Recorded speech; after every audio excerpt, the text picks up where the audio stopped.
16 அத்தியாயம் லூக்கா எழுதிய சுவிசேஷம் லூக்கா பரத சுவார்த்தை 16வது அதிகாரம் 14 அத்தியாயம் 19வது வசனத்திலிருந்து 19 வசனம் 31வது வசனம் வரைக்கும் வாசிக்கலாம். 31 வசனம் லூக்கா எழுதிய சுவிசேஷம் லூக்கா பரத சுவார்த்தை 16வது அதிகாரம் 14 அத்தியாயம் 19வது வசனத்திலிருந்து 19 வசனம் 31வது வசனம் வரைக்கும் வாசிக்கலாம். 31 வசனத்திலிருந்து ನೋಡೋಣ. The Gospel according to Luke chapter 16 verse 19 to 31. யாராவது தமிழில் சத்தமாய் வாசிக்கும்படி கேட்டுக்கொள்கிறேன்.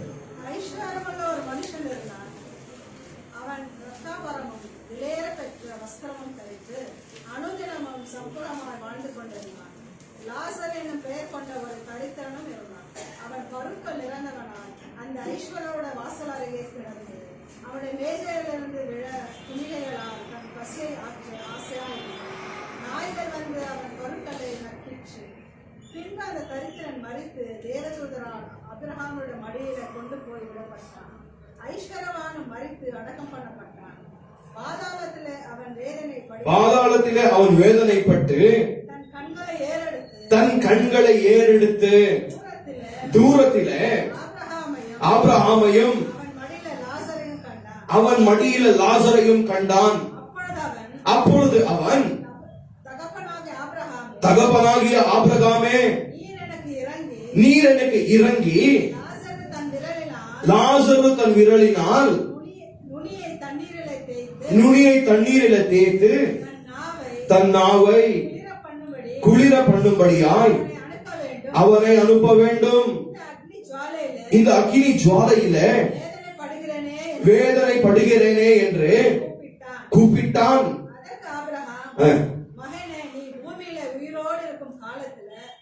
நன்மைகளை அனுபவித்தார், லாசரும் அப்படியே தீமைகளை அனுபவித்தார். அதை நினைத்துக்கொள்.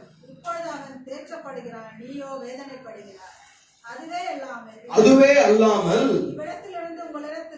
இவ்விடத்திலிருந்து உங்களிடத்திற்கு நடந்து போகவும் கடந்து போகவும் அவ்விடத்திலிருந்து உங்களிடத்தில் கடந்து வரவும் மனதுள்ளவனுக்கு கூடாதபடி எங்களுக்கும் உங்களுக்கும் நடுவே திறப்பளவு உண்டாக்கப்பட்டிருக்கிறது என்றான். அப்பொழுது அவன், அப்படியானால் தகப்பனே,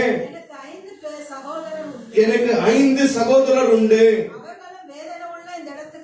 அவர்களும் இந்த வேதனை உள்ள இடத்திற்கு வராதபடி அவன் போய் அவர்களுக்கு சாட்சியாக அறிவிக்க பொருட்டு நீர் அவன் என்னுடைய தகப்பன் வீட்டிற்கு அனுப்பும்படி உங்களை நான் வேண்டிக் கொள்கிறேன் என்றான். ஆபிரகாம் அவனை நோக்கி, அவர்களுக்கு மோசேயும் தீர்க்கதரிசிகளும் உண்டு, அவர்களுக்கு அவர்கள் செவி கொடுக்கட்டும் என்று. அதற்கு அவன், அப்படியல்ல தகப்பனாகிய ஆபிரகாமே, மரித்தவனிலிருந்து ஒருவன் அவனிடத்திற்கு போனால் மனம் திரும்புவார்கள் என்றான்.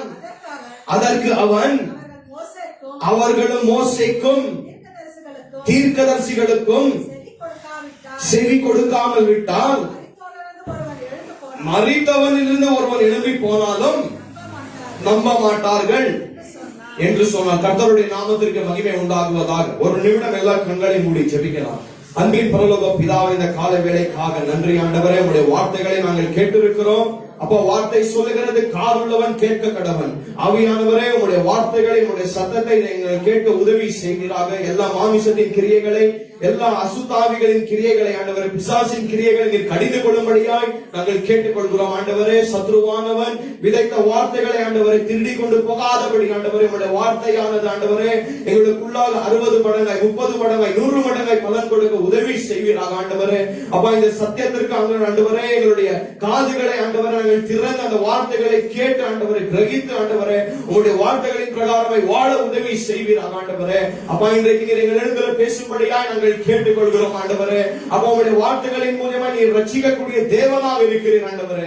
யார் யாருக்கு ரட்சிப்பு உண்டாகவில்லையோ ஆண்டவரே, அப்ப உன் மேல பயம் இல்லையோ ஆண்டவரே, உங்களுடைய பயம் அவர்களுக்குள்ளாக நிலைநிற்பதாக ஆண்டவரே. உங்களுடைய காரியங்களை நாங்கள் அறியும்படியாய் உதவி செய்யும் ஆண்டவரே. அப்பா எங்களுடைய சத்தம் அல்ல ஆண்டவரே, மனுஷனுடைய சத்தம் அல்ல ஆண்டவரே, உங்களுடைய சத்தத்தை நாங்கள் கேட்கிறோம் ஆண்டவரே. அப்ப அந்த வார்த்தைகளுக்கு நாங்கள் கீழ்ப்படிந்து நடக்கக்கூடிய பிள்ளைகளாய் காணப்பட உதவி செய்யும் ஆண்டவரே. அப்ப இந்த சத்தியத்தை ஆண்டவரை புரிந்து கொண்டு ஆண்டவரை அபியாசம் செய்ய உதவி செய்யும்படியாய் கேட்டுக்கொள்கிறோம். இயேசு கிறிஸ்துவின் நாமத்தினால் ஜெபிக்கிறோம் நல்ல பிதாவே, ஆமென்.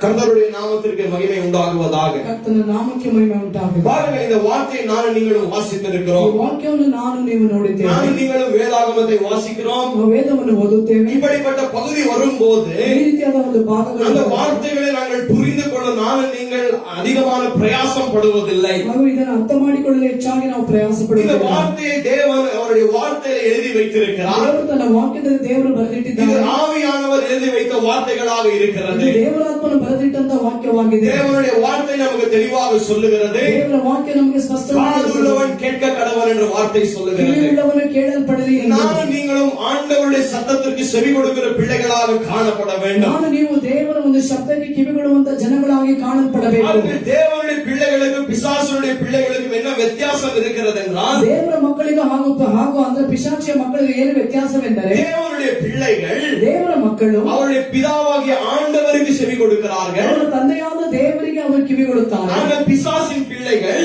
ಪಿಶಾಚಿಯ ಮಕ್ಕಳು பிசாசின் சித்தத்திற்கு கீழ்ப்படிந்து நடக்கிறவர்களாய் காணப்படுகிறார்கள். ಹಾಗೂ ಪಿಶಾಚಿಯ ಚಿತ್ತಕ್ಕೆ ಅಂದ್ರೆ ಅವನ ಚಿತ್ತವನ್ನು ನೆರವೇರಿಸಿ ಅವನಿಗೆ ವಿಧೇಯರಾಗುವವರಾಗಿ ಕಾಣಲ್ಪಡುತ್ತಾರೆ. தேவனுடைய பிள்ளைகளுக்கும் பிசாசுடைய பிள்ளைகளுக்கும் என்ன வித்தியாசம் என்றால், ದೇವರ ಮಕ್ಕಳಿಗೂ ಪಿಶಾಚಿಯ ಮಕ್ಕಳಿಗೂ ವ್ಯತ್ಯಾಸ ಏನೆಂದರೆ, தேவனுடைய பிள்ளைகள் தேவனுடைய வார்த்தைகளுக்கு செவி கொடுத்து அந்த வார்த்தைகளின் பிரகாரம் நடக்கிறவர்கள் தான் தேவனுடைய பிள்ளைகளாக இருக்க முடியும். ಅಂದ್ರೆ ದೇವರ ಮಕ್ಕಳು ದೇವರ ವಾಕ್ಯಕ್ಕೆ ವಿಧೇಯರಾಗಿ ಆತನ ಒಂದು ಅದರ ಶಬ್ದಕ್ಕೆ ಕಿವಿಗೊಟ್ಟು ನಡೆಯುವುದಾದರೆ ಅವರು ದೇವ ಜನಗಳಾಗಿರುತ್ತಾರೆ. இந்த காலை வேளையில ಬೆಳಗಿನ எங்களை நாங்கள் சோதித்துக் கொண்டு பார்க்கக்கூடிய நேரமாக இருக்கிறது. ನಾವು ಶೋಧಿಸಿ ನೋಡುವಂತಹ ಒಂದು ಸಮಯವಾಗಿದೆ. பாருங்கள், இந்த உலகத்தில் நாங்கள் வாழுகிற வரைக்கும் ಈ ಲೋಕದಲ್ಲಿ ನಾವು ಜೀವಿಸುವವರೆಗೆ நாங்கள் அநேக காரியத்தை குறித்து நானும் நீங்கள் கவலைப்படுகிறோம். ಅನೇಕ ಕಾರ್ಯಗಳ ಕುರಿತಾಗಿ ನಾನು ನೀವು ಚಿಂತಿಸುತ್ತೇವೆ. அநேக காரியங்களை குறித்து நானும் நீங்களும் சிந்திக்கிறோம். ಅನೇಕ ಕಾರ್ಯಗಳ ಕುರಿತಾಗಿ ನಾವು ನೀವು ಚಿಂತಿಸುತ್ತೇವೆ. நாங்கள் போடுகிற உடைகளை குறித்து நாங்கள் சிந்திக்கிறோம். ನಾವು ಹಾಕುವಂತ ವಸ್ತ್ರಗಳನ್ನು ಕುರಿತಾಗಿ ಚಿಂತಿಸುತ್ತೇವೆ. நாங்கள் சாப்பிட உணவுகளை குறித்து நானும் நீங்கள் சிந்திக்கிறோம். ಹಾಗೂ ನಾವು ತಿನ್ನುವಂತ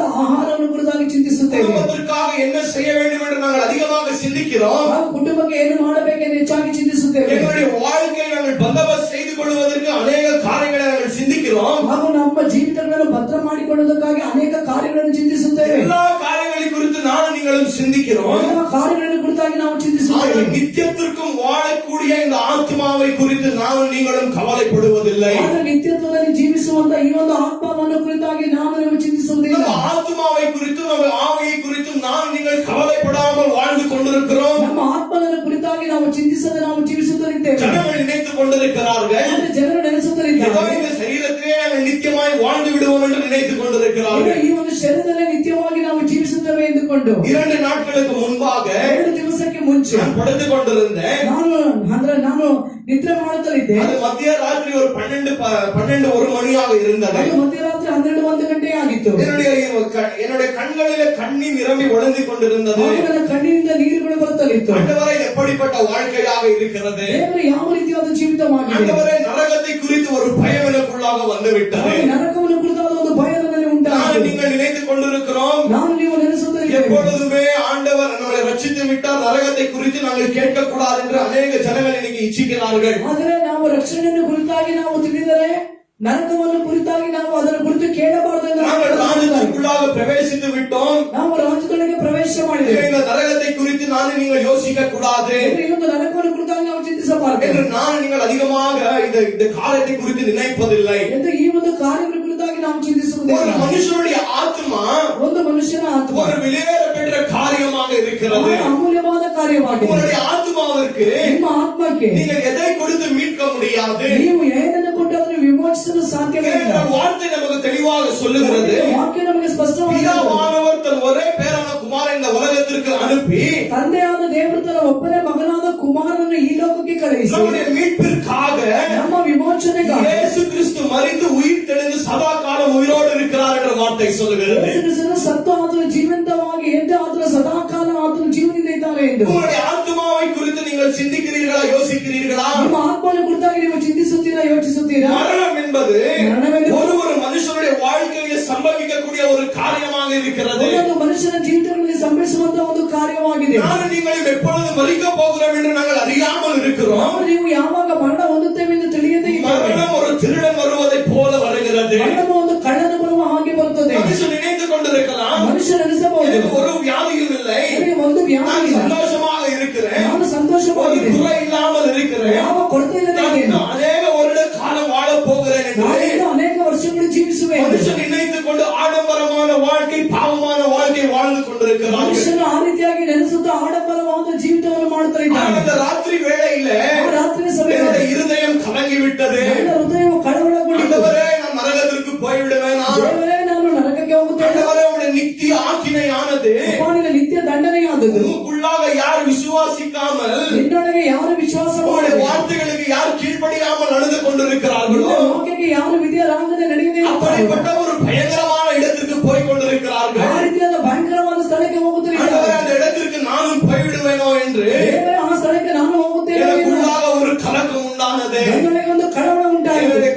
என்னுடைய கண்களிலே கண்ணீர் நிரம்பி வளர்ந்து கொண்டிருந்தது. ನನ್ನ ಕಣ್ಣಿನಿಂದ ಅಂದ್ರೆ ಕಣ್ಣೀರು ಬರ್ತಾನೆ ಇತ್ತು. ஆண்டவரே, நான் எப்ப மறிக்க போகிறேன் என்று நான் அறியாமல் இருக்கிறேன். ದೇವರೇ, ಯಾವಾಗ ನಾನು ಮರಣ ಹೊಂದುತ್ತೇನೋ ಗೊತ್ತಿಲ್ಲ. ஆனால் அந்த மரணத்திற்கு நான் ஆயத்தமாக வேண்டும். ಆದ್ರೆ ಆ ಒಂದು ಮರಣಕ್ಕೆ ನಾನು ಸಿದ್ಧನಾಗಬೇಕು. Every man has to prepare for his death. ಆದರೂ ಪ್ರತಿಯೊಬ್ಬ ಮನುಷ್ಯನನ್ನು ತನ್ನ ಮರಣಕ್ಕೆ ಸಿದ್ಧನಾಗಿರಬೇಕು. நீங்கள் சாவதற்கு நீங்கள் ஆயத்தமாக இருக்க ನೀವು வேண்டும். ಸಾವುಟಕ್ಕೆ ಸಿದ್ಧರಾಗಿರಬೇಕು. அதற்காக தான் இந்த உலகத்தில் நீங்கள் வாழ்ந்து கொண்டிருக்கிறீர்கள். ಅದಕ್ಕಾಗಿ ಈ ಲೋಕದಲ್ಲಿ ನೀವು ಜೀವಿಸುತ್ತಿದ್ದೀರಾ. அந்த காரியத்தை நான் இன்றைக்கு மறந்தே விட்டோம். ಆ ಕಾರ್ಯವನ್ನು ಇಂದು ನಾನು ನೀವು ಮರೆತು ಬಿಟ್ಟರು. ஆனால் இந்த காலை வேளையில் ஆண்டவர் உங்களை நேசிக்கிறபடிய காரணத்தினால் ಈ ಬೆಳಗಿನ ಸಮಯದಲ್ಲಿ ದೇವರು ನಿಮ್ಮನ್ನು இந்த ಪ್ರೀತಿಸುವುದರಿಂದ சத்திய வார்த்தைகளை உங்களிடத்தில் பேசிக் ಈ கொண்டிருக்கிறார். ಸತ್ಯ ವಾಕ್ಯವನ್ನು ನಿಮ್ಮ ಜೊತೆಯಲ್ಲಿ ಮಾತನಾಡುತ್ತಾ ಇದ್ದಾನೆ. நரகம், ನರಕ, இன்றைக்கு செய்தியின் தலைப்பு இந்த ಸಂದೇಶದ ಪೀಠಿಗೆ நரகமாக இருக்கிறது. ಅದು ನರಕವಾಗಿದೆ. இந்த போதனையானது ಬೋಧನೆಯಾದ அநேக ஊழியக்காரர்களினாலே, ಅನೇಕ ಸೇವಕರಿಂದ, அநேக விசுவாசிகளினாலே, ಅನೇಕ ವಿಶ್ವಾಸಿಗಳಿಂದ, அநேக பேர் கிறிஸ்தவர்களினாலே ಬೇಕಾದ್ರೆ ಹೆಸರಿಗೆ ஒரு ಕ್ರೈಸ್ತರಾಗಿರುತ್ತದೆ. புறக்கணிக்கப்பட்ட,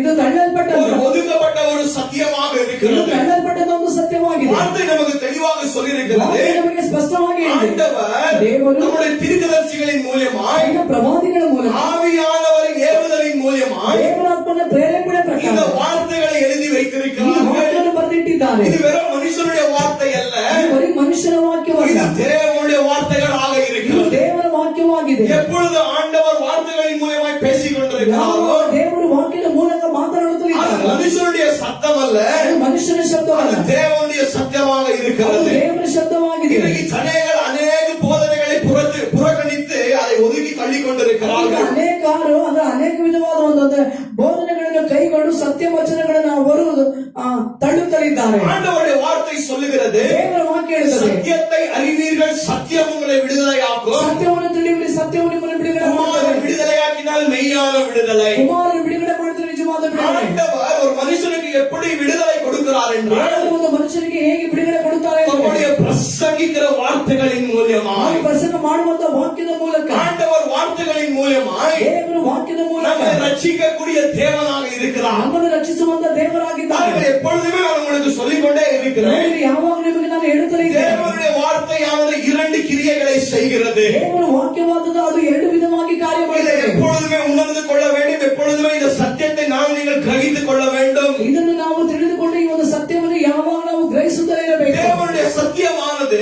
ದೇವರ ಶಬ್ದವಾದದ್ದು சில பேரை நித்திய ஜீவனுக்குள்ளாக நடத்துகிறது. ಕೆಲವರನ್ನು ನಿತ್ಯ ಒಂದು ಜೀವನದೊಳಗೆ ನಡೆಸುತ್ತದೆ. இதே சத்தியமானது ಇದೇ ಸತ್ಯವಾದದ್ದು இன்னும் சில ஜனங்களை நித்திய ஆக்கினைக்கு தள்ளி விடுகிறது. ಅದು ಇನ್ನು ಕೆಲವರನ್ನು ಅಂದ್ರೆ ನಿತ್ಯ ಒಂದು ದಂಡನೆಗೆ ತಳ್ಳುತ್ತದೆ. உங்களை நீங்கள் சோதித்து பாருங்கள். ನಿಮ್ಮನ್ನು ನೀವು ಶೋಧಿಸಿ ನೋಡಿರಿ. நீங்கள் இந்த விசுவாசிக்கிற வார்த்தைகள் ನೀವು ವಿಶ್ವಾಸ ಮಾಡುವ ವಾಕ್ಯಗಳು உங்களை பரலோகத்திற்கு கொண்டு போகிறதா? ನಿಮ್ಮನ್ನು ಪರಲೋಕಕ್ಕೆ ಕೊಂಡು ಹೋಗುತ್ತದೆ. இல்லாவிட்டால் இந்த வார்த்தைகளுக்கு விரோதமாய் நாங்கள் வாழ்ந்து கொண்டிருந்தால் ಆದರೆ ಈ ಒಂದು ವಾಕ್ಯಕ್ಕೆ ವಿರೋಧವಾಗಿ ನಾವು இந்த ಜೀವಿಸುತ್ತೇವೆ. வார்த்தைகள் நம்முடைய ஆத்மாவை நரகத்திற்கு கொண்டு போய் விடுகிறது. ಈ ವಾಕ್ಯವು ನಮ್ಮ ಆತ್ಮವನ್ನು ನರಕಕ್ಕೆ ಕೊಂಡು இந்த ಹೋಗುತ್ತದೆ. நரகம் என்கிற வார்த்தை ಈ ನರಕ ಎನ್ನುವಂತ ಮಾತು அநேக ஜனங்கள் கேட்க விரும்புவதில்லை. ಅನೇಕ ಜನಗಳು ಕೇಳಲು ಬಯಸುವುದಿಲ್ಲ. நரகத்தை குறித்து பேசினால் ನರಕವನ್ನು ಕುರಿತು ಮಾತಾಡಿದರೆ அநேக ஜனங்களுக்கு எரிந்து விடுகிறது. ಹಾಗೂ ಅನೇಕರಿಗೆ ಅದರ ಕುರಿತಾಗಿ ಕೋಪ ಉಂಟಾಗುತ್ತದೆ. ஆனா உண்மையான ஊழியக்காரர்கள் யாராக இருக்கிறாரோ ನಿಜವಾದ ಸೇವಕರು చేస్తున్నారు. உண்மையாக யார் தேவனுடைய பிள்ளைகளாக இருக்கிறார்களோ ಅವರು ಯಾರು ದೇವರ ಮಕ್ಕಳಾಗಿ அவர்கள் நரகத்தை குறித்து பேசக்கூடிய ஜனங்களாக காணப்படுகிறார்கள். ಅವರು ನರಕವನ್ನು ಕುರಿತಾಗಿ ಮಾತನಾಡುವಂತಹ ಒಂದು ಜನಗಳಾಗಿರುತ್ತಾರೆ. We must believe in the doctrine of hell.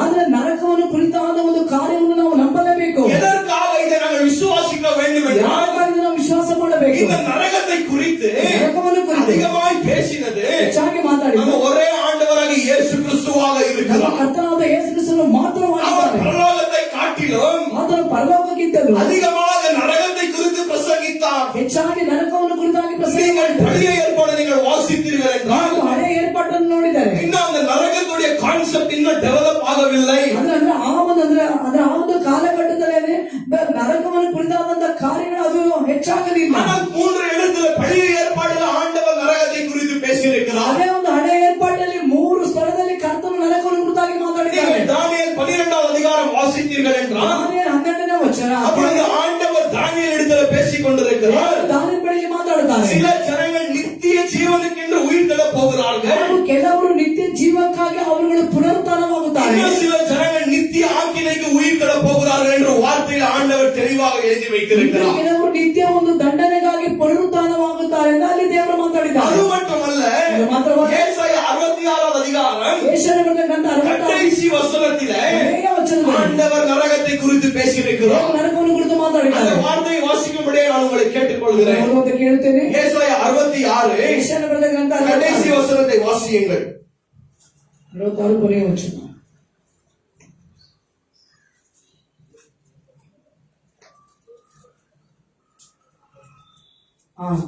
ಅವರು ಆಚೆ ಹೋಗಿ ನನಗೆ ದ್ರೋಹ ಮಾಡಿದವರ ಹೆಣಗಳನ್ನು ನೋಡುವರು. ಅವುಗಳನ್ನು ಕಡಿಯುವ ಹುಳುವು ಸಾಯುವುದಿಲ್ಲ, ಸುಡುವ ಬೆಂಕಿಯು ಆರುವುದಿಲ್ಲ.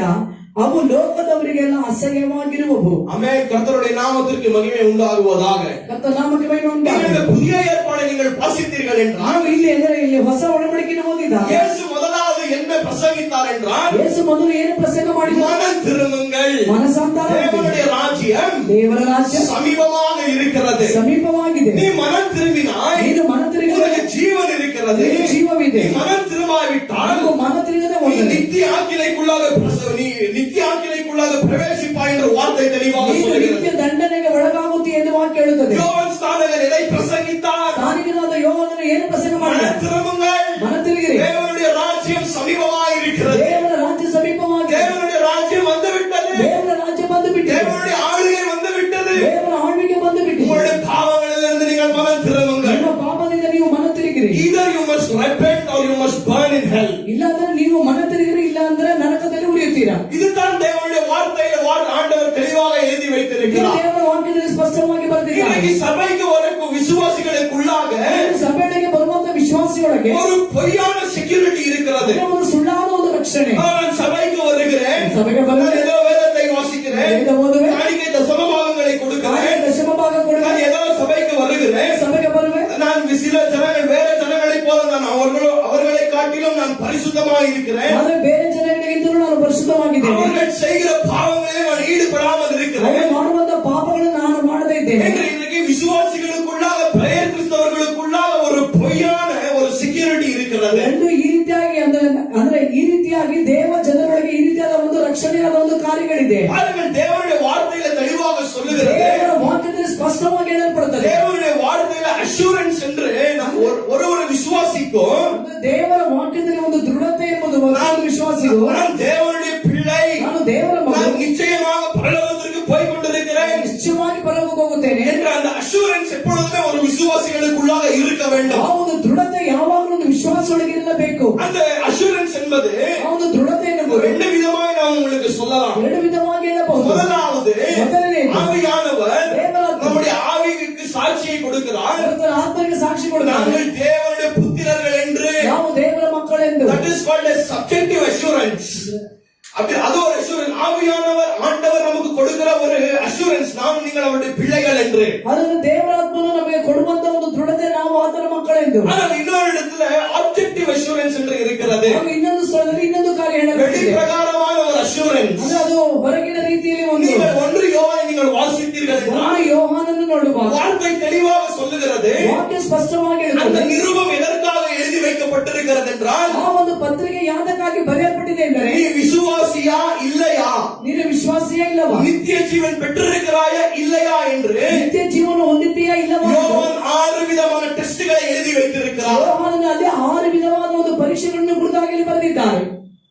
அப்ப ஒரு இடத்துல வார்த்தை எக்ஸாம்பிளுக்காக நான் உங்களுக்கு சொல்லுகிறேன். ಉದಾಹರಣೆಗಾಗಿ ಒಂದು ವಾಕ್ಯ ಹೇಳಿದೆ. ஒருவன் தன்னுடைய சகோதரனை வெறுத்தான் என்றால் ತನ್ನ ಸಹೋದರನನ್ನು ಅವನು ನಿರಾಕರಿಸುವುದಾದರೆ அவன் கொலைகாரனாக இருக்கிறான். ಅವನು ಕೊಲೆಗಾರನಾಗಿ அவனுக்குள்ளாக நித்திய ஜீவன் இருப்பதில்லை. ಅವನಿಗೆ ನಿತ್ಯ ಜೀವ ಇರುವುದಿಲ್ಲ. அவன் வெளிப்பிரகாரமாய் ಹೊರಗಿನ ರೀತಿಯಲ್ಲಿ நம்முடைய கிரியைகள் சாட்சி கொடுக்க வேண்டும், நாங்கள் தேவனுடைய பிள்ளைகள் என்று. ನಮ್ಮ ಕ್ರಿಯೆಗಳು ಸಾಕ್ಷಿ ಕೊಡಬೇಕು, ನಾವು ದೇವರ ಮಕ್ಕಳೆಂದು. இன்றைக்கு நம்முடைய கிரியைகள் எப்படி இருக்கிறது? ಇನ್ನು ನಮ್ಮ ಕ್ರಿಯೆಗಳು ಹೇಗಿದೆ? நம்முடைய காரியங்கள் எப்படி இருக்கிறது என்று ನಮ್ಮ ಕಾರ್ಯಗಳು ಹೇಗಿದೆ ಎಂದು உங்களுடைய இருதயத்திற்கு தெரியும். ನಿಮ್ಮ ಹೃದಯಕ್ಕೆ ಗೊತ್ತು. உங்களுடைய மனசாட்சி அதற்கு சாட்சியை கொடுக்கிறது. ನಿಮ್ಮ ಮನಸ್ಸಾಕ್ಷಿ ಅದಕ್ಕೆ ಸಾಕ್ಷಿ ಕೊಡುತ್ತದೆ. ஆவியானவரும் உங்களிடத்தில் பேசிக் கொண்டிருக்கிறார். ದೇವರಾತ್ಮನು ನಿಮ್ಮ ಜೊತೆ ಮಾತನಾಡುತ್ತಿದ್ದಾರೆ. இந்த இடத்துல பாருங்கள், ಈ ಸ್ಥಳದಲ್ಲಿ ನೋಡಿ, வெளி பிரகாரமாய் நாம் நீங்கள் எப்படி வாழ்ந்து கொண்டிருக்கிறோம். ಹೊರಗಿನ ರೀತಿಯಲ್ಲಿ ಹೇಗೆ ನಾವು ಜೀವಿಸುತ್ತಿದ್ದೇವೆ. இன்றைக்கு ஜனங்களுக்கு நரகத்தை குறித்து கவலையே இல்லை. ಇಂದು ಜನಗಳಿಗೆ ನರಕವನ್ನು ಕುರಿತಾಗಿ ಒಂದು ಭಯವೇ ಇಲ್ಲ. ஏதோ நாங்கள் நித்தியமாய் இந்த சரீரத்தில் வாழ போகிறோம் என்று ஜனங்கள் சந்தோஷமாய் இந்த மனம் போகிற போக்கில போய் கொண்டிருக்கிறார்கள். ಏನೋ ನಿತ್ಯವಾಗಿ ಇದೇ ಶರೀರದಲ್ಲಿ ಜೀವಿಸುತ್ತೇವೆ ಎಂದು ತಮ್ಮ ಮನಸ್ಸಿಗೆ ಇಷ್ಟ ಬಂದ ಹಾಗೆ ಜೀವಿಸುತ್ತಿದ್ದಾರೆ. வார்த்தை நமக்கு தெளிவாக சொல்லுகிறது, ವಾಕ್ಯ ನಮಗೆ ಸ್ಪಷ್ಟವಾಗಿ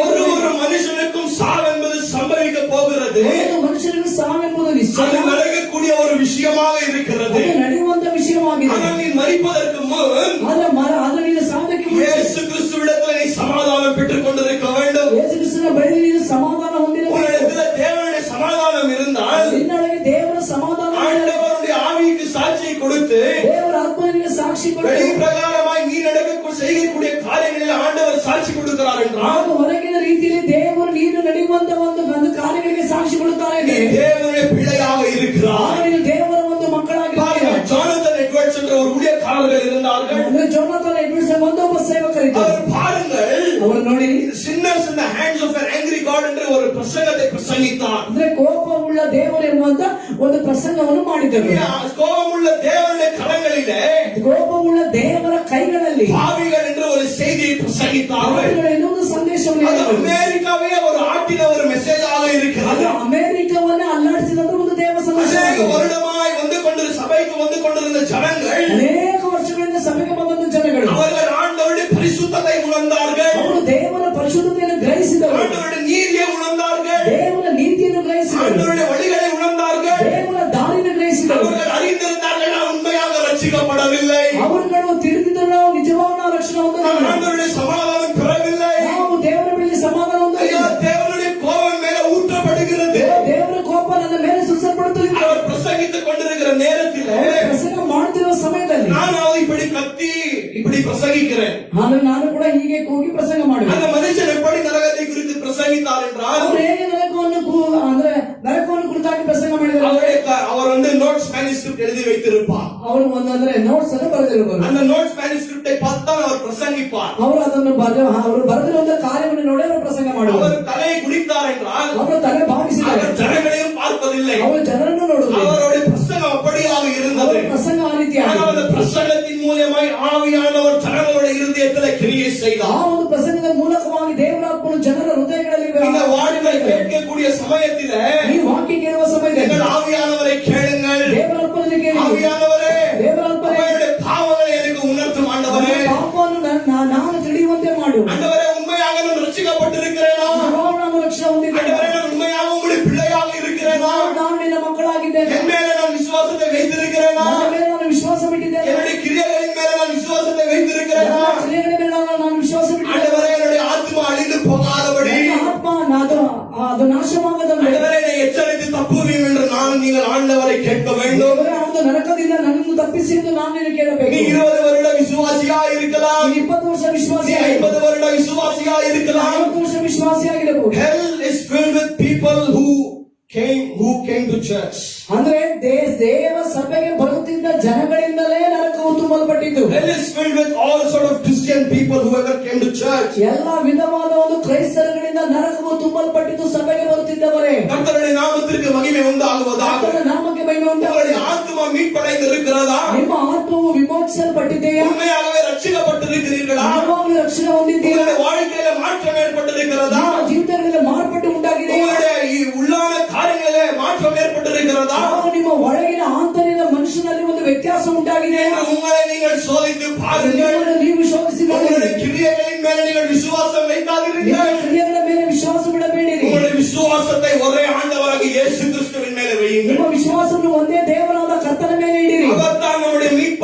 இருக்கிறார். ಅವರೇ ನಮಗೆ ವಿಮೋಚನೆ அவர் நம்முடைய நித்திய ஜீவனாக இருக்கிறார். ನಮಗೆ ನಿತ್ಯ ಜೀವವಾಗಿ பாருங்கள், ஆண்டவராகிய இயேசு கிறிஸ்து ನೋಡ್ರಿ, ಕರ್ತನಾದ ಯೇಸು ಕ್ರಿಸ್ತನು நித்தியமான இரண்டு இடத்தை குறித்து பேசினார். ನಿತ್ಯವಾದ ಎರಡು ಸ್ಥಳವನ್ನು ಕುರಿತಾಗಿ ಮಾತನಾಡಿದರು. முதலாவது பரலோகத்தை குறித்து பேசினார். ಪರಲೋಕವನ್ನು ಕುರಿತಾಗಿ ಮಾತಾಡಿದರು. இன்னொன்று நரகத்தை குறித்து பேசினார். ಇನ್ನೊಂದು ನರಕವನ್ನು ಕುರಿತು ಮಾತಾಡಿದರು. பரலோகம் என்பது ಪರಲೋಕ ಎನ್ನುವುದು நித்திய ஜீவனை அனுபவிக்கக்கூடிய இடமாக இருக்கிறது. ನಿತ್ಯ ಜೀವವನ್ನು ಅನುಭವಿಸುವಂತ ಒಂದು ಸ್ಥಳವಾಗಿದೆ. நரகம் என்பது நரகம் ஒரு நித்திய ஆக்கினையை ಒಂದು ನಿತ್ಯ ಒಂದು ದಂಡನೆಯನ್ನು அனுபவிக்கக்கூடிய ஒரு இடமாக இருக்கிறது. ಅನುಭವಿಸುವಂತ ಒಂದು ಸ್ಥಳವಾಗಿದೆ. பாருங்கள், மனுஷன் இந்த உலகத்தில் பிறக்கிறான், வாழுகிறான், மரிக்கிறான். ನೋಡಿದ್ರೆ ಮನುಷ್ಯನು ಈ ಲೋಕದಲ್ಲಿ ಹುಟ್ಟುತ್ತಾನೆ, ಜೀವಿಸುತ್ತಾನೆ, ನಂತರ ಸಾಯುತ್ತಾನೆ. இந்த சரீர பிரகாரம் நமக்கு சாவுண்டு, ಆದರೆ ಅದರಲ್ಲಿ ಒಂದು ಶಾರೀರಿಕವಾಗಿ ಒಂದು ಸಾವು ಉಂಟು. ஆனால் இந்த ஆத்மாவுக்கு மரணம் இல்லை என்று வார்த்தை சொல்லுகிறது. ಆದರೆ ಈ ಒಂದು ಆತ್ಮಕ್ಕೆ ಒಂದು ಮರಣವಿಲ್ಲ ಎಂದು ವಾಕ್ಯ ಹೇಳುತ್ತದೆ. ஏனென்றால் ஆண்டவர் மனுஷனை எப்படி உருவாக்கினார் என்றால், ದೇವರು ಮನುಷ್ಯನನ್ನು ಹೇಗೆ ಉಂಟು ಮಾಡಿದ್ದಾರೆ அந்த மனுஷன் நித்தியத்திற்கும் வாழும்படியாய் ஆண்டவர் ஒரு மனுஷனை உருவாக்கினார். ಆ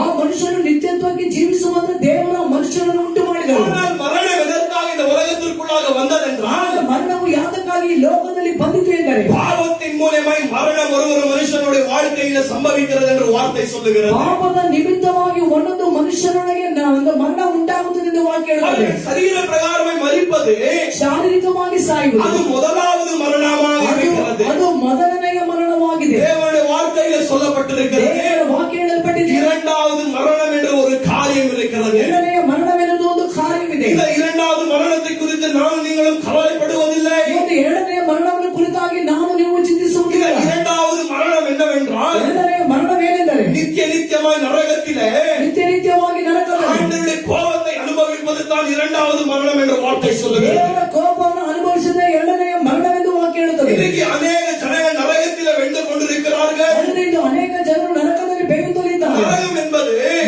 ஒரு உண்மையான இடமாக ಒಂದು இருக்கிறது. ನಿಜವಾದ ಸ್ಥಳವಾಗಿದೆ. அந்த உண்மையான ஜனங்கள் அந்த இடத்திற்கு போய் கொண்டிருக்கிறார்கள். ನಿಜವಾದ ಜನಗಳು ಆ ಸ್ಥಳಕ್ಕೆ ಹೋಗುವುದಿಲ್ಲ. ஆனால் அப்படிப்பட்ட இடத்திற்கு போகக்கூடாது என்று ಆ ರೀತಿಯಾದ ಸ್ಥಳಕ್ಕೆ ಹೋಗಬಾರದು. ஆண்டவர் இன்றைக்கு நம்மிடத்தில் பேசிக் கொண்டிருக்கிறார். ದೇವರಿಂದ ನಮ್ಮ ಜೊತೆಯಲ್ಲಿ உன்னுடைய ಮಾತನಾಡುತ್ತಿದ್ದಾರೆ. வழிகளை நீ சரிப்படுத்திக்கொள். ನಿನ್ನ ಒಂದು ಅಂದ್ರೆ ನಿಮ್ಮ ದಾರಿಗಳನ್ನು உன்னுடைய ಸರಿಪಡಿಸಿಕೊಳ್ಳಿ. கிரியைகளை நீ சரிப்படுத்திக்கொள். ನಿನ್ನ ಕ್ರಿಯೆಗಳನ್ನು ಸರಿಪಡಿಸಿ. எல்லா காரியங்களை நாங்கள் சரிப்படுத்திக் கொள்ளக்கூடிய நேரமாக இருக்கிறது. ಎಲ್ಲ ಕಾರ್ಯಗಳನ್ನು ಸರಿಪಡಿಸಿಕೊಳ್ಳುವಂತ ಒಂದು ಸಮಯವಾಗಿದೆ. You must prepare to die.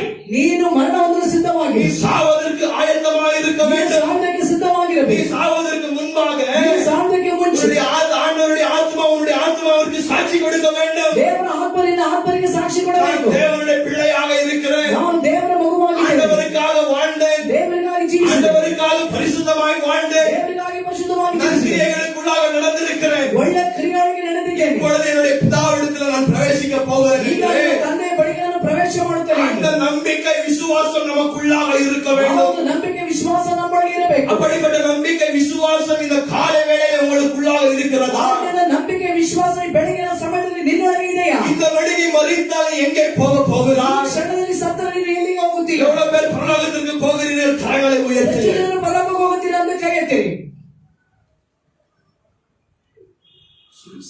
சில பேருக்கு தான் அந்த விசுவாசம் ಕೆಲವರಿಗೆ இருக்கிறது. ಮಾತ್ರ ವಿಶ್ವಾಸ ಇದೆ. இன்னும் சில பேருக்குள்ளாக பொய்யான விசுவாசம் இருக்கிறது. ಕೆಲವರಿಗೆ ಸುಳ್ಳಾದ ವಿಶ್ವಾಸ ಇದೆ. ஏதோ வெளிப்பிரகாரமாய் நான் ஆண்டவருடைய வார்த்தைகளுக்கு கீழ்ப்படுகிறேன். ಏನೋ ಹೊರಗಿನ ಪ್ರಕಾರವಾಗಿ ದೇವರ ವಾಕ್ಯಕ್ಕೆ ವಿಧೇಯನಾಗುವುದು. எதின் மேல உங்களுக்கு நம்பிக்கை இருக்கிறது? ಯಾರ ಮೇಲೆ ನಿಮಗೆ ನಂಬಿಕೆ ಇದೆ? நீ பரிசுத்தமாய் வாழ்ந்து கொண்டிருக்கிறாயா? ಪರಿಶುದ್ಧವಾಗಿ ஒரு ಜೀವಿಸುತ್ತಿದ್ದೀರಿ. வேர் பிரித்த வாழ்க்கை வாழ்ந்து கொண்டிருக்கிறாயா? ಇಲ್ಲವೆಂದರೆ ಬೇರ್ಪಡಿಸಲ್ಪಡದ ಜೀವಿತ நீ ಮಾಡುತ್ತಿದ್ದೀರಿ. வாழுகிற வாழ்க்கையின் மூலமாய் ஆண்டவரை பிரியப்படுத்திக் கொண்டிருக்கிறாயா? ನೀನು ಮಾಡುವಂತ ಜೀವಿತದ ನಿಮಿತ್ತವಾಗಿ ದೇವರನ್ನು ಪ್ರಿಯಪಡಿಸುತ್ತಿದ್ದೀರಿ. ஆண்டவருக்காக ஊழியம் செய்து கொண்டிருக்கிறாயா? ದೇವರಿಗಾಗಿ ಸೇವೆ ಮಾಡುತ್ತಿದ್ದೀರಿ. ஜெபத்திற்கு நேரத்தை ஒதுக்கி கொண்டிருக்கிறாயா? ಹಾಗೂ ಪ್ರಾರ್ಥನೆಗಾಗಿ ನಿನ್ನ ಸಮಯವನ್ನು ಕೊಡುತ್ತಿದ್ದೀರಿ. வேத வாசிப்புக்கென்று நேரத்தை ஒதுக்கி கொண்டிருக்கிறாயா? ಹಾಗೂ ಸತ್ಯವೇದವನ್ನು ಓದುವುದಕ್ಕಾಗಿ ಸಮಯವನ್ನು ಕೊಡುತ್ತಿದ್ದೀರಾ? நீ இதெல்லாம் செய்து கொண்டிருந்தாலும் நீ பரலோகத்திற்கு போக மாட்டாய். ನೀನು ಇದೆಲ್ಲ ನೀನು ಮಾಡಿದ್ರೆ ಕೂಡ ರಾಜ್ಯಕ್ಕೆ ಹೋಗುವುದಿಲ್ಲ. ஏனென்றால் சுயநீதியினால இன்னைக்கு ஜனங்களுக்குள்ள இன்றைக்கு சுயநீதி இருக்கிறது. ಯಾಕೆಂದ್ರೆ ಜನರಲ್ಲಿ ತಮ್ಮ ಸ್ವಂತ ನೀತಿ ಇದೆ.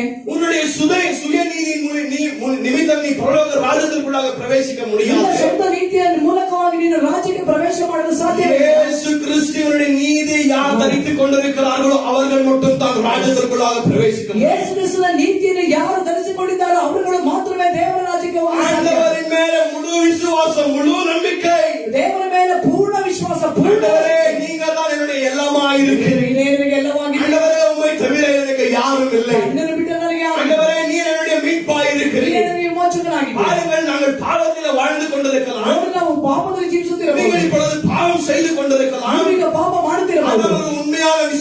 விசுவாசிகளுக்குள்ளாக ஒரு கலக்கம் உண்டாகும், ಆದರೆ ನಿಜವಾದ ವಿಶ್ವಾಸಿಗಳಿಗೆ ಒಂದು ಕಳವಳ ಉಂಟಾಗುತ್ತದೆ, ஒரு பயம் உண்டாகும். ಒಂದು ಭಯ ಉಂಟಾಗುತ್ತದೆ. ஆண்டவரே உமக்கு விரோதமாய் பாவம் செய்து கொண்டிருக்கிறது. ನಿನಗೆ ವಿರೋಧವಾಗಿ ಪಾಪ அந்த ಮಾಡುತ್ತೇವೆ. வேதனை ஒரு விசுவாசிகளுக்குள்ளாக ಆ இருக்கும். ವೇದನೆ ಒಂದು ವಿಶ್ವಾಸಗಳಿಗೆ ಇರುತ್ತದೆ. ஆனால் பெயர் கிறிஸ்தவர்கள் அப்படி அல்ல. ಆದರೆ ಹೆಸರಿಗೆ ಕ್ರೈಸ್ತರಿಗೆ ಹಾಗೆ ಅಲ್ಲ. என்ன பாவம் செய்தாலும் ಏನೇ ಪಾಪ ಮಾಡಿ ஆண்டவர் கிருபை உள்ளவர். ದೇವರ ಕೃಪೆ ಉಳ್ಳವರು. ஆண்டவர் எனக்காக மரித்து விட்டார், ದೇವರು ನನಗಾಗಿ ಸಹ என்னுடைய பாவங்களை மன்னித்து ನನ್ನ விட்டார். ಪಾಪವನ್ನು ಕ್ಷಮಿಸಿದರು. ஜனங்கள் இன்றைக்கு இந்த ಜನರು சுத்தமான வாழ்க்கை வாழ்ந்து கொண்டு ಶುದ್ಧವಾದ ಜೀವಿತ ಜೀವಿಸಿ பாவங்களிலே ஈடுபட்டு கொண்டு ಪಾಪದಲ್ಲಿ ಭಾಗವಹಿಸುವರು. அவர்கள் நரகத்தின் பாதைகளிலே பிரவேசித்துக் கொண்டிருக்கிறார்கள். ಅವರು ನರಕದ ದಾರಿಯಲ್ಲಿ ಪ್ರವೇಶ இன்றைக்கு ಮಾಡುತ್ತಿದ್ದಾರೆ. உட்கார்ந்து கொண்டிருக்கிற அநேகர் அப்படிப்பட்ட நரகத்தின் பாதையில் நடந்து கொண்டிருக்கிறீர்கள். ಆದ್ದರಿಂದ ಕುಳಿತಿರುವಂತ ಅಂದ್ರೆ ಅನೇಕರು ಆ ರೀತಿಯಾದ ನರಕದ ದಾರಿಯಲ್ಲಿ ನಡೆಯುತ್ತಿದ್ದಾರೆ. நீங்கள் நினைத்துக் கொண்டிருக்கிறீர்கள், நான் பரலோகத்திற்கு போய் கொண்டிருக்கிறேன் ನೀವು என்று. ಅಂದುಕೊಳ್ಳುತ್ತೀರಿ, ನಾನು ಪರಲೋಕಕ್ಕೆ ಹೋಗುತ್ತಿದ್ದೇನೆ. ஆனால் நீ நரகத்தின் பாதையில் நடந்து கொண்டிருக்கிறாய். ಆಗ ನೀನು ನರಕದ ದಾರಿಯಲ್ಲಿ ನಡೆಯುತ್ತಿದ್ದೀರಿ. ஆனால் ஆண்டவருடைய கிருபையின் வாசல் உனக்கு முன்பாக திறக்க வைக்கப்பட்டிருக்கிறது. ದೇವರ ಕೃಪೆಯ ಬಾಗಿಲು ನಿನಗೆ ಮುಂಭಾಗ ತೆರೆಯಲ್ಪಟ್ಟಿದೆ. இயேசு நம்மை அழைத்துக் கொண்டிருக்கிறார். ಯೇಸು ನಮ್ಮನ್ನು ಕರೆಯುತ್ತಿದ್ದಾನೆ. எல்லோரும் என்னிடத்தில் வாருங்கள், ನನ್ನ ಬಳಿಗೆ ಬನ್ನಿ. நான் உங்களுக்கு இளைப்பாறுதல் ನಾನು தருகிறேன். ನಿಮಗೆ ವಿಶ್ರಾಂತಿಯನ್ನು ಕೊಡುವೆನು. எதிலிருந்து இளைப்பாறுதல் தருகிறார்? ಯಾವುದರಿಂದ ವಿಶ್ರಾಂತಿ நம்முடைய ಕೊಡುತ್ತಾರೆ? பாவங்களிலிருந்து ஆண்டவர் இளைப்பாறுதல் தரக்கூடிய தேவனாக ನಮ್ಮ இருக்கிறார். ಪಾಪದಿಂದ ದೇವರು ನಮಗೆ ವಿಶ್ರಾಂತಿ ಕೊಡುವಂತ நம்முடைய ದೇವರಾಗಿದ್ದಾನೆ. பாவங்களை எடுத்து கழுவி சுத்திகரித்து ನಮ್ಮ ಪಾಪಗಳನ್ನು ತೆಗೆದು ಶುದ್ಧೀಕರಿಸಿ நம்மை நம்முடைய சொந்த பிள்ளையை மாற்றி ನಮ್ಮನ್ನು ಸ್ವಂತ ಮಗುವಾಗಿ ಮಾರ್ಪಡಿಸಿ நாங்கள் அவரை அப்பா என்று கூப்பிடும்படியாய் ನಾವು ಆತನನ್ನು ಅಪ್ಪ ಎಂದು ಕರೆಯುವಂತೆ அந்த புத்திர ஸ்வீகார ஆவி நமக்கு கொடுத்திருக்கிறார் என்ற வார்த்தை சொல்லுகிறது. ಸ್ವೀಕಾರ ಆತ್ಮವನ್ನು ನಮಗೆ ಕೊಟ್ಟಿದ್ದಾನೆ ಎಂದು ವಾಕ್ಯ ಹೇಳುತ್ತದೆ. அவர் நம்முடைய தகப்பனாக ಅವನು இருக்கிறார். ನಮಗೆ ತಂದೆಗೆ ಆಗಿದ್ದಾನೆ. அப்ப ஜானதன் எட்வர்ட்ஸ் இப்படியாக சொன்னார், ಜೋನಾಥನ್ ಎಡ್ವರ್ಡ್ಸ್ ಹೀಗೆ ಹೇಳಿದರು, என்னுடைய காதுகளிலே எப்பொழுதுமே ನನ್ನ ಕಿವಿಗಳಲ್ಲಿ ಯಾವಾಗಲೂ ஒரு காதிலே எப்பொழுதுமே பரலோகத்தின் மகத்துவமான சத்தம் கேட்கிறது, ಒಂದು ಕಿವಿಲಿ ಯಾವಾಗಲೂ ಪರಲೋಕದ ಮಹಿಮೆಯ ಸತ್ವ ಕೇಳುತ್ತಲೇ ಇದೆ. இன்னொரு இடத்துல நரகத்தின் வேதனை, அதனுடைய அழுகைகள், ಇನ್ನೊಂದು ಪಕ್ಕದಲ್ಲಿ ನರಕದ ವೇದನೆ, ಅದರ ಕಣ್ಣೀರು, ஜனங்களுடைய பாடுகள் ಜನರ ಕಷ್ಟಗಳು எப்பொழுதுமே என்னுடைய காதிலே கேட்டுக்கொண்டிருக்கிறது. ಯಾವಾಗಲೂ ನನ್ನ ಕಿವಿಯಲ್ಲಿ ಕೇಳುತ್ತಲೇ ಇದೆ. ஆண்டவர் நரகத்தை குறித்து பேசினார், ದೇವರು ನರಕವನ್ನು ಕುರಿತು நானும் ಮಾತಾಡಿದರು. நீ நரகத்தை குறித்து பேச வேண்டும். ನಾವು ನೀವು ನರಕವನ್ನು ಕುರಿತು ಮಾತಾಡಬೇಕು. இயேசு நரகம் இருக்கிறது என்று விசுவாசித்தார், ಯೇಸು ನರಕ ಇದೆ ಎಂದು ವಿಶ್ವಾಸ ಮಾಡಿ நான் நீ விசுவாசிக்க வேண்டும். ನಾನು ವಿಶ್ವಾಸ ಮಾಡಬೇಕು. ஆனால் இந்த நரகம் என்பது ನೋಡಿ, ನರಕ ஒரு ಎನ್ನುವುದು உண்மையான இடமாக ಒಂದು இருக்கிறது. ನಿಜವಾದ ಸ್ಥಳವಾಗಿದೆ. Hell doesn't belong to Satan. ಆದ್ರೆ ಅಂದ್ರೆ ಅದು ನರಕವು ಸೈತಾನನಿಗೆ ಸೇರಿದ್ದು ಅಲ್ಲ, Hell belongs to God. ಅದು ದೇವರಿಗೆ ಸೇರಿದ್ದು. God is the creator of hell. ಆದ್ರೆ ನರಕವನ್ನು ಸೃಷ್ಟಿ ಮಾಡಿದ್ದೇ ದೇವರು. ஆண்டவர் எப்படி வானத்தையும் பூமியை படைத்தாரோ ದೇವರು ಹೇಗೆ ಆಕಾಶ ಭೂಮಿಯನ್ನು ಉಂಟು ಮಾಡಿದರು வார்த்தை நமக்கு தெளிவாக சொல்லுகிறது. ವಾಕ್ಯ ನಮಗೆ ಸ್ಪಷ್ಟವಾಗಿ ஆண்டவர் நரகம் என்கிற ஒரு இடத்தை உருவாக்கி வைத்திருக்கிறார். ದೇವರು ನರಕ ಎನ್ನುವಂತ ಒಂದು ಸ್ಥಳವನ್ನು ಉಂಟು ಮಾಡಿ ಇಟ್ಟಿದ್ದಾರೆ. பாருங்கள், ஆண்டவர் எதற்காக நரகத்தை உருவாக்கினார் என்றால், ಅವರು ಯಾವುದಕ್ಕಾಗಿ ನರಕವನ್ನು ಉಂಟು ಮಾಡಿದ್ದಾರೆ? நீங்கள் மத்தேயு 25வது அதிகாரத்தை வாசித்தீர்கள் என்றால் ಸುಮಾರು 25ನೇ ಅಧ್ಯಾಯ ಓದುವಾಗ இப்படியாக சொல்லுகிறது, ವಾಕ್ಯ ಹೀಗೆ ಹೇಳ್ತಾರೆ, நரகம் என்பது சாத்தானுக்கும் அவனுடைய தூதனுக்கும் இடம், ஒரு ஆண்டவர் உருவாக்கின ஒரு இடமாக இருக்கிறது. ಹಾಗೂ ನರಕವನ್ನು ಸೈತಾನನಿಗೂ ಅವನ ಒಂದು ಸೈನ್ಯದವರಿಗೂ ಉಂಟು ಮಾಡಿದಂತ ಒಂದು ಸ್ಥಳವಾಗಿದೆ. எதற்காக ஆண்டவர் நரகத்தை உருவாக்கினார்? ಅದಕ್ಕಾಗಿ ದೇವರು ನರಕವನ್ನು ಉಂಟು ಮಾಡಿದ್ದಾರೆ. பிசாசுக்கும் அவனுடைய சேனைக்கும் நரகத்தை ஆண்டவர் உருவாக்கினார். ಸೈತಾನನಿಗೂ ಅವನ ಸೈನ್ಯಗಳಿಗೂ ದೇವರು ನರಕವನ್ನು ಉಂಟು இன்றைக்கு ಮಾಡಿದ್ದಾರೆ. ஜனங்கள் நினைத்துக் கொண்டிருக்கிறார்கள், ಜನರು ಅಂದುಕೊಳ್ಳುತ್ತಾರೆ, ஐயோ, நரகத்தில் அதிகமான அசுத்தாவிகள் இருக்கிறது, ನರಕದಲ್ಲಿ ಹೆಚ್ಚಾಗಿ ಅಶುದ್ಧಾತ್ಮಗಳಿದೆ. ஐயோ, ஜனங்களை இது வாட்டி வதைக்கிறது என்று ஜனங்கள் நினைத்துக் ಆಗ கொண்டிருக்கிறார்கள். ಜನಗಳನ್ನು ಅದು ಹೆಚ್ಚಾಗಿ ಕಷ್ಟಪಡಿಸುತ್ತದೆ ಎಂದು ಜನರು ಅಂದುಕೊಳ್ಳುತ್ತಾರೆ. பிசாசு வாட்டி வதைக்க மாட்டான், ಆದರೆ ಪಿಶಾಚಿ ಅಣಕಳಿಸುತ್ತಿಲ್ಲ. ஆண்டவர் ஜனங்களை நரகத்தில் வாட்டி வதைக்க போகிறார். ದೇವರೇ ಜನಗಳನ್ನು ಆ ಒಂದು ನರಕದಲ್ಲಿ ಹಾಗೆ ಹಿಂಸೆಪಡಿಸುತ್ತಾರೆ. வாட்டி வதைத்துக் கொண்டிருக்கிறார். ಈ ರೀತಿಯಾಗಿ ಅದನ್ನು ಹಿಂಸೆಪಡಿಸುವುದಿಲ್ಲ. இன்னும் ஆண்டவர் வாட்டி வதைக்க போகிறார். நித்திய நித்தியத்திற்கும் அதை ஆண்டவர் செய்ய ಇದು போகிறார். ನಿತ್ಯ ನಿತ್ಯಕ್ಕೂ ದೇವರು ಅದನ್ನು ಮಾಡುವವರಾಗಿದ್ದಾನೆ. Hell is not a temporary place. ಆದ್ರೆ ಅದು ಒಂದು ಅಂದ್ರೆ ತಕ್ಷಣಕ್ಕೆ ಮಾಡಿದ ಒಂದು ಸ್ಥಳವಲ್ಲ, ಆದ್ರೆ ಅದು ತಕ್ಷಣಕ್ಕೆ ಮಾಡಿದಂತ ಒಂದು ಸ್ಥಳವಲ್ಲ. நித்திய நித்தியத்திற்கும் இருக்கக்கூடிய ஒரு இடமாக இருக்கிறது. ನಿತ್ಯ ನಿತ್ಯಕ್ಕೂ ಇರುವಂತ ಒಂದು ಸ್ಥಳವಾಗಿದೆ. ಆಮೆನ್, அல்லேலூயா. ಹಲ್ಲೆಲೂಯಾ. புரிஞ்சுச்சா? ಗೊತ್ತಾಯ್ತಾ? நரகத்தை உருவாக்கினவர் யார்? ನರಕವನ್ನು ಉಂಟು ಮಾಡಿದವರು ಯಾರು? நம் ஒரே ஆண்டவராக இயேசு கிறிஸ்து. ಒಬ್ಬನೇ ದೇವರಾದ ಯೇಸು ಕ್ರಿಸ್ತನು. எதற்காக உருவாக்கினார்? ಅದಕ್ಕಾಗಿ பிசாசுக்கும் அவனுடைய சேனைக்கும் உருவாக்கினார். ಸೈತಾನನಿಗೂ ಅವನ ಸೈನ್ಯದವರಿಗೆ ಉಂಟು ಮಾಡಿದರು. ஆனால் ಆದರೆ அங்க மனுஷனும் போகிறான். ಆದ್ರೆ ಮನುಷ್ಯನೂ அந்த ಹೋಗುತ್ತಾನೆ. இடத்திற்கு எதற்கு மனுஷன் போகிறான் ಆ என்றால், ಸ್ಥಳಕ್ಕೆ ಮನುಷ್ಯರು ಯಾತಕ್ಕಾಗಿ ಹೋಗ್ತಾನೆ? அவன் பிசாசினுடைய வழிகளில் நடந்து கொண்டிருக்கிறான். ಅವನು ಪಿಶಾಚಿನ ದಾರಿಗಳಲ್ಲಿ ನಡೆಯುತ್ತಿದ್ದಾನೆ. Satan disobeyed God. ಅಂದ್ರೆ ಅವನು ಸೈತಾನನು ದೇವರಿಗೆ ಅವನು ಅವಿಧೇಯನಾದನು. அவன் கீழ்ப்படியாமல் ಅವನು ವಿಧೇಯನಾಗಲಿಲ್ಲ. ஆண்டவர் அவனுக்கு நித்தியத்திற்கு முன்பாகவே என்ன செய்த, உலக தோற்றத்துக்கு முன்னே ದೇವರು ಇವನ ಲೋಕದ ಸೃಷ್ಟಿಗೆ ಮುಂಚೆ ஆண்டவர் அவருடைய நியாய தீர்ப்பை எழுதி வைத்தார். ದೇವರು ಅವನಿಗಾದ ನ್ಯಾಯ ತೀರ್ಪು அவருடைய முடிவு சமீபமாக இருக்கிறது. ಅವನಿಗೆ ಅಂತ್ಯ ಬಹಳ ಸಮೀಪವಾಗಿದೆ. சாத்தான் நரகத்திற்கு போகக்கூடிய நாட்கள் சமீபமாக இருக்கிறது. ಸೈತಾನನು ನರಕಕ್ಕೆ ಹೋಗುವಂತ ದಿವಸಗಳು ಬಹಳ ಸಮೀಪವಾಗಿದೆ. ஆண்டவர் சாத்தானை நித்திய நித்தியத்திற்கு உதைக்க போகிறார். ದೇವರು ಸೈತಾನನ್ನು ನಿತ್ಯ ನಿತ್ಯಕ್ಕೆ ಅವನನ್ನು ಅದರಲ್ಲಿ ಹಾಕುತ್ತಾರೆ. அதற்காக பிசாசானவன் என்ன செய்து கொண்டிருக்கிறான்? ಅದಕ್ಕಾಗಿ ಸೈತಾನನು ಏನು ಮಾಡ್ತಾ ಇದ್ದಾನೆ? ஜனங்களுடைய கண்களிலே பாவம் ஒன்றுமே இல்லை என்று காண்பித்துக் கொண்டிருக்கிறான். ಜನರ ಕಣ್ಣುಗಳಲ್ಲಿ ಪಾಪವು ಏನು ಇಲ್ಲ ಎಂದು உனக்கு பிரியமான வாழ்க்கை நீ வாழலாம். ನಿನಗೆ ಪ್ರಿಯವಾದ ಜೀವನ ನಡೆಸು. உன்னை கேட்க யாரும் இல்லை. ನಿನ್ನನ್ನು ಕೇಳುವುದಕ್ಕೆ ಯಾರು ಇಲ್ಲ. இருப்பது ஒரே ஒரு வாழ்க்கை. ಇರುವುದು ಒಂದೇ ಒಂದು ಜೀವಿತ. பிரியமான வாழ்க்கை. ಅದು ನಿನಗೆ ಪ್ರಿಯವಾದ அதை ಜೀವಿತ. நான் நீ என்ஜாய் செய்ய வேண்டும் என்று ಅದನ್ನು ನಾವು ಚೆನ್ನಾಗಿ ಅನುಭವಿಸಬೇಕು. பிசாசானவன் ஜனங்களுடைய இருதயத்தில் தூண்டிக் கொண்டிருக்கிறான். ಪಿಶಾಚಿಯಾದವನು ಈ ರೀತಿಯಾಗಿ ಜನರ ಹೃದಯದಲ್ಲಿ ಪ್ರೇರೇಪಿಸುತ್ತಾನೆ. இன்றைக்கு உலகத்தாழ்படி இருக்கிறார்கள். ಲೋಕದವರಾಗಿ நமக்கு இருப்பதே ஒரே வாழ்க்கை. ಇರುವುದು ಒಂದೇ ಜೀವಿತ. இந்த வாழ்க்கையை நான் நீங்கள் அனுபவிக்க வேண்டும். ಈ ಜೀವಿತವನ್ನು ನಾನು ನೀವು ಅನುಭವಿಸಬೇಕು. என்ஜாய் பண்ண வேண்டும். ಅದನ್ನು ಸಂತೋಷವಾಗಿ எல்லா காரியங்களும் செய்ய வேண்டும். ಎಲ್ಲವನ್ನು ಮಾಡಬೇಕು. ஆனால் நான் நீங்கள் இதை மறக்க கூடாது. ಆದರೆ ನಾವು ನೀವು ಇದನ್ನು ಮರೆಯಬಾರದು. Earth is a place where we are getting prepared for heaven. ಆದರೆ ಈ ಒಂದು ಲೋಕದಲ್ಲಿ ನಾವು ಪರಲೋಕಕ್ಕೆ ಹೋಗುವುದಕ್ಕೆ ನಾವು ಅಂದ್ರೆ ಇಲ್ಲಿ ಸಿದ್ಧವಾಗುತ್ತಲಿದ್ದೇವೆ. ஆண்டவர் ದೇವರು பரலோகத்திற்கு நம்ம சும்மா எடுத்துக்கொள்ள மாட்டார். ಪರಲೋಕಕ್ಕೆ ನಮ್ಮನ್ನು ಸುಮ್ಮನೆ நம்மை ತೆಗೆದುಕೊಳ್ಳುವುದಿಲ್ಲ. ஆண்டவர் இங்க சுத்திகரித்து ஆயுதப்படுத்தி கடைசியாக நம்மளை நித்திய ஜீவனுக்கு எடுத்துக்கொள்ள ನಮ್ಮ போகிறார். ದೇವರು ಇಲ್ಲಿ ನಮ್ಮನ್ನು ಆಯುಧಪಡಿಸಿ ಸಿದ್ಧಪಡಿಸಿ ಪರಿಶುದ್ಧಪಡಿಸಿ ನಂತರ ಅವರು ತನ್ನ ರಾಜ್ಯಕ್ಕೆ ತೆಗೆದುಕೊಳ್ಳುತ್ತಾರೆ. அவர்கள் நித்திய ஜீவன் என்பது ஒரு இடம் மட்டும் அல்ல. ನಿತ್ಯ ಜೀವನ ಎಂಬುದು ಅದೊಂದು ಸ್ಥಳ ಮಾತ್ರವಲ್ಲ. Eternal life is a person, the Lord Jesus Christ. ಯಾಕೆಂದ್ರೆ ಅದು ನಿತ್ಯ ನಿತ್ಯವಾಗಿ ಅಲ್ಲಿ ಜೀವಿಸುವಂತ ಒಂದು ಕಾರ್ಯವಾಗಿದೆ. நித்திய ஜீவன் என்பது ஆண்டவராக இயேசு கிறிஸ்து. ಅದು ನಿತ್ಯ ಜೀವನ ಎಂದು ಕರ್ತನಾದ ಯೇಸು. ஜனங்கள் பரலோகத்திற்கு போக வேண்டும், பரலோகத்திற்கு போக வேண்டும் என்று சொல்லுகிறார்கள். ಜನರು ಪರಲೋಕಕ್ಕೆ ಹೋಗಬೇಕು ಎನ್ನುತ್ತಾರೆ. ஆனால் ಅನೇಕ ஜனங்களுக்கு அந்த இயேசு கிறிஸ்து இருக்க பிடிக்கவில்லை. ಆದ್ರೆ ಅನೇಕರಲ್ಲಿ ಅಂದ್ರೆ ಯೇಸು ಕ್ರಿಸ್ತನಲ್ಲಿ ಇಷ್ಟವಿಲ್ಲ. Even heaven would be hell without Christ. ಅಂದ್ರೆ பரலோகமும் கிறிஸ்து இல்லாமல் அது நரகமா இருக்கிறது. அப்போ நித்திய ஜீவன் என்பது ஒரு இடம் மட்டுமல்ல, அவர் ஒரு நபரா இருக்கிறார். ಒಂದು ವ್ಯಕ್ತಿಯಾಗಿ இந்த நபர் நமக்குள்ளாக வாசம் செய்கிறார். ಆ ವ್ಯಕ್ತಿ ನಮ್ಮೊಳಗೆ ವಾಸ ಮಾಡ್ತಾನೆ. அவருக்குள்ளாக நான் நீங்கள் ஐக்கியத்தில் இருந்து ಅವರೊಳಗೆ ನಾವು ನೀವು ಐಕ್ಯವಾಗಿ அந்த நித்திய ஜீவனுக்குள்ளாக நான் நீங்கள் பிரவேசிக்க வேண்டும். ಆ ನಿತ್ಯ ಜೀವನದೊಳಗೆ ನಾವು ನೀವು ಪ್ರವೇಶ ಮಾಡಬೇಕು. அப்போ நரகம் என்பது ஒரு உண்மையான இடமாக இருக்கிறது. ನಿಜವಾದ ಸ್ಥಳವಾಗಿದೆ. உங்களை பயமூர்த்தி உங்களை பேசுவதற்கு இந்த வார்த்தைகளை ஆண்டவர் எழுதி வைக்கவில்லை. ಆದರೆ ನಿಮಗೆ ಭಯ ಹುಟ್ಟಿಸುವುದಕ್ಕಾಗಿ ದೇವರು ಈ ವಾಕ್ಯವನ್ನು ಬರೆದಿದ್ದಾರೆ. உங்களுடைய ஆத்மாவை குறித்து இந்த இடத்துல நீ யோசிக்க வேண்டும். ನಿನ್ನ ಆತ್ಮವನ್ನು ಕುರಿತಾಗಿ ನೀನು ಇಲ್ಲಿ ಯೋಚಿಸಬೇಕು. என்னுடைய ஆத்மா மீட்படைந்திருக்கிறதா? ಆತ್ಮ ವಿಮೋಚಿಸಲ್ಪಟ್ಟಿದೆಯಾ? என்னுடைய பாவங்கள் ஆண்டவருடைய ரத்தத்தினாலே கழுவப்பட்டிருக்கிறதா? ಪಾಪ ದೇವರ ರಕ್ತದಲ್ಲಿ ತೊಳೆಯಲ್ಪಟ್ಟಿದೆ. என்னுடைய சுபாவங்கள் மாறி இருக்கிறதா? ನನ್ನ ಸ್ವಭಾವಗಳು ಮಾರ್ಪಟ್ಟಿದೆ. என்னுடைய கிரியைகள் மாறி இருக்கிறதா? ನನ್ನ ಕ್ರಿಯೆಗಳು ಮಾರ್ಪಟ್ಟಿದೆ. உன்னுடைய சுபாவங்களுடைய கிரியைகள் எது மாறாவிட்டால் நீயும் மாறல, பரலோகத்திற்கு போக மாட்டேன். ನಿನ್ನ ಸ್ವಭಾವಗಳಿಂದ ಕ್ರಿಯೆಗಳು ಮಾರ್ಪಡದೆ ಹೋದ್ರೆ ನೀನು ಕೂಡ ರಾಜ್ಯಕ್ಕೆ ಹೋಗುವುದಿಲ್ಲ. ஒரு விசுவாசியுடைய வாழ்க்கையில் அதிகமான மாற்றங்கள் இருக்கும். ಒಂದು ವಿಶ್ವಾಸಿ ಜೀವಿತದಲ್ಲಿ ಹೆಚ್ಚಾದ ಮಾರ್ಪಟ್ಟು ಇರಬೇಕು. உன்னுடைய வாழ்க்கையில மனம் திரும்புதல் இருக்கிறதா? ಅವನ ಜೀವಿತದಲ್ಲಿ ಮನಸ್ಸಾಂತ ஆண்டவரை நீ நேசிக்கிறாயா? ದೇವರನ್ನು ಪ್ರೀತಿಸುತ್ತೀಯಾ? அப்ப இந்த 17வது அதிகாரத்தில் லூக்கா எழுதிய சுவிசேஷத்திலே ಯೋಬನು ಬರೆದ ಸುವಾರ್ತೆ 17ನೇ ಅಧ್ಯಾಯದಲ್ಲಿ 16வது அதிகாரத்திலே 16ನೇ ಅಧ್ಯಾಯದಲ್ಲಿ ஆண்டவர் நரகத்தை குறித்து எழுதி ದೇವರು வைத்திருக்கிறார். ನರಕವನ್ನು ಕುರಿತಾಗಿ ಬರೆದಿದ್ದಾನೆ. இது ஒரு உவமையாக இருக்கிறது. ಇದು ಒಂದು ಸೌಮ್ಯ This is ರೂಪವಾಗಿದೆ. a parable. ಅದು ಇದೊಂದು ಸೌಮ್ಯ அப்ப ರೂಪವಾಗಿದೆ. இதுல நாங்கள் எல்லாம் ஒரு காரியத்தை எக்ஸ்பிளைன் பண்ண முடியாது. அப்படி அந்த காரியங்கள் அது தவறாக போய்விடும். ಅಂದ್ರೆ ಇದರಲ್ಲಿ ಒಂದು ಕಾರ್ಯಗಳನ್ನು ನಾವು ವಿವರಿಸಿ ಹೇಳಲಾಗುವುದಿಲ್ಲ. ಹೇಳಿದ್ರೆ ಅದು ತಪ್ಪಾಗುತ್ತದೆ. நான் நீங்கள் அநேக உவமையை நாங்கள் வார்த்தையில வாசிக்கிறோம். ನಾವು ಅನೇಕ ಒಂದು ಸೌಮ್ಯ ರೂಪವನ್ನು ನಾವು ದೇವರ ವಾಕ್ಯದಲ್ಲಿ நாங்கள் என்ன நினைத்துக் கொள்ளுகிறோம்? ಏನಂತ இது எல்லாருக்கும் ஒரு அர்த்தம் எனக்கு தேவை.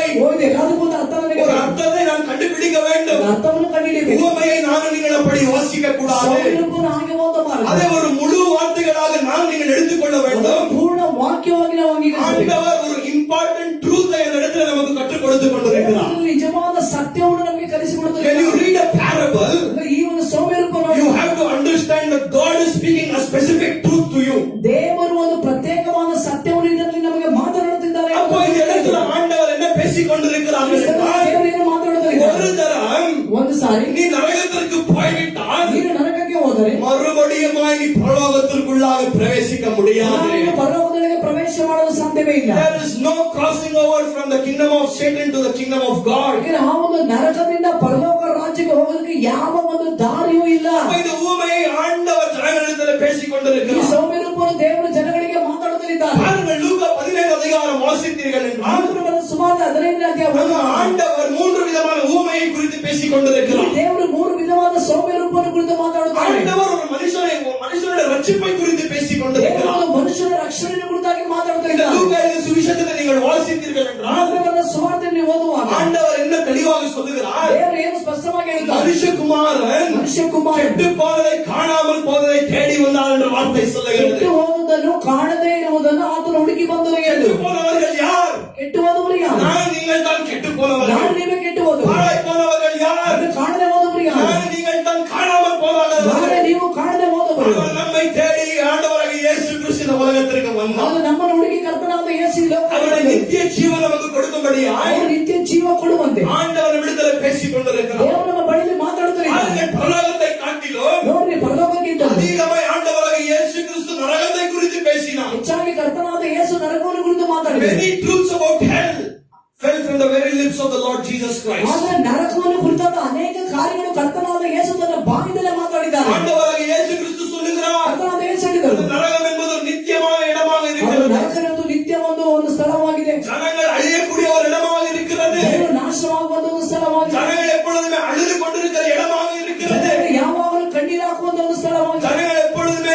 அவர்களுடைய பல்லை கடித்துக் கொண்டு ஆண்டவருக்கு விரோதமாய் கோபமாக இருக்கக்கூடிய ஒரு இடமாக இருக்கிறது. ಜನರಲ್ಲಿ ಯಾವಾಗಲೂ ಹಲ್ಲನ್ನು ಕಡಿಯುತ್ತಾ ದೇವರ ಮೇಲೆ ಕೋಪಗೊಳ್ಳುವಂತ ಒಂದು ಸ್ಥಳವಾಗಿದೆ. இந்த உலகத்தில் எதற்கு பாவங்கள் செய்தார்களோ ಈ ಲೋಕದಲ್ಲಿ ಯಾರ್ಯಾರು ಪಾಪಗಳನ್ನು ಮಾಡಿದರು அந்த நரகத்திற்கு போய் அந்த பாவம் செய்ய வேண்டும் என்று அவர்கள் ஆவலாக இருப்பார்கள். ಅದೇ ಒಂದು ನರಕಕ್ಕೆ ಹೋಗಿ ಅದೇ ಪಾಪವನ್ನು ಮಾಡಬೇಕೆನ್ನುವ ಒಂದು ಕಾತುರದಿಂದ ஆனால் அவர்களுடைய இச்சைகளை அவர்களால் நிறைவேற்றிக் கொள்ள முடியாது. ಅವರ ಇಚ್ಛೆಗಳನ್ನು ಅಲ್ಲಿ ಅವರು ನೆರವೇರಿಸಿಕೊಳ್ಳಲಾಗುವುದಿಲ್ಲ. அவர்களிடத்தில் சரீரத்தில் வாதை, ಒಂದು ಪಕ್ಕದಲ್ಲಿ ಶರೀರದಲ್ಲಿ ಬಾಧೆ. ஜனங்கள் நினைத்துக் கொண்டிருக்கிறார்கள், ಜನಗಳು ನೆನೆಸುತ್ತಾರೆ, வெறும் ஆத்மா மட்டும் தான் நரகத்திற்கு போய்விடும். ಬರೀ ಆತ್ಮ ಮಾತ್ರ ನರಕಕ್ಕೆ ಹೋಗುತ್ತದೆ. ஆத்மா மட்டுமல்ல, ಆತ್ಮ ಮಾತ್ರ வார்த்தை தெளிவாக சொல்லுகிறது, ஆண்டவர் மரித்தவரிலிருந்து எல்லோரையும் உயிர் பெற வைக்கிறார். ದೇವರು ಸತ್ತವರೊಳಗಿಂದ ಎಲ್ಲರೂ ಜೀವಿಸುವಂತೆ ಮಾಡುತ್ತಾರೆ. சில பேர் நித்திய ஜீவனுக்குள்ளாக பிரவேசிக்க போகிறார்கள். ಜೀವನಕ್ಕಾಗಿ ಪ್ರವೇಶ சில ಮಾಡುತ್ತಾರೆ. பேர் நித்திய ஆக்கினைக்குள்ளாக பிரவேசிக்க போகிறார்கள். ಕೆಲವರು ನಿತ್ಯ ದಂಡನೆಗೆ ಪ್ರವೇಶ ಮಾಡುತ್ತಾರೆ. நாங்கள் பரலோகத்திற்கு போவதற்கு ஆண்டவர் எப்படி நமக்கு புதிய மகிமை சரீரத்தை கொடுக்கிறாரோ ನಾವು ಪರಲೋಕಕ್ಕೆ ಹೋಗುವುದಕ್ಕಾಗಿ ಹೇಗೆ ದೇವರು ಹೊಸ ಮಹಿಮೆ ಶರೀರವನ್ನು ಕೊಡುತ್ತಾರೋ அதை போலவே நரகத்திற்கு போவதற்கென்று ஆண்டவர் ஆயத்தம் பண்ணி வைத்திருக்கிறார். ಅದೇ ರೀತಿಯಾಗಿ ನರಕಕ್ಕೆ ಹೋಗುವುದಕ್ಕಾಗಿ ದೇವರು ಸಿದ್ಧ ಮಾಡಿ இந்த ಇಟ್ಟಿದ್ದಾನೆ. இடத்துல ಈ ಸ್ಥಳದಲ್ಲಿ ஒரு மனுஷனை ಒಂದು ಮನುಷ್ಯನ அந்த நெருப்பு அவனை சுட்டாலும் ಅಗ್ನಿ ಅವನನ್ನು ಸುಟ್ಟನು, அவன் கருகி போய்விடுவான். ಅವನು ಕರಗಿ ಹೋಗುತ್ತಾನೆ. அது மட்டுமல்ல, அவனுக்கு ஒரு வேதனை உண்டாகும். ಅದು ಮಾತ್ರ ಅವನಿಗೆ ಒಂದು ವೇದನೆ அப்ப ಉಂಟಾಗುತ್ತದೆ. ஆண்டவர் என்ன சொல்லுகிறார்? ದೇವರು ಏನು ಹೇಳ್ತಾನೆ? அப்படிப்பட்ட நோவு வேதனை நரகத்தில் நித்தியத்திற்கும் இருக்கும் என்று வார்த்தை ಆಸೆ சொல்லுகிறது. ವೇದನೆಯ ನೋವು ನರಕದಲ್ಲಿ ನಿತ್ಯವಾಗಿರುತ್ತದೆ ಎಂದು இன்றைக்கு ಹೇಳ್ತಾನೆ. ஜனங்கள் சொல்லுகிறார்கள், ಜನರು ಹೇಳ್ತಾರೆ, ஐயோ நரகத்தின் பாடுகள் இந்த உலகத்திலேயே அனுபவித்துக் ಅಯ್ಯೋ, கொண்டிருக்கிறோம். ನರಕದಂತ ಪಾಡುಗಳನ್ನು ಈ ಒಂದು ಲೋಕದಲ್ಲಿ ಅನುಭವಿಸುತ್ತದೆ. உண்மையான நரகத்தை உன்னுடைய வாழ்க்கைக்கு நீ ஒப்பிட்டால் உன்னுடைய வாழ்க்கை ஒன்றுமே இல்லை. ನಿಜವಾದ ನರಕಕ್ಕೆ ನಮ್ಮ ಜೀವಿತವನ್ನು ನಾವು ಹೋಲಿಸಿ ನೋಡಿದರೆ ನಿನ್ನ ಜೀವಿತವು ಏನೂ ಇಲ್ಲ. நல்லா இருக்கிற, சந்தோஷமா இருக்கிற, நல்லா சாப்பிடுறோம், ಅಂದ್ರೆ ಚೆನ್ನಾಗಿದ್ದೇವೆ, ಸಂತೋಷವಾಗಿದ್ದೇವೆ, ಚೆನ್ನಾಗಿ ತಿನ್ನುತ್ತೇವೆ. பிரச்சனைகள் எல்லாம் மனுஷனுடைய வாழ்க்கையில் இருக்கிறது. ಸಮಸ್ಯೆ ಎಲ್ಲಾ ಮನುಷ್ಯನ ಜೀವಿತದಲ್ಲಿ ಇದೆ. உனக்கு பிரச்சனையே இல்லையா நீ மனுஷனே இல்ல. ನಿನ್ನ ಸಮಸ್ಯೆ ಇಲ್ಲ ಅಂದ್ರೆ ನೀನು ಮನುಷ್ಯನೇ ಅಲ್ಲ. இல்லையா? பிரச்சனை இல்லாவிட்டா நீ மனுஷனே அல்ல. ಸಮಸ್ಯೆ ಇಲ್ಲದವನು ನೀನು இந்த ಮನುಷ್ಯನೇ ಅಲ್ಲ. உலகத்துல நமக்கு எல்லா விதமான பாடுகள் உண்டு, உபத்திரவங்கள் ಈ உண்டு. ಲೋಕದಲ್ಲಿ ಎಲ್ಲಾ ವಿಧವಾದ ಪಾಡುಗಳು ಉಂಟು, ಉಪದ್ರವ ஆனால் ಉಂಟು. ஜனங்கள் என்ன சொல்லுகிறார்கள்? ಜನಗಳು ಏನು ಹೇಳ್ತಾರೆ? ஐயோ, இங்க வாழுவதை விட நான் மரித்து விடுகிறேன். ಅಯ್ಯೋ, ಇಲ್ಲಿ ನಾವು ಜೀವಿಸುವುದಕ್ಕಿಂತ ಸಾಯುವುದು ಲೇಸು. அப்படியே செத்தா டைரக்டா அப்படியே நரகத்திற்கு ಹಾಗೆ போய். ಸತ್ತರೆ ನೇರವಾಗಿ ನರಕಕ್ಕೆ ಹೋಗುವುದು. ஆனால் உன்னுடைய வாழ்க்கையை நீ மாற்றிக்கொள்ளக்கூடிய நேரமாக இன்றைக்கு இருக்கிறது. ನಿನ್ನ ಜೀವಿತವನ್ನು ಮಾರ್ಪಡಿಸಿಕೊಳ್ಳುವಂತ ಒಂದು ಸಮಯವಾಗಿದೆ. You must prepare to die. ನೀನು ಮರಣ ಹೊಂದಲು You ಸಿದ್ಧವಾಗಿರು. must prepare to meet your Lord Jesus Christ. ನೀನು ನಿನ್ನ ಕರ್ತನಾದ ಯೇಸುವನ್ನು ಸಂಧಿಸಲು ಸಿದ್ಧವಾಗಿರು. ஆண்டவர் ஒரு உண்மையை இந்த இடத்துல பேசிக் கொண்டிருக்கிறார். ದೇವರು ಸತ್ಯವನ್ನು ಇಲ್ಲಿ ಮಾತಾಡುತ್ತಾರೆ. அப்பொழுது ஜனங்கள் எப்படி நரகத்திற்கு போகிறார்கள்? ಜನಗಳು ಹೇಗೆ ನರಕಕ್ಕೆ ಹೋಗುತ್ತಾರೆ? தன்னுடைய சரீரத்திலே ஜனங்கள் நரகத்திற்கு போகிறார்கள். ಶರೀರದಲ್ಲಿ ಜನಗಳು ನರಕಕ್ಕೆ ಹೋಗುತ್ತಾರೆ. அவரிடத்துல ಒಂದು ಸ್ಥಳದಲ್ಲಿ இந்த உலகத்தில் நாங்கள் என்னென்ன பாவம் செய்தோமோ, ಈ ಲೋಕದಲ್ಲಿ ನಾವು ಏನೇನು ಪಾಪ என்ன ಮಾಡಿದ್ದೇವೆ, அக்கிரமங்கள் துரோகங்கள் என்ன செய்தோமோ, ಏನು ಅಕ್ರಮ ದ್ರೋಹ ಮಾಡಿದೆವೋ, நம்முடைய சிந்தனையில் அது ஓடிக்கொண்டே இருக்கும். ನಮ್ಮ ಚಿಂತನೆಯಲ್ಲಿ அது ಓಡುತ್ತಲೇ அது ಇರ್ತದೆ. பரலோகத்தில் இருக்கிற பிள்ளைகளுக்கு அப்படி அல்ல. ಆದರೆ ಪರಲೋಕದಲ್ಲಿರುವ ಮಕ್ಕಳಿಗೆ ಅದು ಆಗಲ್ಲ. உலகத்திற்குரிய காரியங்கள் உலகத்தில் நடந்த காரியங்கள் எல்லாம் மறந்து ಈ விடுவார்கள். ಲೋಕದಲ್ಲಿ ಇದ್ದಂತ ಕಾರ್ಯಗಳು, ಲೋಕದಲ್ಲಿ ನಡೆದಂತ ಕಾರ್ಯಗಳು ಎಲ್ಲವನ್ನು ಅವರು ಮರೆಯುತ್ತಾರೆ. நம்முடைய உள்ளங்களில் வெறும் ஆண்டவர் நிரம்பி இருப்பார். ಅವರ ಒಳಗೆ ಬರೀ ದೇವರು ತುಂಬಿರುತ್ತಾನೆ. இவர்களுக்கு வேதனை உண்டாகும். ಇವರಿಗೆ ವೇದನೆ ಉಂಟಾಗುತ್ತದೆ. அநேக கிறிஸ்தவர்கள் நரகத்தில் இன்றைக்கு வெந்து கொண்டிருக்கிறார்கள், வெந்து போகிறார்கள். ಅನೇಕ ಹೆಸರಿಗೆ ಕ್ರೈಸ್ತರಾಗಿರುವವರು ನರಕದಲ್ಲಿ ಇದ್ದಾರೆ, ನರಕಕ್ಕೆ ಹೋಗುತ್ತಾರೆ.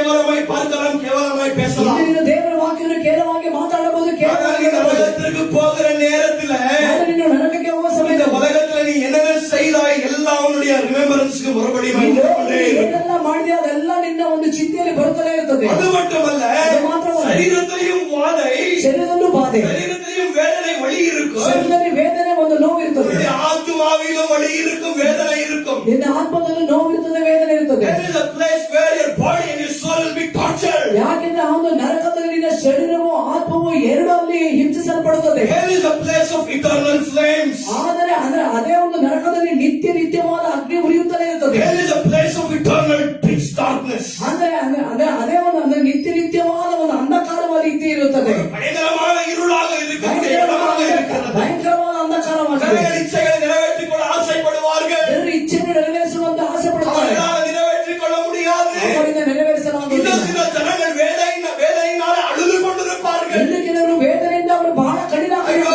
பாஸ்டருடைய வாழ்க்கையே கண்ணீர் நிந்தையின் வாழ்க்கை. ಪಾಸ್ಟರೇ, ನನ್ನ ಜೀವಿತವೇ ಕಣ್ಣೀರು ನಿಂದೆ. ஐயோ இங்க நான் அழுது கொண்டிருக்கிறேன். ಇಲ್ಲಿ ನನ್ನ ಕಡಿದಾಕುತ್ತೇನೆ. ஜனங்கள் நினைத்துக் கொண்டிருக்கிறார்கள். ಜನರು ನಡೆಸುತ್ತಾರೆ. ஆனால் நித்திய நரகம் என்பது ನರಕ ಎನ್ನುವುದು நித்தியமாய் நான் நீங்கள் அழுது கொண்டிருப்போம். ನಿತ್ಯವಾಗಿ ನಾವು ನೀವು ಕಡಿದಾಕುತ್ತೇವೆ. ஒரு நொடி சமாதானம் கிடைப்பதில்லை, ಸಮಾಧಾನ ஒரு ಸಿಗುವುದು, நொடி சந்தோஷம் கிடைப்பதில்லை. ಸಂತೋಷ ಸಿಗುವುದಿಲ್ಲ. இன்னும் ஒரு கூட்ட ஜனங்கள் இருக்கும். ಇನ್ನೊಂದು ಕೂಟ ಜನ ಇರುತ್ತಾರೆ. ஆண்டவரின் மேலே கோபமாயிருப்பார்கள். ದೇವರ ಮೇಲೆ அவருடைய ಕೋಪವುಳ್ಳವರಾಗಿರುತ್ತಾರೆ. பல்லுகளை ஆண்டவருக்கு விரோதமாய் கடித்துக் ಅವರ கொண்டிருப்பார்கள். ಹಲ್ಲುಗಳನ್ನು ದೇವರಿಗೆ ವಿರೋಧವಾಗಿ ಕಚ್ಚುತ್ತಾರೆ. God, how dare you put me in this place? ದೇವರಿಗೆ ಎಷ್ಟು ಧೈರ್ಯ ನನ್ನನ್ನು ನರಕದಲ್ಲಿ ಹಾಕುತ್ತಾರೆ. எதற்காக இந்த இடத்திலே என்னை போட்டாய்? ಅದಕ್ಕಾಗಿ ನನ್ನನ್ನು ಹಾಕಿದೆ. ஜனங்கள் ஆண்டவருடைய நாமத்தை தூஷிக்கக்கூடிய இடமாயிருக்கிறது. ಜನರು ದೇವರ ನಾಮವನ್ನು ದೂಷಿಸುವಂತ ಒಂದು ಸ್ಥಳವಾಗಿದೆ. ஆனால் நரகம் என்பது ನರಕ ಎನ್ನುವುದು ஆண்டவர் வாசம் பண்ணுகிற ஒரு இடமாயிருக்கிறது. ದೇವರು ವಾಸ ಮಾಡುವಂತ ಒಂದು ಸ್ಥಳವಾಗಿದೆ. இது உங்களுக்கு ஆச்சரியமாயிருக்கும். ಅದು ನಿಮಗೆ The ಆಶ್ಚರ್ಯವಾಗಿದೆ. Bible clearly says that God is omnipresent. ಯಾಕೆಂದ್ರೆ ದೇವರ ವಾಕ್ಯ ಇರ್ತದೆ, ಆತನು ಎಲ್ಲಾ ಸ್ಥಳದಲ್ಲಿ ಇರುವ, அவர் எல்லா இடத்திலும் இருக்கக்கூடிய தேவனாயிருக்கிறார். ಎಲ್ಲಾ ಸ್ಥಳದಲ್ಲಿ ಇರುವಂತ ದೇವರಾಗಿದ್ದಾನೆ. God, the Lord Jesus Christ is also present in hell. ಕರ್ತನಾದ ಯೇಸು ಕ್ರಿಸ್ತನು ಆತನಲ್ಲಿ ನರಕದಲ್ಲಿ ಕೂಡ ಇರುತ್ತಾರೆ. எப்படி இருக்கிறார் என்றால் இருக்கிறார். அவருடைய கோபத்தை நித்தியத்திற்கும் ஜனங்களின் மேலே வெளிப்படுத்திக் கொண்டே ಅವರ இருக்கிறார். ಕೋಪವನ್ನು ನಿತ್ಯತ್ವಕ್ಕೂ ಜನಗಳ ಮೇಲೆ ತೋರಿಸುತ್ತಲೇ ಇರ್ತಾರೆ. God is present in hell through his eternal wrath. ಯಾಕೆಂದ್ರೆ ದೇವರು ತನ್ನ ನಿತ್ಯವಾದ ಒಂದು ಕೋಪದ ಮೂಲಕವಾಗಿ ಆತನು ಅಲ್ಲಿ ಇರುತ್ತಾನೆ. கர்த்தருடைய நாமத்திற்கு மகிமை ಆತನ உண்டாகுவதாக. ನಾಮಕ್ಕೆ ಮಹಿಮೆ அந்த ಉಂಟಾಗಲಿ. இடத்துல ಆ ಸ್ಥಳದಲ್ಲಿ நீங்க வெளியே வர வேண்டும் என்று இச்சிப்பீர்கள், வர முடியாது. ನೀವು ಹೊರಗೆ ಬರಬೇಕೆಂದು ಬಯಸಿದರೂ ಬರಲಾಗುವುದಿಲ್ಲ. ஆண்டவரே, ஊழியக்காரன் பிரசங்கம் பண்ணாங்களே, ದೇವರೇ ಸೇವಕರು ಪ್ರಸಂಗ ஆண்டவரே, ಮಾಡಿದರು. சிலுவை குறித்து பிரசங்கம் பண்ணாங்களே, ಕುರಿತು ಪ್ರಸಂಗ ಮಾಡಿದರು. ஆண்டவரே, சபையில ஊழியக்காரன் நரகத்தை குறித்து பேசினார்களோ, ಸೇವಕರು ನರಕವನ್ನು ಕುರಿತಾಗಿ ಮಾತಾಡಿದರು. சத்திய வார்த்தைகளை குறித்து பேசினார் அல்லவோ, ಸತ್ಯ ವಾಕ್ಯವನ್ನು ಕುರಿತಾಗಿ ಮಾತಾಡಿದರು. ஆண்டவரே, அன்றைக்கு நான் செவி கொடுக்கவில்லை. ಅಂದು ನಾನು ಕಿವಿ ಕೊಡಲಿಲ್ಲ. ஆண்டவரே, எனக்கு ஒரு சான்ஸை தாரும்.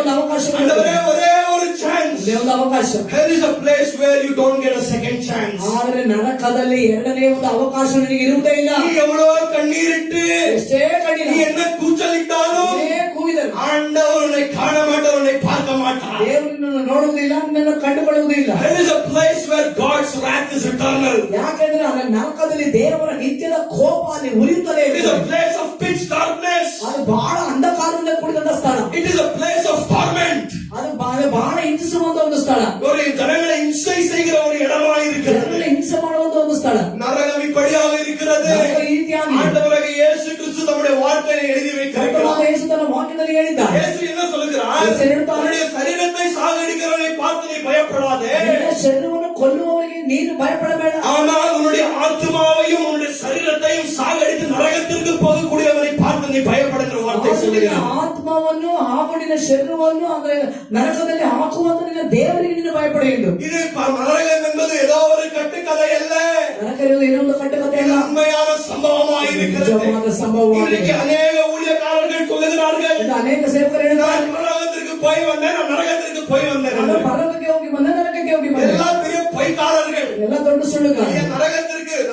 நீ நரகத்துக்கு போற அந்த மாதிரி இடம் வந்து நாங்க இன்னும் யாரும் பார்க்கவே இல்லை. ನಾವು ನರಕಕ್ಕೆ ಹೋಗುವಂತ ಸ್ಥಳ ಇನ್ನು ಯಾರು ನೋಡೇ ಇಲ್ಲ. ஆனா இந்த சத்தியங்கள் எல்லாம் உங்களுக்கு சொல்ல நான் ஆவலாக இருக்கிறேன். ನನಗೆ ಸತ್ಯಗಳು ಏನೆಂದು ನಾನು இப்பொழுது ಬಯಸುತ್ತೇನೆ. மறிக்க அது மட்டுமல்ல, அது மாத்திரமல்ல, இன்னும் சில ஜனங்கள் இப்படியாக போதிக்கிறார்கள். ಇನ್ನೂ ಹೀಗೆ ಬೋಧಿಸುತ್ತಾನೆ. ஆண்டவர் அன்புள்ள தேவன், ದೇವರು ಪ್ರೀತಿಯುಳ್ಳ ದೇವರು. யார் ரட்சிக்கப்பட்டிருக்கிறார்களோ பரலோகத்திற்கு ಯಾರು போய்விடுவார்கள். ರಕ್ಷಣೆ ಹೊಂದಿದ್ದಾರೋ ಅವರು ರಾಜ್ಯಕ್ಕೆ ಹೋಗುತ್ತಾರೆ. அது மட்டுமல்ல, அது மாத்திரமல்ல, ஆனால் ஆண்டவர் ஜனங்கள் வேதனைப்படக்கூடாது என்று ದೇವರು ಜನಗಳು அவர்கள் வேதனை படமாட்டார்கள். ஆண்டவர் நித்தியத்துக்கும் ஆத்மாவை அழித்து விடுகிறார். The law of existence என்று சொல்லுகிறார்கள். ದೇವರು ನಿತ್ಯತ್ವಕ್ಕೆ ಆ ಒಂದು ಆತ್ಮಗಳನ್ನು ನಾಶ ಮಾಡಿ ಬಿಡುತ್ತಾರೆ ಎಂದು. ಅದ ಇಂಗ್ಲಿಷ್ ನಲ್ಲಿ ಡಾಕ್ಟರ್ ಆಫ್ annihilation என்று சொல்லுகிறார்கள். ಅದರ ಆಂಗ್ಲ ಭಾಷೆಯಲ್ಲಿ ಆ ಒಂದು டாக்டர் எழுத்தாரு annihilation என்று சொல்லுகிறார்கள். அப்படி என்னவென்றால் ஆண்டவர் மனுஷன் வாதைப்படுவதை பார்க்க கூடாமல் மனுஷன் பாதப்படுவது ನೋಡದೆ ஆண்டவர் என்ன செய்து விடுகிறார்? அவருடைய சோலை எக்ஸ்டிங்க்ட் செய்து விடுகிறார். ಅವನ ಆತ್ಮವನ್ನು ಅವರು ಹಾಗೆ ಅದನ್ನು ನಾಶ ಮಾಡಿ ಬಿಡುತ್ತಾರೆ. வார்த்தை எப்படியாக சொல்லவில்லை. ವಾಕ್ಯ ಹಾಗೆ ಹೇಳಿದೆ. அவருடைய ஆத்மா நித்திய நித்தியத்திற்கும் நரகத்திலே வெந்து கொண்டிருக்கும் என்று வார்த்தை சொல்லுகிறது. ಆತ್ಮವು ನಿತ್ಯ ನಿತ್ಯತ್ವಕ್ಕೂ ನರಕದಲ್ಲಿ ಬೆಳೆಯುತ್ತದೆ ಎಂದು ವಾಕ್ಯ தேவனுடைய கோபம் அவரின் மேல் நித்திய நித்தியத்திற்கும் இறங்கும் என்று வார்த்தை சொல்லுகிறது. ದೇವರ ಕೋಪ ನಿತ್ಯ ನಿತ್ಯತ್ವಕ್ಕೂ ಅವರ ಮೇಲೆ ಇಳಿಯುತ್ತದೆ. நரகம் ஒரு உண்மையான இடமாக இருக்கிறது. ಒಂದು ನಿಜವಾದ ಸ್ಥಳವಾಗಿದೆ. ಅನೇಕ ಜನಗಳು ಅங்கே ಪ್ರವೇಶಿக்க போகிறார்கள். ದೇವರಲ್ಲಿ ಪ್ರವೇಶ ಮಾಡುತ್ತಾರೆ. நீங்கள் அந்த இடத்திற்கு பிரவேசிக்காதபடி உங்களுடைய வழிகளை நீங்கள் சரிப்படுத்திக் கொள்ளுங்கள். ನೀವು ಆ ಒಂದು ದಾರಿಯೊಳಗೆ ನೀವು ಪ್ರವೇಶ ಮಾಡದಂತೆ ನಿಮ್ಮ ನಡತೆಗಳನ್ನು ಸರಿಪಡಿಸಿಕೊಳ್ಳಿ. ஆண்டவருடைய வழிகளை அறியாமல் இருக்கிறோம். ದೇವರ ದಾರಿಗಳನ್ನು ತಿಳಿಯದೇ ಇದ್ದೇವೆ. ஆண்டவருடைய பரிசுத்தத்தை அறியாமல் இருக்கிறோம். ದೇವರ ಪರಿಶುದ್ಧತೆಯನ್ನು அவருடைய ತಿಳಿಯದೇ மகத்துவத்தை அறியாமல் இருக்கிறோம். ಅವರ ಮಹತ್ವವನ್ನು அவருடைய ತಿಳಿಯದೇ நீதியை அறியாமல் இருக்கிறோம். ಅವರ ನೀತಿಯನ್ನು ತಿಳಿಯದೇ ஆண்டவர் நரகத்திற்கே யாருமே அனுப்ப மாட்டார். ಓ ದೇವರು ನರಕಕ್ಕೆ ಕಳಿಸುವುದಿಲ್ಲ. நரகத்தை குறித்து யார் பேசுவதில்லை. அவன் பைத்தியகாரசி. ಹಾಗೂ ನರಕವನ್ನು ಕುರಿತಾಗಿ ಯಾರು ಮಾತನಾಡುತ್ತಿಲ್ಲ. அவன் பொய்யான ஊழியக்காரன். ಅವರು ಸುಳ್ಳಾದ இன்னைக்கு பெயர் புகழ் பெற்ற ஊழியக்காரர்கள் பெரிய பெரிய ஊழியக்காரர்கள் நரகம் இருப்பது என்று விசுவாசிப்பதில்லை. ಆದ್ದರಿಂದ ದೊಡ್ಡ ದೊಡ್ಡ ಹೆಸರುವಾಸಿಯಾದಂತ ಸೇವಕರುಗಳು ಕೂಡ ನರಕ ಇದೆ ಎಂದು ವಿಶ್ವಾಸ அப்படிப்பட்ட ஒரு கேடுகட்ட போதக நரகத்திற்கு போவானுடைய சபை நரகத்திற்கு போய்விடும். ಆ ರೀತಿಯಾದ ಕೇಡು ತುಂಬಿದಂತ ದೇವ ಸೇವಕರುಗಳು ನರಕಕ್ಕೆ ಹೋಗುತ್ತಾರೆ. ಅವರ ಸಭೆಯವರು ಅದರಲ್ಲಿ ಹೋಗುತ್ತಾರೆ. The doctrine of hell must constantly keep remaining in our ears. ಯಾಕೆಂದ್ರೆ ನಮ್ಮ ಕಿವಿಗಳಲ್ಲಿ ಯಾವಾಗ ಆ ಒಂದು ನರಕವನ್ನು ಕುರಿತಾದ ಒಂದು ಪ್ರತಿಧ್ವನಿ ಉಂಟಾಗುತ್ತಲೇ ಇರಬೇಕು. நமக்கு நம்பிக்கை இருக்கிறது பரலோகத்திற்கு போய்விடுவேன் என்று. ಒಂದು ಪಕ್ಕದಲ್ಲಿ ನಮಗೆ ನಂಬಿಕೆ ಇದೆ ಪರಲೋಕಕ್ಕೆ ಹೋಗುತ್ತೇವೆ. இன்னொரு இடத்தில் நரகத்தின் பயம் நமக்குள்ளாக காணப்படலாம். ಇನ್ನೊಂದು ಪಕ್ಕದಲ್ಲಿ ನರಕದ ಭಯವು ನಮ್ಮಲ್ಲಿ ಕಾಣುತ್ತಲೇ ಇರಬೇಕು. ஆண்டவருடைய கோபம் நமக்குள்ள ஆண்டவருடைய கோபத்தை நான் நீங்கள் அறிய வேண்டும். ದೇವರ ಕೋಪವನ್ನು ನಾನು ನೀವು ತಿಳಿಯಬೇಕು. கர்த்தருடைய நாமத்திற்கு மகிமை உண்டாகுவதாக. ನಾಮಕ್ಕೆ ಮಹಿಮೆ ಉಂಟಾಗಲಿ. ஆண்டவராகிய இயேசு கிறிஸ்து முதலாவது ரட்சிப்பை குறித்து 17வது அதிகாரத்தில் பேசினார். 18ನೇ ವಚನದಲ್ಲಿ 15ನೇ அதிகாரம் 15 ಚಾಪ್ಟರ್ 15ನೇ ಅಧ್ಯಾಯದಲ್ಲಿ ರಕ್ಷಣೆ ಕುರಿತು ಮಾತಾಡಿದರು. ஆண்டவர் ரட்சிப்பை குறித்து பேசுகிறார். ದೇವರು ರಕ್ಷಣೆ ಕುರಿತು ಮಾತಾಡಿದರು. 16வது அதிகாரம் நீங்கள் வாசித்தீர்கள் என்றால் 16ನೇ ಅಧ್ಯಾಯ ನೋಡುವಾಗ அந்த இடத்துல he speaks about an unrighteous steward. ಅಂದ್ರೆ ಅನೀತಿವಂತರನ್ನ ಕುರಿತಾಗಿ ஒரு ಮಾತಾಡುತ್ತಾರೆ. ஐஸ்வர்யவானை குறித்து பேசுகிறார். ಐಶ್ವರ್ಯವಂತರನ್ನ ಕುರಿತಾಗಿ. அப்போ ஆண்டவர் இது யாரை குறித்து பேசுகிறார் என்றால் ದೇವರು ಯಾರ ಕುರಿತು ಮಾತಾಡುತ್ತಾರೆ? இந்த மெட்டீரியல் பொசிஷனை யாரால கரெக்டாக உபயோகப்படுத்த முடியவில்லையோ ಅಂದ್ರೆ ದೇವರು ಕೊಟ್ಟಂತ ಆಶೀರ್ವಾದಗಳನ್ನು ಯಾರು ಸರಿಯಾಗಿ ಅದನ್ನು ಉಪಯೋಗಿಸುವುದಿಲ್ಲ அவர்களும் நரகத்திற்கு போவார்கள் என்று வார்த்தை சொல்லுகிறது. ಅವರುಗಳು ಕೂಡ ನರಕಕ್ಕೆ ಹೋಗುತ್ತಾರೆ ಎಂದು ஆண்டவர் காரியத்தை கொடுத்திருப்பார். ದೇವರು ಒಂದು ಕಾರ್ಯವನ್ನು ನಿಮಗೆ ಕೊಟ್ಟಿರುತ್ತಾರೆ. ஆடம்பரமாய் உனக்கு பிரியமாய் என்ன செய்து கொள்ளுகிறாயோ ನೀನು ಆಡಂಬರವಾಗಿ ನಿನಗಿಂದ ಏನೇನು ಮಾಡಿಕೊಳ್ಳುತ್ತೀಯೋ அப்படிப்பட்ட மனுஷன் பரலோகத்திற்கு போக மாட்டான் என்று வார்த்தை சொல்லுகிறது. ಮಾಡಿದ ಮನುಷ್ಯನು ಪರಲೋಕಕ್ಕೆ ಹೋಗುವುದಿಲ್ಲ ಎಂದು ವಾಕ್ಯ ಹೇಳುತ್ತದೆ. பின்பு இப்ப இயேசு கிறிஸ்து ಆದ ನಂತರ ಯೇಸು ಕ್ರಿಸ್ತ இந்த ஐஸ்வர்யவான் லாசரை குறித்து பேசிக் கொண்டிருக்கிறார். ಐಶ್ವರ್ಯವಂತನಾದ ಲಾಜರನ ಕುರಿತಾಗಿ ಮಾತಾಡುತ್ತಾರೆ. Now there is a rich man and he was habitually dressed in purple and fine linen, joyously living in splendor every day. ಯಾಕಂದ್ರೆ ಇಲ್ಲಿ ಅಂದ್ರೆ ಈ ಒಬ್ಬ ಭೋಗ ಪುರುಷನು ಅವನ ಜೀವಿತ ಹೇಗೆ ಮಾಡಿದೆ ಎಂದು ದೇವರಲ್ಲಿ ಸ್ಪಷ್ಟವಾಗಿ ಹೇಳಿದ್ದಾರೆ. இயேசு பிரசங்கித்துக் கொண்டிருந்தார். ಯೇಸು ಇಲ್ಲಿ ಪ್ರಸಂಗ ಮಾಡಿದರು. இந்த பரிசேயர்கள் சதுசேயர்கள் சுயநீதிக்காரர்களாக இருந்தார்கள். ಇಲ್ಲಿ ಪರಿಸೇಯರು ಹಾಗೂ ಅಂದ್ರೆ ವೇದಶಾಸ್ತ್ರಿಗಳು ತಮ್ಮ ಸ್ವಂತ ನೀತಿಯಿಂದ ತುಂಬಿದಂತ ಜನಗಳಾಗಿದ್ದರು. இந்த பரிசேயர்கள் என்ன நினைத்தார்கள்? ಪರಿಸೇಯರು ಏನಂದುಕೊಂಡರು? விபச்சாரக்காரர்கள், வேசித்தனக்காரர்கள், ஆயக்காரர்கள் பரலோகத்திற்குள்ள பிரவேசிக்கவே முடியாது என்று நினைத்துக் கொண்டார்கள். ಅಂದ್ರೆ ಪಾಪಿಗಳು, ವ್ಯಭಿಚಾರಕಾರರು, ವೇಷಿತನ ಮಾಡೋರು ಪರಲೋಕ ರಾಜ್ಯಕ್ಕೆ ಹೋಗುವುದಿಲ್ಲ. ஆனால் இயேசು என்ன சொல்லுகிறார்? ಯೇಸು ಹೇಳುತ್ತಾರೆ, நான் காணாமல் போன பாவிகளை தேடிவன் என்று ஆண்டவர் சொல்லுகிறார். ನಾನು ಕಾಣದೆ ಹೋದಂತ ಪಾಪಿಗಳನ್ನು ಹುಡುಕಿ ಬಂದೆಂದು ஆண்டவர் பரிசேயர்களை பார்த்து சொல்லுகிறார், ಪರಿಸೇಯರನ್ನು ಹೇಳುತ್ತಾರೆ, நீ பரலோகத்திற்குள்ளாக பிரவேசிப்பதை காட்டிலும் ನೀನು ಪರಲೋಕ ರಾಜ್ಯಕ್ಕೆ ಹೋಗುವುದಕ್ಕಿಂತ விபச்சாரக்காரர்கள், வேசிக்காரர்கள், ஆயக்காரர்கள் உனக்கு முன்பாக ராஜ்யத்திற்குள்ளாக பிரவேசிப்பார்கள் என்று ஆண்டவர் சொல்லுகிறார். ವ್ಯಭಿಚಾರಿಗಳು, ವೇಷಿತನ ಮಾಡುವವರು, ಸುಂಕದವರು ನಿನಗಿಂತ ಮೊದಲು ದೇವರ ರಾಜ್ಯಕ್ಕೆ ಹೋಗುತ್ತಾರೆ. அவர்கள் தம்முடைய பாவங்களை உணர்ந்து ಅವರು ತಮ್ಮ ಪಾಪಗಳನ್ನು எனக்கு இயேசுவை விட்டா வேற வழியில இயேசு தான் என்னுடைய தேவன், ನನಗೆ ಯೇಸು ಬಿಟ್ಟಿದ ದಾರಿயிಲ್ಲ, ಯೇಸುವೇ ನನ್ನ ದೇವರು, அவர் தான் என்னுடைய ரட்சிப்பு, ಅವರೇ ನನ್ನ ರಕ್ಷಕ, அவர் தான் என்னை மன்னிக்கக்கூடிய தேவன் என்று ಅವರೇ ನನ್ನ ಕ್ಷಮಿಸುವಂತ ದೇವರು. தம்முடைய வாழ்க்கை கிறிஸ்துவிடத்தில் அர்ப்பணித்து விட்டார்கள். ತಮ್ಮ ಜೀವಿತವನ್ನು ಕ್ರಿಸ್ತನಿಗೆ ಸಮರ್ಪಿಸಿದರು. இந்த பரிசேயர்கள் சுயநீதியில வாழ்ந்து கொண்டிருக்கிறார்கள். ಪರಿಸರ ತಮ್ಮ ಸ್ವಂತ ರೀತಿಯಲ್ಲಿ ಜೀವಿಸಿದರು. அவர்கள் எதற்காக இயேசு இந்த வார்த்தைகளை பேசுகிறார்கள்? ಯಾತಕ್ಕಾಗಿ ಯೇಸುವರು ಮಾತಾಡಿದರು. பரிசேயர்களுடைய கண்களிலே ಪರಿಸರ ಒಂದು ಕಣ್ಣು ஐஸ்வர்யவான்கள் ಐಶ್ವರ್ಯವಂತರು ஆண்டவருடைய ஃபேவர் பெற்ற ஜனங்கள் என்று நினைத்துக் கொண்டிருந்தார்கள். ದೇವರಿಂದ ದಯ ಹೊಂದಿದ ಜನಗಳು ಎಂದುಕೊಂಡರು. இந்த பாவிகள் ಪಾಪಿಗಳು பிச்சைக்காரர்கள் ಭಿಕ್ಷೆಗಾರರು ஆண்டவருடைய கிருபை அவர் மேலே இல்லை என்று ದೇವರ ಕೃಪೆ ಅವರ ಮೇಲೆ ಇಲ್ಲ ಎಂದು அவர்களை ஒதுக்கி தள்ளிவிட்டார்கள். ಅವರನ್ನು ತಳ್ಳಿಬಿಟ್ಟರು. ஆனால் இன்றைக்கு அநேக ஜனங்கள் நினைத்துக் கொண்டிருக்கிறார்கள், ಅನೇಕರು ಅಂದುಕೊಳ್ಳುತ್ತಾರೆ ஆண்டவர் எனக்கு எல்லா ஆசீர்வாதங்களையும் கொடுத்திருக்கிறார், ದೇವರಿಗೆ ಎಲ್ಲ ಆಶೀರ್ವಾದ நான் கேட்டதை எல்லாம் நான் பெற்றுக் கொண்டிருக்கிறேன், ಎಲ್ಲ ಹೊಂದಿದೆ. ஆண்டவருடைய கிருபை என் மேலே ದೇವರ இருக்கிறது. ಕೃಪೆ ನನ್ನ ಮೇಲೆ ಇದೆ. ஆண்டவர் உலகத்தாருக்கும் அந்த கிருபையை கொடுக்கிறார். ದೇವರು ಲೋಕದಲ್ಲಿ ಆ ಕೃಪೆ ಕೊಡುತ್ತಾರೆ. ஆனால் இந்த உலகத்தார்கள் இந்த ஜனங்கள் என்ன நினைத்துக் கொண்டிருந்தார்கள், ಅಲ್ಲಿ ಲೋಕದವರು ಏನೆಂದುಕೊಂಡರು? ஐயோ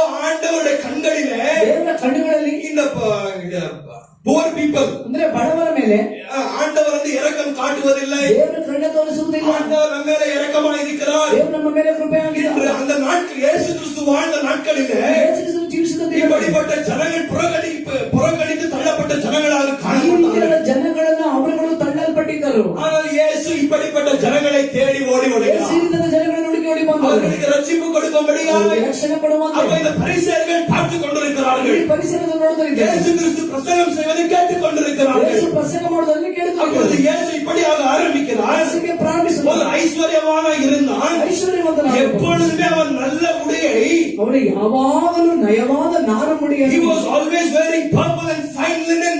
ಅವನು ಸಕಲಾತಿ ನಯವಾದ ನಾರು ಮಡಿ ಮುಂತಾದ ವಸ್ತ್ರಗಳನ್ನು அந்த ಧರಿಸಿದ್ದ. நாட்களில் வெறும் ஐஸ்வர்யவான்கள் மட்டும் தான் இப்படிப்பட்ட ஆடைகளை தரித்துக் கொண்டு ಆ வாழுவார்கள். ಕಾಲಗಳಲ್ಲಿ ಐಶ್ವರ್ಯವಂತರು ಮಾತ್ರ ಈ ರೀತಿಯ ವಸ್ತ್ರಗಳನ್ನು ಧರಿಸಿ ಜೀವಿಸುತ್ತಿದ್ದರು. மிகவும் பெரிய ஐஸ்வர்யவானாக இருந்தான். ಬಹಳ ದೊಡ್ಡ ಐಶ್ವರ್ಯವಂತ. பாருங்க, இயேசு வார்த்தையில சொல்லுகிறார், ಯೇಸು ವಾಕ್ಯದಲ್ಲಿ ಹೇಳಿದ್ದಾರೆ, இல்லையா, அந்த ஐஸ்வர்யவான் ஐஸ்வர்யவான் ராஜதுக்குள்ளாக பிரவேசிப்பது ರಾಜನೊಳಗೆ ಪ್ರವೇಶ மிகவும் ஒரு கடினமான காரியமாக இருக்கிறது. ಕಠಿಣವಾದ ಕಾರ್ಯವಾದ. ஆனால் இயேசு அதே வார்த்தையில சொல்லுகிறார், ಸತ್ಯವಾಕ್ಯದಲ್ಲಿ ಹೇಳ್ತಾರೆ, மனுஷனால எது கூடாததோ ಮನುಷ್ಯನಿಂದ ಏನಾಗುವುದಿಲ್ಲ, தேவனாலே கூட. ದೇವರಿಂದ அப்ப ಸಾಧ್ಯ. ஐஸ்வர்யவான்கள் எல்லாரும் பரலோகத்துக்கு போக மாட்டார்களா? ಐಶ್ವರ್ಯವಂತರ ರಾಜ್ಯಕ್ಕೆ ಹೋಗುದಿಲ್ವಾ? ஹலோ, ಹಲೋ, போவார்களா போக மாட்டார்களா? ಹೋಗ್ತಾರಾ ಇಲ್ಲವಾ? கண்டிப்பா போவார்கள், ಹೋಗುತ್ತಾರೆ. அவர்கள் போவார்கள். ಹೋಗುತ್ತಾರೆ. ஆனால் ஆண்டவரின் மேல உண்மையான விசுவாசத்தை வைத்து ದೇವರ ಮೇಲೆ ನಿಜವಾದ ವಿಶ್ವಾಸ, அவருடைய செல்வ செழிப்புகளை ಅವರ ಐಶ್ವರ್ಯಗಳು அவருடைய ராஜ்யத்திற்கென்று பயன்படுத்தக்கூடிய பிள்ளைகளாக ದೇವರ காணப்படுவார்கள். ರಾಜ್ಯಕ್ಕೆ ಉಪಯೋಗಿಸುವಂತ ಮಕ್ಕಳಾಗಿ ஆனால் ಕಾಣುತ್ತಾರೆ. இன்றைக்கு இருக்கிற ஊழியக்காரர்கள் எப்படி இருக்கிறார்கள்? ಆದರೆ ಇಂದಿರುವಂತ ಸೇವಕರು ಹೇಗಿದ್ದಾರೆ? இன்றைக்கு ஒரு வீடு இல்ல 100 வீடு இருக்கிறது ಒಂದು ஊழியக்காரர்களுக்கு. ಮನೆಯಲ್ಲಿ 100 ಮನೆ ஒரு ಅವರಿಗೆ, சைட் இல்ல 100 சைட். ಒಂದಲ್ಲ 100 ಸೈಟ್. ஆனா ஊழியக்காரனுக்கு எதுவுமே இருக்க கூடாது என்று வார்த்தையில் ஆண்டவர் எங்கேயும் சொல்லல. ಸೇವಕರಿಗೆ ಏನು ಇರಬಾರದು ಎಂದು ದೇವರು இன்னைக்கு ಹೇಳಿಲ್ಲ. ஜனங்கள் என்ன நினைத்துக் கொண்டிருக்கிறார்கள்? ಜನರು ಏನೆಂದು ಕೊಡುತ್ತಾರೆ? ஊழியக்காரர்கள் பிச்சைக்காரர்களை போல வாழ அந்த வேண்டும். ಸೇವಕರು ಭಿಕ್ಷಕರಾಗಿ ஐயோ, ಜೀವಿಸಬೇಕು. ஊழியக்காரனுக்கு எதுக்கு காரு? ದೇವರ ಸೇವಕರಿಗೆ ಈ ಕಾರು உனக்கு எதுக்குப்பா வைத்தறிச்சது? ನಿನಗೆ ಯಾಕೆ ಹೊಟ್ಟೆ? ஆண்டவர் கொடுக்கிறாரு, ದೇವರು நம்ம ಕೊಡುತ್ತಾರೆ. பெற்றுக் கொள்ளுகிறோம். ಹೊಂದಿಕೊಳ್ಳುತ್ತೇವೆ. நம்ம என்ன செய்தாலும் ஆண்டவர் கேட்கிறார். ಏನು ಮಾಡಿದರೂ ದೇವರು ಕೇಳುತ್ತಾರೆ. இன்னைக்கு ஜனங்களுக்கு அப்படி ஒரு ராங் இம்ப்ரெஷன். ಇದು ಜನಗಳಿಗೆ ಆ ರೀತಿಯ ತಪ್ಪಾದ ಅಭಿಪ್ರಾಯ. ஆனால் அதே வார்த்தையில் ஆண்டவர் சொல்லியிருக்கிறார், ವಾಕ್ಯದಲ್ಲಿ ದೇವರು ಹೇಳಿದ್ದಾರೆ, யார் பிரசங்கம் பண்ணுவதில்லை, ಯಾರು ಪ್ರಸಂಗ ಮಾಡುವುದಿಲ್ಲ, போதிப்பதில்லை, ಬೋಧಿಸುವುದಿಲ್ಲ, பிரயாசம் படுகிறார்களோ, ಪ್ರಯಾಸ ಪಡುತ್ತಾರೋ, he deserves a double pay, ಅವನಿಗೆ 2ರಷ್ಟು ಆಶೀರ್ವಾದ, he deserves a double honor. ಅವನಿಗೆ 2ರಷ್ಟು ಘನ. உனக்கு எதுக்குப்பா வைத்தறிச்சது? ನಿನಗೆ ಯಾಕೆ ಹೊಟ್ಟೆ நீ ಉರಿ? கரெக்டா ஆண்டவர் கிட்ட இருந்தா ஆண்டவர் உன்னை ஆசீர்வதிப்பாரு. ನೀನು ದೇವರ ಬಳಿ ಸರಿಯಾಗಿದ್ದರೆ ನಿನ್ನನ್ನು ಆಶೀರ್ವದಿಸುತ್ತಾನೆ. ஆண்டவருடைய காரியங்களை பார்த்துக் கொள்வார். ದೇವರು ನಿನ್ನ ಕಾರ್ಯವನ್ನು ನೋಡಿಕೊಳ್ಳುತ್ತಾನೆ. எதற்காக பிறருடைய காரியம் நீ இச்சிக்கிறாய்? ಯಾಕೆ ಬೇರೆಯವರ ಕಾರ್ಯವನ್ನು ಇಚ್ಛಿಸುತ್ತೀಯ? எச்சரிக்கையாயிருங்கள், எச்சரிக்கையாகிரு. மனம் திரும்புங்கள். மனம் திரும்பி. அப்பொழுது இந்த இடத்துல ಸ್ಥಳದಲ್ಲಿ ஆண்டவரின் ஐஸ்வர்யனை குறித்து பேசுகிறார். ದೇವರಿಗೆ ಐಶ್ವರ್ಯವಂತನನ್ನು ಕುರಿತಾಗಿ ಮಾತನಾಡುತ್ತಾರೆ. பரிசேயர்கள் நினைத்தார்கள், ಅಂದ್ರೆ ಅಲ್ಲಿ ಪರಿಸರ ஐஸ்வர்யவான் என்று கேட்டவுடனே ಐಶ್ವರ್ಯವನ್ನು ಕೇಳಿದ ಕೂಡ இவர்களுக்கு சந்தோஷம் உண்டானது. ಅವರಿಗೆ ಸಂತೋಷ. ஓ, ஆண்டவருடைய கிருபை பெற்ற ஜனங்கள், ದೇವರ ಕೃಪೆ ಹೊಂದಿದ ஐயோ ಜನರು, நாங்களும் ஐஸ்வர்யவான்களாக ನಾವು இருக்கிறோம், ಐಶ್ವರ್ಯವಂತರಾಗಿದ್ದೇವೆ, ஆண்டவருடைய ஃபேவர் எங்கள் மேலே இருக்கிறது ದೇವರ ದಯೆ ನಮ್ಮ ಮೇಲೆ என்று இந்த ஜனங்கள் நினைத்துக் கொண்டிருந்தார்கள். ಜನರು ನೆನೆಸಿದರು. பாருங்க, இந்த ஆண்டவர் இந்த ஐஸ்வர்யவனை குறித்து என்ன பேசுகிறார்? ಐಶ್ವರ್ಯವಂತನ ಕುರಿತು ಏನು ಹೇಳಿದ್ದಾನೆ? எப்பொழுதுமே நல்ல ஆடம்பரமான வாழ்க்கை, ಒಳ್ಳೆ ಆಡಂಬರವಾದ ஒரு செழிப்பான வாழ்க்கை, ಸಮೃದ್ಧಿಯಾದ அவனுக்கு தேவையான உணவு அவனிடத்தில் இருந்தது. ಬೇಕಾದಂತ ಆಹಾರ ಇತ್ತು. எல்லா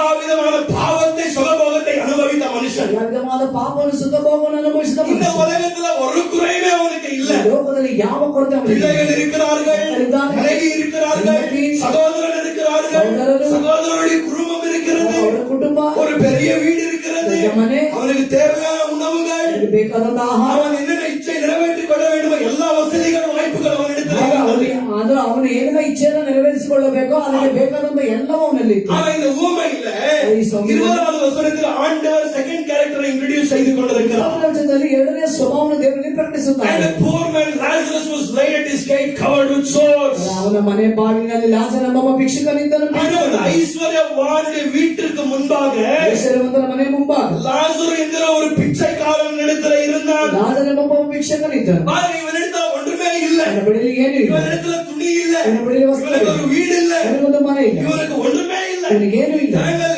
ஏதோ கீழே விழுகிறதை எடுத்து பொறுக்கி கொண்டு சாப்பிட்டு கொண்டிருக்கிறான். ಆದರೆ ಕೆಳಗೆ ಬಿದ್ದಿರುವುದನ್ನು ಇವನು ಎತ್ತಿಕೊಂಡು ತಿನ್ನುತ್ತಲಿದ್ದಾನೆ. அப்ப இந்த பரிசேயர்கள் ಪರಿಸೇಯರು இப்படிப்பட்ட ஜனங்களை கேவலமாய் பார்த்தார்கள். ಈ ರೀತಿಯಾದ ಜನಗಳನ್ನು ಕೇವಲವಾಗಿ ನೆನೆಸಿದರು. அவர்களை கிட்டையும் சேர்ப்பதில்லை. ಅವರನ್ನು ಹತ್ತಿರದಲ್ಲಿ ಸೇರಿಸುವುದು. ஆனால் இயேசு கிறிஸ்து எப்படிப்பட்ட ஜனங்களிடத்தில் அதிகமாக இருந்தார் என்றால், ಯಾವ ರೀತಿಯಾದ ಜನಗಳ ಬೆಳೆದ ಹೆಚ್ಚಾಗಿ பாவிகளோடும் அக்கிரமக்காரர்களோடும் ಪಾಪಿಗಳ ಜೊತೆ ಅಕ್ರಮಕಾರರ ಜೊತೆ இப்படிப்பட்ட ಈ ರೀತಿಯಾದ இந்த சொசைட்டியால புறக்கணிக்கப்பட்ட ஒதுக்கப்பட்ட ஜனங்கள் மத்தியில் அவர் வாசம் செய்து ஊழியம் செய்தார். ಈ ಒಂದು ಸಮಾಜದಿಂದ ತಳ್ಳಲ್ಪಟ್ಟಂತ ಜನಗಳ ಮಧ್ಯದಲ್ಲಿ ವಾಸ ಮಾಡಿ ಅವರಿಗಾಗಿ ಸೇವೆ ಮಾಡಿದರು. இன்றைக்கு அப்படித்தான் இந்த சபைக்குள்ளாக யாராவது ஒரு ஒன்றுமே இல்லாமல் ஒரு கிழிந்த துணி யாராவது போட்டுக்கொண்டு வந்துவிட்டால் ಸಭೆಗಳಿಗೆ ಯಾರಾದ್ರೂ ಏನಿಲ್ಲದೆ ಬಂದು ಬಿಟ್ಟಾರೆ. நம்முடைய ஆட்டிடியூட் இன்றைக்கு எப்படி இருக்கிறது? ನಮ್ಮ ನಡತೆಗಳು ಹೇಗಿದೆ? அவரை கேவலமாய் கீழே இருந்து மேல பார்ப்போம். ಅವರನ್ನು ಕೇವಲವಾಗಿ ಕೆಳಗಿನ ಮೇಲೆ அவர் ஏதாவது ஒரு பிச்சைக்காரன் இந்த இடத்துல வந்தார் என்றால் ಒಂದು ವೇಳೆ ಒಬ್ಬ ಭಿಕ್ಷಕ ಇಲ್ಲಿ ಬಂದ பாருங்கள், ನೋಡಿರಿ, இந்த இடத்துல உட்காருங்க என்று நீங்கள் யாராவது சொல்லுவீர்களா? ಸ್ಥಳದಲ್ಲಿ ಬಂದು ಕುಳಿತುಕೊಂಡೆ சைடில் நிற்கோ, ಪಕ್ಕದಲ್ಲಿ ನಿಂತು இல்ல போய் வெளியே நின்றுக்கோ ಹೋಗೋರಿಗೆ என்று நம்மளுடைய ஆட்டிடியூட் இன்றைக்கு ದಾರಿಯಾಗಿ ನಮ್ಮ இப்படியாக இருக்கிறது. ஆண்டவர் என்ன சொல்கிறார்? நாங்கள் யார் அப்படிப்பட்ட ஜனங்களுக்கு நாங்கள் உதவி செய்ய வேண்டும். ಜನಗಳಿಗೆ ಸಹಾಯ ಮಾಡಬೇಕು. This rich man was a covetous man. ಆದ್ರೆ ಇಲ್ಲಿ ಅಂದ್ರೆ ಈ ಒಬ್ಬ ಐಶ್ವರ್ಯವಂತನು ಎಲ್ಲದರಿಂದ ಅವನು ತುಂಬಾ நான் எனக்கு என்னுடைய குடும்பம் ನಾನು ನನ್ನದು ನನ್ನ ಕುಟುಂಬ வேற ஜனங்களை குறித்து கவலைப்படுவதில்லை. ಬೇರೆ ಜನರ ಕುರಿತು ಚಿಂತಿಸುವುದಿಲ್ಲ. இன்றைக்கு நான் நீ அப்படித்தான் இருக்கிறோம். ನಾನು ನೀವು ಹಾಗೆ இல்லையா? எப்பொழுதுமே கேட்டால் ಅವನಿಗೆ ஐயோ என்னிடத்திலே பணம் இல்லை, ஐயோ எனக்கே பிரச்சனை ನನಗೆ ಸಮಸ್ಯೆ என்று இப்படி சொல்லுகிறாய்.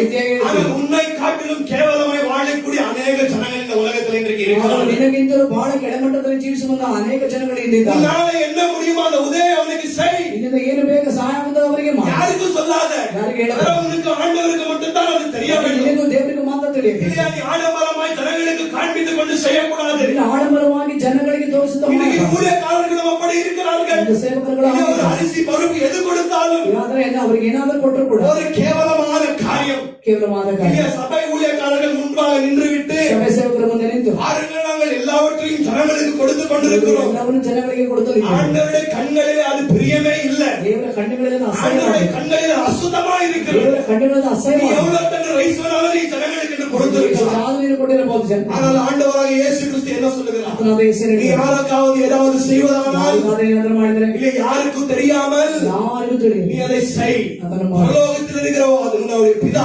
ಪರಲೋಕದಲ್ಲಿ ನಿನ್ನ ತಂದೆ அதை பார்த்து ಅದನ್ನು ನೋಡಿ உனக்கு இந்த உலகத்துல பலன் இல்ல, ಲೋಕದಲ್ಲಿ ಫಲ ಇಲ್ಲ. கிடைக்காது. ಸಿಗುವುದಿಲ್ಲ. ஆனால் பரலோகத்தில் உனக்கு பலன் இருக்கிறது. ಲೋಕದಲ್ಲಿ ಫಲವಿದೆ. நீ எல்லாவற்றையும் heavenly bankல சேவ் பண்ணி சொல்லிருக்கிறார். ಪರಲೋಕ ರಾಜ್ಯದ ಬ್ಯಾಂಕಿನಲ್ಲಿ ಸೇರಿಸಿದೆ. அப்ப நான் நீங்கள் எச்சரிக்கையாக இருக்க வேண்டும். ಎಚ್ಚರಿಕೆಯಾಗಿರಬೇಕು. நம்மளால என்ன உதவி செய்ய முடியுதோ ಏನು ಸಾಧ್ಯವೋ ஏழை ஜனங்களுக்கு ಬಡವರಿಗೆ நாங்கள் எப்படியாவது உதவ வேண்டும். ಹೇಗಾದರೂ ಸಹಾಯ ಮಾಡಿ. Because this rich man ಅವನು ಇಲ್ಲಿ was ಐಶ್ವರ್ಯವಂತ. filled with covetousness. ಅವನು ಬಹಳ ಒಂದು ಎಲ್ಲ ಆಸೆಗಳಿಂದ The ತುಂಬಿದ್ದಾನೆ. sin of covetousness. ಆದ್ರೆ ಬಡ ಪಾಪದಿಂದ எனக்கு ತುಂಬಿದ್ದಾನೆ. இன்னும் வேண்டும், இன்னும் ಬೇಕು. எனக்கு இன்னும் தேவை. இன்னும் ಬೇಕು. இந்த ஜனங்களுக்கு கொடுக்காமல் ಜನರಿಗೆ ಕೊಡದೆ இவன் ஜனங்களிடத்தில் இச்சித்துக் கொண்டு பிடுங்கிக் கொண்டிருந்தான். ಜನ ಬಳಿಯಲ್ಲಿ ಕಿತ್ತುಕೊಳ್ಳುತ್ತಾರೆ. அப்படியாக வாழ்ந்த மனுஷன். ಆ ರೀತಿಯಾಗಿ ಜೀವಿಸುವ ஆனால் நான் நீ அப்படி இருக்கக்கூடாது. ಹಾಗಿರಬಾರದು. அநேக ஜனங்களுக்கு உதவி செய்ய வேண்டும். ಅನೇಕರಿಗೆ ಸಹಾಯ ಮಾಡಿ. புறக்கணிக்கப்பட்ட ஜனங்களுக்கு உதவி செய்ய வேண்டும். ಬೆಳ್ಳಲ್ಪಟ್ಟವರಿಗೆ ಸಹಾಯ ಮಾಡಿ. நம்மளால என்ன முடியுதோ அதை செய். ಏನು ಸಾಧ್ಯವೋ ಮಾಡಿ. 10 ரூபாய் உன்னிடத்துல இருக்குதா? 10 ರೂಪಾಯಿ ಇದೆ. அதுல 1 ரூபாய் அவனுக்கு செய். 1 ರೂಪಾಯಿ ಅವರಿಗೆ ಮಾಡಿ. உனக்கு பலன் பரலோக ராஜ்யத்திலே இருக்கிறது. ಅವರಿಗೆ ಫಲ ಪರಲೋಕ ರಾಜ್ಯ. அப்ப இந்த பரிசேயர்கள் நினைத்தார்கள், ಪರಿಸರದಲ್ಲಿ ஓ, இவன் ஆண்டவருடைய ದೇವರ கிருபை பெறாத மனுஷன், ಕೃಪೆ ಹೊಂದದೇ ಇರುವ ಮನುಷ್ಯ. அதற்காகத்தான் இவன் பிச்சை எடுத்துக் கொண்டிருக்கிறான், ಅವನು ಭಿಕ್ಷೆ ತೆಗೆದುಕೊಳ್ಳಿ. ஆடை இல்லாமல் இருக்கிறான், ವಸ್ತ್ರ ಇಲ್ಲದೆ ಇದ್ದಾನೆ. கீழே விழுந்த காரியங்களை சாப்பிட்டுக் ಯಾರೋ கொண்டிருக்கிறான் ಕೆಳಗೆ ಬಿದ್ದಂತ ಕಾರ್ಯ ತಿನ್ನುತ್ತಲೇ என்று ಇದ್ದಾನೆ. இந்த பரிசேயர்கள் நினைத்துக் கொண்டிருந்தார்கள். ಪರಿಸರದಲ್ಲಿ ನೆನೆಸಿದರು. அப்பொழுது ஆக 21வது வசனம் சொல்லுகிறது, ತೊಂದರೆ ವಚನ. and longing to be fed with the crumbs which were falling from the rich man's table, ಅಂದ್ರೆ ಅವನ ಐಶ್ವರ್ಯವಂತನ ಒಂದು ಮೇಜಿನಿಂದ ಬೀಳುತ್ತಿದ್ದಂತ ಅವನು ರೊಟ್ಟಿಯ ತುಂಡನ್ನು ಅವನು ಆರಿಸಿರುತ್ತಿದ್ದ. even the dogs were coming and licking his sores. ಆದರೆ ನಾಯಿಗಳು ಅವನ ಹುಣ್ಣುಗಳನ್ನು ಬಂದು ನೆಕ್ಕುತ್ತಲೇ பாருங்க, ಇದ್ದವು. இது ஒரு உண்மையான நடந்த ஒரு சம்பவமாக இருக்கிறது. ನಿಜವಾಗಿ ನಡೆದ ಸಂಭವ.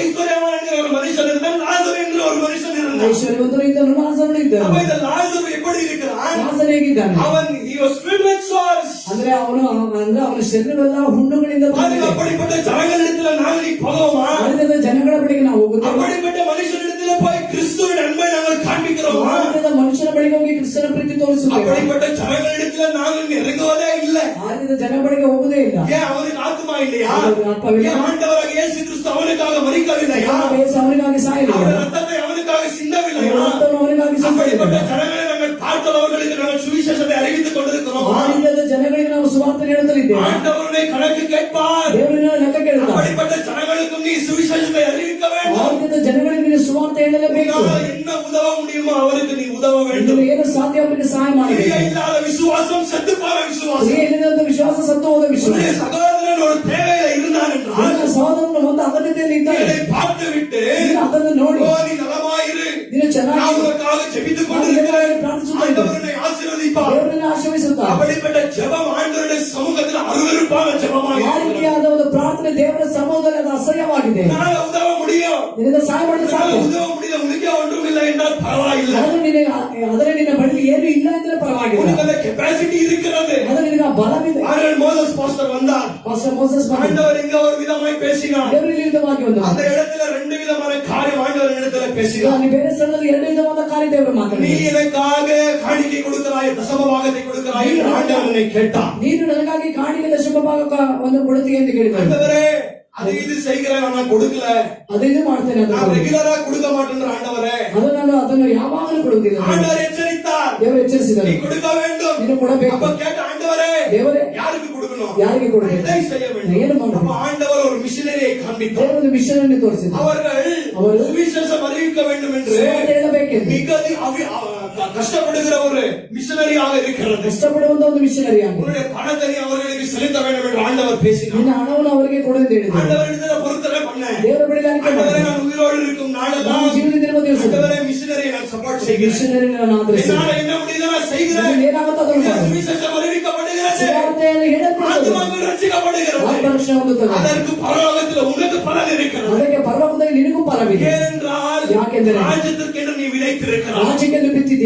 அதனுடைய அறுவடை ஆசீர்வாதம் உனக்கு ராஜ்யத்திலே கிடைக்கும். ಅದರ ಆಶೀರ್ವಾದಗಳು ನಿನಗೆ ರಾಜ್ಯದಲ್ಲಿ ஒரு ಸಿಗುತ್ತದೆ. மென்மையான இடம் உனக்கு பரலோகத்திலே கிடைக்க போகிறது. ಎಲ್ಲಾದರೂ ಸ್ಥಳ ನಿನಗೆ ಪರಲೋಕದಲ್ಲಿ ಸಿಗುತ್ತದೆ. ஆண்டவர் உன்னை பார்த்து பிரியப்பட போகிறார். ದೇವರು ನಿನ್ನನ್ನು ನೋಡಿ ಪ್ರಿಯ ಪಡುತ್ತಾರೆ. ஆண்டவர் உன்னை பார்த்து சொல்லுவார், ದೇವರು ನಿನ್ನನ್ನು ನೋಡಿ well ಹೇಳ್ತಾರೆ, done my good and faithful servant. ಇದೋ ವೆಲ್ಡನ್ ಎಂದು ಹೇಳಿ, ಇದೋ ಅದು ಉತ್ತಮವಾದ ಒಂದು ಮಗನೇ, ಉತ್ತಮವಾದ ಸೇವಕನೇ. அப்படிப்பட்ட வார்த்தைகள் நாங்கள் ஆண்டவருடைய வாயினால கேட்க ಆ வேண்டும். ರೀತಿಯ ಮಾತುಗಳನ್ನು ದೇವರ ಬಾಯಿಂದ ನಾವು ಕೇಳಬೇಕು. அப்படிப்பட்ட ஜனங்களாய் நாங்கள் காணப்பட ಆ வேண்டும். ರೀತಿಯ ಜನಗಳಾಗಿ ನಾವು ಇರಬೇಕು. அப்ப இந்த மனுஷன் பாருங்கள், மனுஷன் லாசரு என்கிற மனுஷன் அவன் ஒரு பிச்சைக்காரனா இருந்து ಭಿಕ್ಷಕನಾಗಿ அந்த ஐஸ்வர்யவான் ಐಶ್ವರ್ಯವಂತ விழுந்த காரியங்களை என்ன செய்து கொண்டிருந்தான்? ಆಮೇಲೆ ಬಿದ್ದಂತ ಕಾರ್ಯ ಮಾಡಿ அவன் சாப்பிட்டுக் கொண்டிருந்தான். அவன் ತಿನ್ನುತ್ತಿದ್ದ. இந்த ஐஸ்வர்யவான் ஐஸ்வர்யவான் அவனுக்கு உதவி இருக்கலாம். ಅವನಿಗೆ ಸಹಾಯ ಮಾಡಿ அவன் ஐஸ்வர்யவான், ಐಶ್ವರ್ಯ அவனிடத்தில் எல்லாம் இருக்கிறது ಎಲ್ಲವೂ இல்லையா? அவனுடைய தேவை அவன் அறிந்திருந்தான். ಅವನ ಅಗತ್ಯತೆ ತಿಳಿದಿದ್ದ. ஆனாலும் ஒருவேளை அவனுக்கு சாப்பாடு போடவில்லை, ಒಂದು ವೇಳೆ ಅವನಿಗೆ ಊಟ ಕೊಡಲಿಲ್ಲ, அவனுக்கு தேவையான உணவை கொடுக்கவில்லை, ಅವನಿಗೆ ಬೇಕಾದಂತ ಆಹಾರ ಕೊಡಲಿಲ್ಲ, உடையை கொடுக்கவில்லை, ವಸ್ತ್ರವನ್ನು ಕೊಡಲಿಲ್ಲ,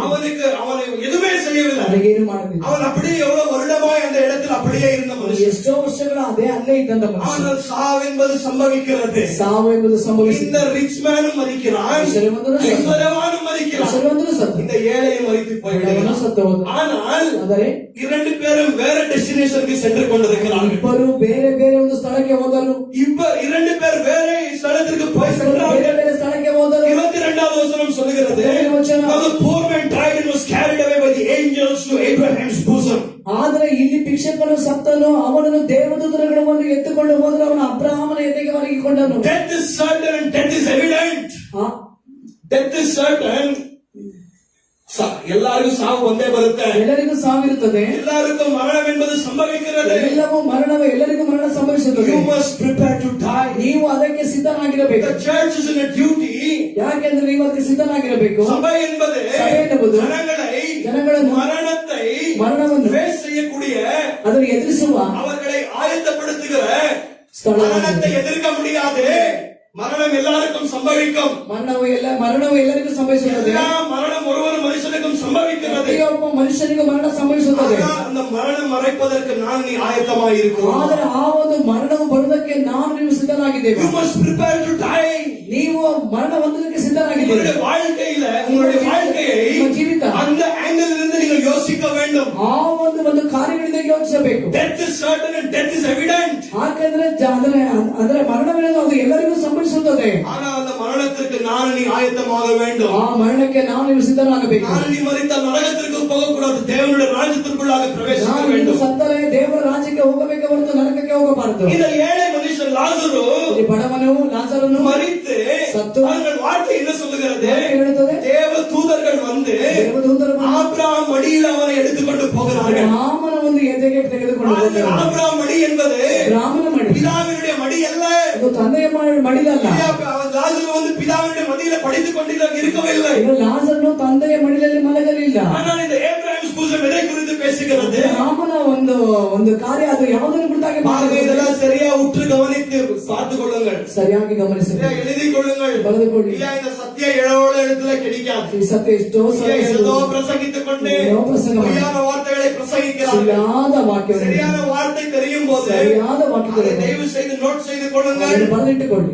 ஆண்டவர் உங்களை கணக்கு கேட்பார். ದೇವರು ನಿಮ್ಮ ಲೆಕ್ಕ நீ ಕೇಳುತ್ತಾನೆ. இன்னைக்கு இதை குறித்து கற்றுக்கொண்டிருக்கிறியா? ಇದನ್ನು ಕುರಿತು நீ ಕಲಿತುಕೊಂಡಿದ್ದೀರಿ. யாராவது ஒரு மனுஷனுக்காவது இன்னைக்கு போய் சுவிசேஷத்தை அறிவிக்க வேண்டும். ನೀನು ಯಾರಿಗಾದ್ರೂ ಒಬ್ಬರಿಗಾದ್ರೂ ಸುವಾರ್ತೆ ಹೇಳು. யாராவது இருக்கட்டும். ಯಾರಾದ್ರೂ தேவனுடைய கோபம் இருக்கிறது, ದೇವರ ಕೋಪ ಇದೆ, மரணம் வர போகிறது. ಮರಣ ಬರುತ್ತದೆ. ஆனால் இயேசு உன்னை நேசிக்கிறார். ಯೇಸುವಿನ உன்னுடைய ಪ್ರೀತಿಸುತ್ತಾನೆ. பாவத்திலிருந்து மனம் திரும்ப. ಪಾಪದಿಂದ ಮನ ஜனங்களிடத்தில் நீ சத்தியத்தை பேச வேண்டும். ಜನರಲ್ಲಿ ಸತ್ಯವನ್ನು ಹೇಳು. நரகத்தை குறித்து நீ பேச வேண்டும். ನರಕವನ್ನು ಕುರಿತು நீ ಮಾತನಾಡು. நரகத்தில் விசுவாசிக்க வேண்டும். ನೀನು ನರಕವನ್ನು ವಿಶ್ವಾಸ ಮಾಡು. ஏனென்றால் இந்த வார்த்தையானது இயேசு கிறிஸ்து எழுதின வார்த்தையாக ಈ இருக்கிறது. ವಾಕ್ಯದ ಯೇಸು ಕ್ರಿಸ್ತನು ಬರೆದಂತ ವಾಕ್ಯವಾಗಿದೆ. அவருடைய நாவினால வந்த வார்த்தைகளாக ಅವರ இருக்கிறது. ಬಾಯಿಂದ ಬಂದಂತ ಮಾತುಗಳಾಗಿದೆ. நான் நீ எச்சரிக்கையா இருக்க வேண்டும். எச்சரிக்கையாக அப்ப இந்த ஆபிரகாம் மடி என்பது ರಾಮನ ಮಡಿಲೆ பாருங்கள், பழைய ஏற்பாடின் நாட்களிலே ಏರ್ಪಾಡಿನ ದಿವಸದಲ್ಲಿ இன்னும் கிறிஸ்து இயேசுவானவர் ಇನ್ನು ಕರ್ತನಾದ ಯೇಸು இந்த உலகத்தில் பிறந்த ஜனங்களுக்காக மரிக்கவில்லை. ಈ ಲೋಕದಲ್ಲಿ ಹುಟ್ಟಿ ಅವರು ಜನರಿಗಾಗಿ ಸಾಯಲಿಲ್ಲ. அந்த நாட்களிலே இந்த பரிசுத்தவான்களுடைய ஆத்மா எங்கே போனது ಆ என்றால் ಪರಿಶುದ್ಧವಂತರ ಆತ್ಮಗಳಲ್ಲಿ ಹೋಗಿ ஆபிரகாம் மடிக்கு போனது. ಅಬ್ರಹಾಮನ ಮಡಿಲಿಗೆ. Abraham's bosom is a place. ಯಾಕೆಂದ್ರೆ ಅಬ್ರಹಾಮನ ಮಡಿಲಿருந்து ಅದು ಒಂದು ಸ್ಥಳ.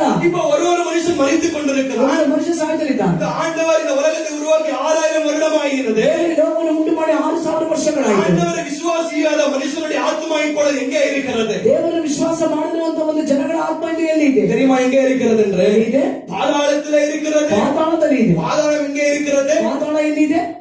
ஹலோ, ಎಲ್ಲಿದೆ? பாதாளம் எங்க இருக்குது? ಪಾತಾಳ ಎಲ್ಲಿದೆ? ஆ? எங்க? பூமிக்குள்ள.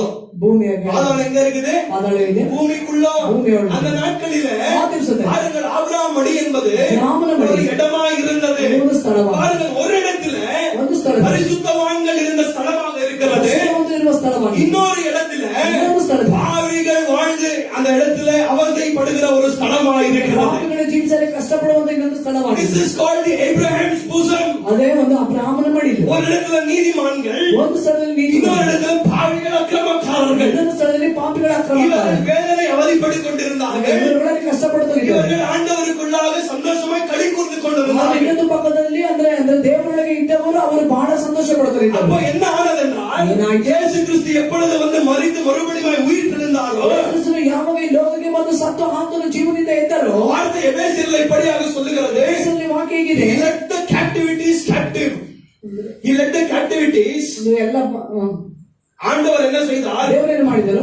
யார் கேப்டிவா இருந்தார்களோ ಯಾರುಗಳು ಅಂದ್ರೆ ಸರಿಯಲ್ಲಿದ್ದಾರೋ அவர்களை என்ன செய்தார்? ಅವರನ್ನೇನು ಮಾಡಿದರು? ஆண்டவர் விடுதலையாக்கி பரலோகத்திற்கு கொண்டு ದೇವರು போனார். ಬಿಡುಗಡೆ ಮಾಡಿ ಪರಲೋಕಕ್ಕೆ ಕೊಂಡು ಹೋದರೆಂದು அப்போ ವಾಕ್ಯ. இயேசு கிறிஸ்து எப்பொழுது அவருடைய சிலுவையின் காரியங்களை முடித்து விட்டாரோ, ಯೇಸುವು ಯಾವಾಗಲೂ ಶಿಲುಬೆಯ ಕಾರ್ಯವನ್ನು ಮುಗಿಸಿದರು. ஆண்டவர் என்ன செய்தார்? அப்பொழுது ದೇವರು ಏನು ಮಾಡಿದರು? பழைய ஏற்பாடின் எல்லா விதமான பரிசுத்தவான்களை ಅಂದ್ರೆ ಹಳೆ ಏರ್ಪಾಡಿನಿಂದ ಎಲ್ಲ ಪರಿಶುದ್ಧವಂತರನ್ನು ஆண்டவர் இன்ஸ்டன்டாக ஹெவன் ட்ரான்ஸ்ஃபர் செய்து விட்டார். ದೇವರು ಕ್ಷಣ ಮಾತ್ರದಲ್ಲಿ ಅವರುಗಳನ್ನು ಪರಲೋಕಕ್ಕೆ ಕೊಂಡು ಹೋದರು. இப்பொழுது பாதாளத்தில ಇವರುಗಳು ಪಾತಾಳದಲ್ಲಿ, இப்பொழுது பாதாளத்தில ಪಾತಾಳದಲ್ಲಿ யார் இருக்கிறார்கள்? யாரிದ್ದಾರೆ? ஆண்டவரை விசுவாசியாதவர்கள், ದೇವರನ್ನು ವಿಶ್ವಾಸ ಮಾಡಬೇಕು. அவிசுவாசிகள், விசுவாசி, பெயர் கிறிஸ்தவர்கள். ಹೆಸರಿಗೆ ಕ್ರೈಸ್ತ. இன்றைக்கு அந்த பாதாளத்தில ಪಾತಾಳದಲ್ಲಿ அவர்களுடைய ஆத்மாவிலே ಅವರ ಆತ್ಮದಲ್ಲಿ அவர்கள் அவதிப்பட்டுக் கொண்டிருக்கிறார்கள். ಕಷ್ಟಪಡುತ್ತಿದ್ದಾರೆ. கர்த்தருடைய நாமத்திற்கு மகிமை உண்டாகுக. நாமಕ್ಕೆ மகிமை உண்டாகுக. அப்ப இந்த ஹேடிஸ் பாருங்கள், இந்த இங்கிலீஷ்ல ஹேடிஸ் என்று இருக்கிறது.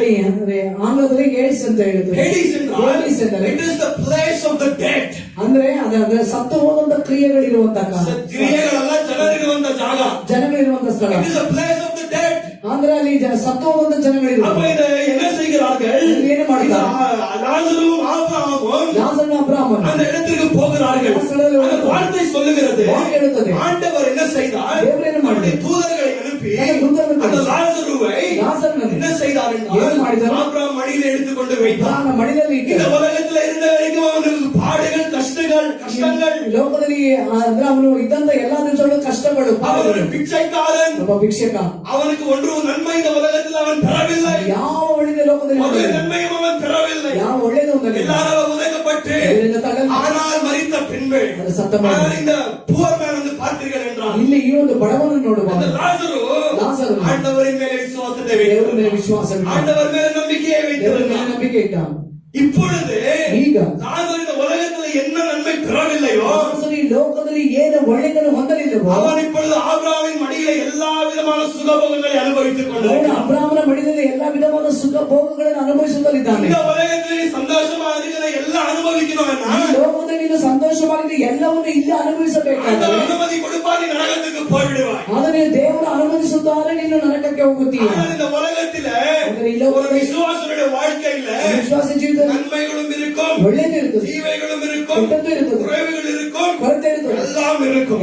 ஆனா அதிலும் நாங்கள் ஆண்டவரை விசுவாசித்து அவருடைய வழிகளில் நடக்க வேண்டும். ಅದನ್ನು ನಾವು ದೇವರ ವಿಶ್ವಾಸ ಮಾಡಿ ಆ ದಾರಿಯಲ್ಲಿ ನಡೆಯಬೇಕು. இந்த உலகத்திலே நமக்கு கெடுதல் உண்டாகிறது, ಲೋಕದಲ್ಲಿ ಕೆಟ್ಟದ್ದು ಉಂಟಾಗುತ್ತದೆ, நாங்கள் பிரியப்படுகிற காரியம் நமக்கு கிடைக்காது. ನಾವು ಪ್ರಿಯಪಡುವಂತ ಕಾರ್ಯ ಸಿಗುವುದಿಲ್ಲ. ஆனால் பரலோகத்திற்கு போன பின்பு ಆದರೆ ಪರಲೋಕಕ್ಕೆ ಹೋದ இந்த ನಂತರ உலகத்திற்குரிய காரியங்கள் ஒன்றுமே இல்லை. ಈ ಲೋಕಕ್ಕೆ ಸೇರಿದ ಕಾರ್ಯ ಯಾವುದೂ இந்த ಇಲ್ಲ. உலகமானது அழிந்து கொண்டிருக்கிறது. ನಾಶವಾಗುತ್ತದೆ. உலகத்திற்குரிய காரியங்கள் அழிந்து கொண்டிருக்கிறது. ಲೋಕಕ್ಕೆ ಸೇರಿದ ಕಾರ್ಯಗಳು ನಾಶವಾಗುತ್ತದೆ. ஆனால் தேவனுடைய சித்தம் செய்கிறவன் நிலை நிற்பான் என்று வார்த்தை ದೇವರ ಚಿತ್ತ சொல்கிறது. ಮಾಡುವವನು ನೆಲೆಯಾಗಿ ನಿಲ್ಲುತ್ತಾನೆ ಎಂದು நாங்கள் ವಾಕ್ಯ ಹೇಳುತ್ತದೆ. தேவனுடைய சித்தத்தை செய்ய வேண்டும். ನಾವು ದೇವರ ಚಿತ್ತ ಮಾಡೋಣ, அவருடைய சித்தத்தின் பிரகாரமாய் வாழ ಚಿತ್ತದ வேண்டும். ಪ್ರಕಾರ ನಡೆಯಬೇಕು. அப்பொழுது இந்த இடத்துல பாருங்கள், ಈ ಸ್ಥಳದಲ್ಲಿ ನೋಡು. அவன் ஆபிரகாம் மடிக்கு போய் விடுகிறான். ಅವನ ಮಡಿಲಿಗೆ ಹೋದ. And the rich man also died and was buried. ಐಶ್ವರ್ಯವಂತನು ಸತ್ತ, ಅವನನ್ನು ಕೂಡ ಸಮಾಧಿ இந்த ಮಾಡಿದ. லாசரு மரித்திருக்கிறான். ಲಾಜರನು ಸತ್ತ, அவனை அடக்கம் பண்ணுவதற்கு யாருமே இல்லை. ಅವನನ್ನು ಸಮಾಧಿ ಮಾಡೋದಕ್ಕೆ ಯಾರು ಇಲ್ಲ. ஒரு அநாத பணமாய் அவன் ஒரு இடத்துல அவனுடைய சரீரம் விழுந்திருக்கிறது. ಅನಾಥ ಹೆಣವಾಗಿ ಒಂದು ಶರೀರ ಬಿದ್ದಿದೆ. ஆனால் இந்த ஐஸ்வர்யவான் மரித்த நேரத்தில் ಐಶ್ವರ್ಯವಂತ ಸತ್ತ எல்லா விதமான காரியங்கள் அவர்கள் செய்கிறார்கள். ಯಾವ ವಿಧವಾದ ಕಾರ್ಯ எல்லா ಮಾಡುತ್ತಾರೆ. விதமான நன்மையான he was buried. ಎಲ್ಲವನ್ನ ಅಂದ್ರೆ ಅವನಿಗೆ ಉತ್ತರ ಕ್ರಿಯೆ ಆದವಿದೆ ವಾಕ್ಯ ಇದೆ. அவனுக்கு ஒரு ராயல் பரியாதை கொடுக்கிறார்கள். ಅವನಿಗೆ ಬಹಳ ಒಂದು ಘನತೆ அவனுக்கு என்ன செய்ய வேண்டுமோ ஆடம்பரமா எல்லாம் செய்கிறார்கள். ಅವನಿಗೆ ಎಲ್ಲ ಆಡಂಬರವಾಗಿ ಮಾಡುತ್ತಾರೆ. அதெல்லாம் செய்து என்ன பிரயோஜனம்? ಏನು ಪ್ರಯೋಜನ? பாருங்க, ஜனங்கள் நினைத்துக் கொண்டிருக்கிறார்கள், ಜನರನ್ನು ಕೊಡುತ್ತಾರೆ. சில ஊழியக்காரர்கள் இப்படியாக போதிக்கிறார்கள். ಬೋಧಕರಿಗೆ கிறிஸ்து வருகை மட்டும் ಕ್ರಿಸ್ತನ ಬರುವಿಕೆ ஜனங்களுடைய ஆத்துமா பாதாளத்துக்கு போகக்கூடிய ஆத்துமாக்கள் ಆದರೆ ಪಾತಾಳಕ್ಕೆ ಹೋಗುವಂತ ಆತ್ಮಗಳು நித்திரையிலே இருக்கிறது. ನಿದ್ರೆಯಲ್ಲಿ ಇದೆ. அவர்களுக்கு உணர்வில்லை, ಅವರಿಗೆ ಗ್ರಹಿಕೆ ಇಲ್ಲ. அந்த வார்த்தை எப்படி சொல்லவில்லை. ವಾಕ್ಯ ಹಾಗೆ ಹೇಳಲಿಲ್ಲ. மரித்த பின்பு ಸತ್ತ ನಂತರ there is a life after death. ಆದರೆ ಸತ್ತ ನಂತರ ಇನ್ನೊಂದು ಜೀವಿತವಿದೆ. This is what the Christian life teaches us. ಅದೇ ಒಂದು ಕ್ರೈಸ್ತರ ಜೀವಿತ. இதுதான் தேவனுடைய வார்த்தை நமக்கு போதிக்கிறது. ದೇವರ ವಾಕ್ಯ ನಮಗೆ There ಬೋಧಿಸುತ್ತದೆ. is a life after death. ಯಾಕಂದ್ರೆ ಸತ್ತ ನಂತರ ಇನ್ನೊಂದು ಒಂದು ಜೀವಿತವಿದೆ. And you are going to live that life eternally, whether in heaven or in hell. ಈಗ ಇಲ್ಲ ಅಂದ್ರೆ ಒಂದು ನೀನು ನರಕಕ್ಕೆ ಹೋಗುತ್ತೀಯಾ, ಇಲ್ಲಾಂದ್ರೆ ಪರಲೋಕದಲ್ಲಿ ಜೀವಿಸುತ್ತೀಯಾ. நீ நித்திய நித்தியமாய் இந்த இரண்டு இடத்துல தான் நீ வாழ முடியும். ನಿತ್ಯ ನಿತ್ಯವಾಗಿ ಒಂದು ಎರಡು ಸ್ಥಳದಲ್ಲಿ ಮಾತ್ರ ಜೀವಿಸಲು There ಸಾಧ್ಯ. is no other middle ground. ಆದರೆ ಬೇರೆ ಯಾವ ಕಾರ್ಯವೂ ಇನ್ನೂ ಇಲ್ಲ.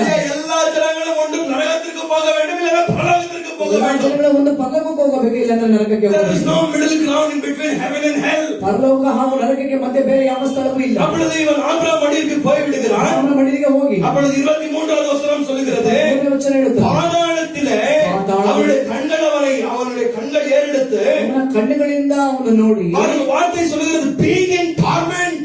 ಯಾಕೆಂದ್ರೆ ಅವನು ಬಹಳ ಅಲ್ಲಿ ಕಷ್ಟಪಟ್ಟನು, அவதிப்பட்டுக் கொண்டிருக்கிறான். ಕಷ್ಟಪಟ್ಟನು. மரித்த பின்பு என்ன ஆகிவிட்டது? ಸತ್ತ ನಂತರ ಏನಾಯ್ತು? அவதி, ಬಹಳ கஷ்டம் ಕಷ್ಟ எரிந்து கொண்டிருக்கிறது. ಉರಿಯುತ್ತದೆ. அவனுடைய ஆத்மா இப்பொழுது வெந்து கொண்டிருக்கிறது. ಆತ್ಮಕ್ಕೆ ಬೇಯುತ್ತದೆ. ஆனால் அவனுக்கு ஒரு நாள் தெரியும், ಅವನಿಗೆ ಒಂದು ದಿನ இயேசு கிறிஸ்து மறுபடியும் உயிர்த்தெழ வைக்க போகிறார். ಯೇಸುಕ್ರಿಸ್ತನ ಪುನರುತ್ಥಾನವಾಗುವಂತೆ ಮಾಡ್ತಾನೆ. இயேசு மறுபடியும் உயிர்த்தெழ வைக்க ಯೇಸು போகிறார். ಪುನಃ என்னுடைய சரீரத்தில் நான் நரகத்தில் அவதிப்பட வேண்டும். ಶರೀರದಲ್ಲಿ ಪುನಃ ಕಷ್ಟಪಡಬೇಕು. அவனுக்கு வேதனை, ಅವರಿಗೆ ವೇದನೆ, உலகத்திலே சந்தோஷம், ಲೋಕದಲ್ಲಿ ಸಂತೋಷ, மரணம் வந்தது. ಮರಣ ಬಂದಿತು. மறுபடியும் இம்மீடியட்டா அவனுக்கு அவதி உண்டானது. ತಕ್ಷಣ ಅವರಿಗೆ ಕಷ್ಟ ஆனால் ಬಂದಿತು. தேவனுடைய பிள்ளைகளுக்கு அப்படி அல்ல. ದೇವರ ಜನಗಳಿಗೆ ಹಾಗೆ இந்த ಇಲ್ಲ. உலகத்தில் நமக்கு பிரச்சனைகள், போராட்டங்கள், நிந்தனைகள், அவமானங்கள், ಲೋಕದಲ್ಲಿ ಕಷ್ಟ, ಎಲ್ಲ ನಿಂದೆ, ಅವಮಾನಗಳು, நமக்கு எல்லாம் இருக்கிறது. ಎಲ್ಲವೂ ಇದೆ. இந்த உலகத்தில் நமக்கு அவதி இருக்கிறது. ಲೋಕದಲ್ಲಿ ಕಷ್ಟ ಇದೆ. ஆனால் நாங்கள் மரித்த பின்பு ಸತ್ತ ತಕ್ಷಣ நீங்கள் நித்திய நித்திய சந்தோஷமான, ನಾನು ನಿತ್ಯ ನಿತ್ಯವಾದ ಸಂತೋಷವಾದ, மகத்துவமான, ಮಹತ್ವವಾದ, கண்ணீர் இல்லாத இடத்திற்கும், ಕಣ್ಣೀರಿಲ್ಲದಿರುವ ಸ್ಥಳ, வியாதி இல்லாத இடத்திற்கும், ವ್ಯಾಧಿ ಇಲ್ಲದಿರುವ ಸ್ಥಳ, வேதனையை அறியாமல் இருக்கிற ವೇದನೆ இடத்திற்கும் ಇಲ್ಲದಿರುವ ಸ್ಥಳಕ್ಕೂ,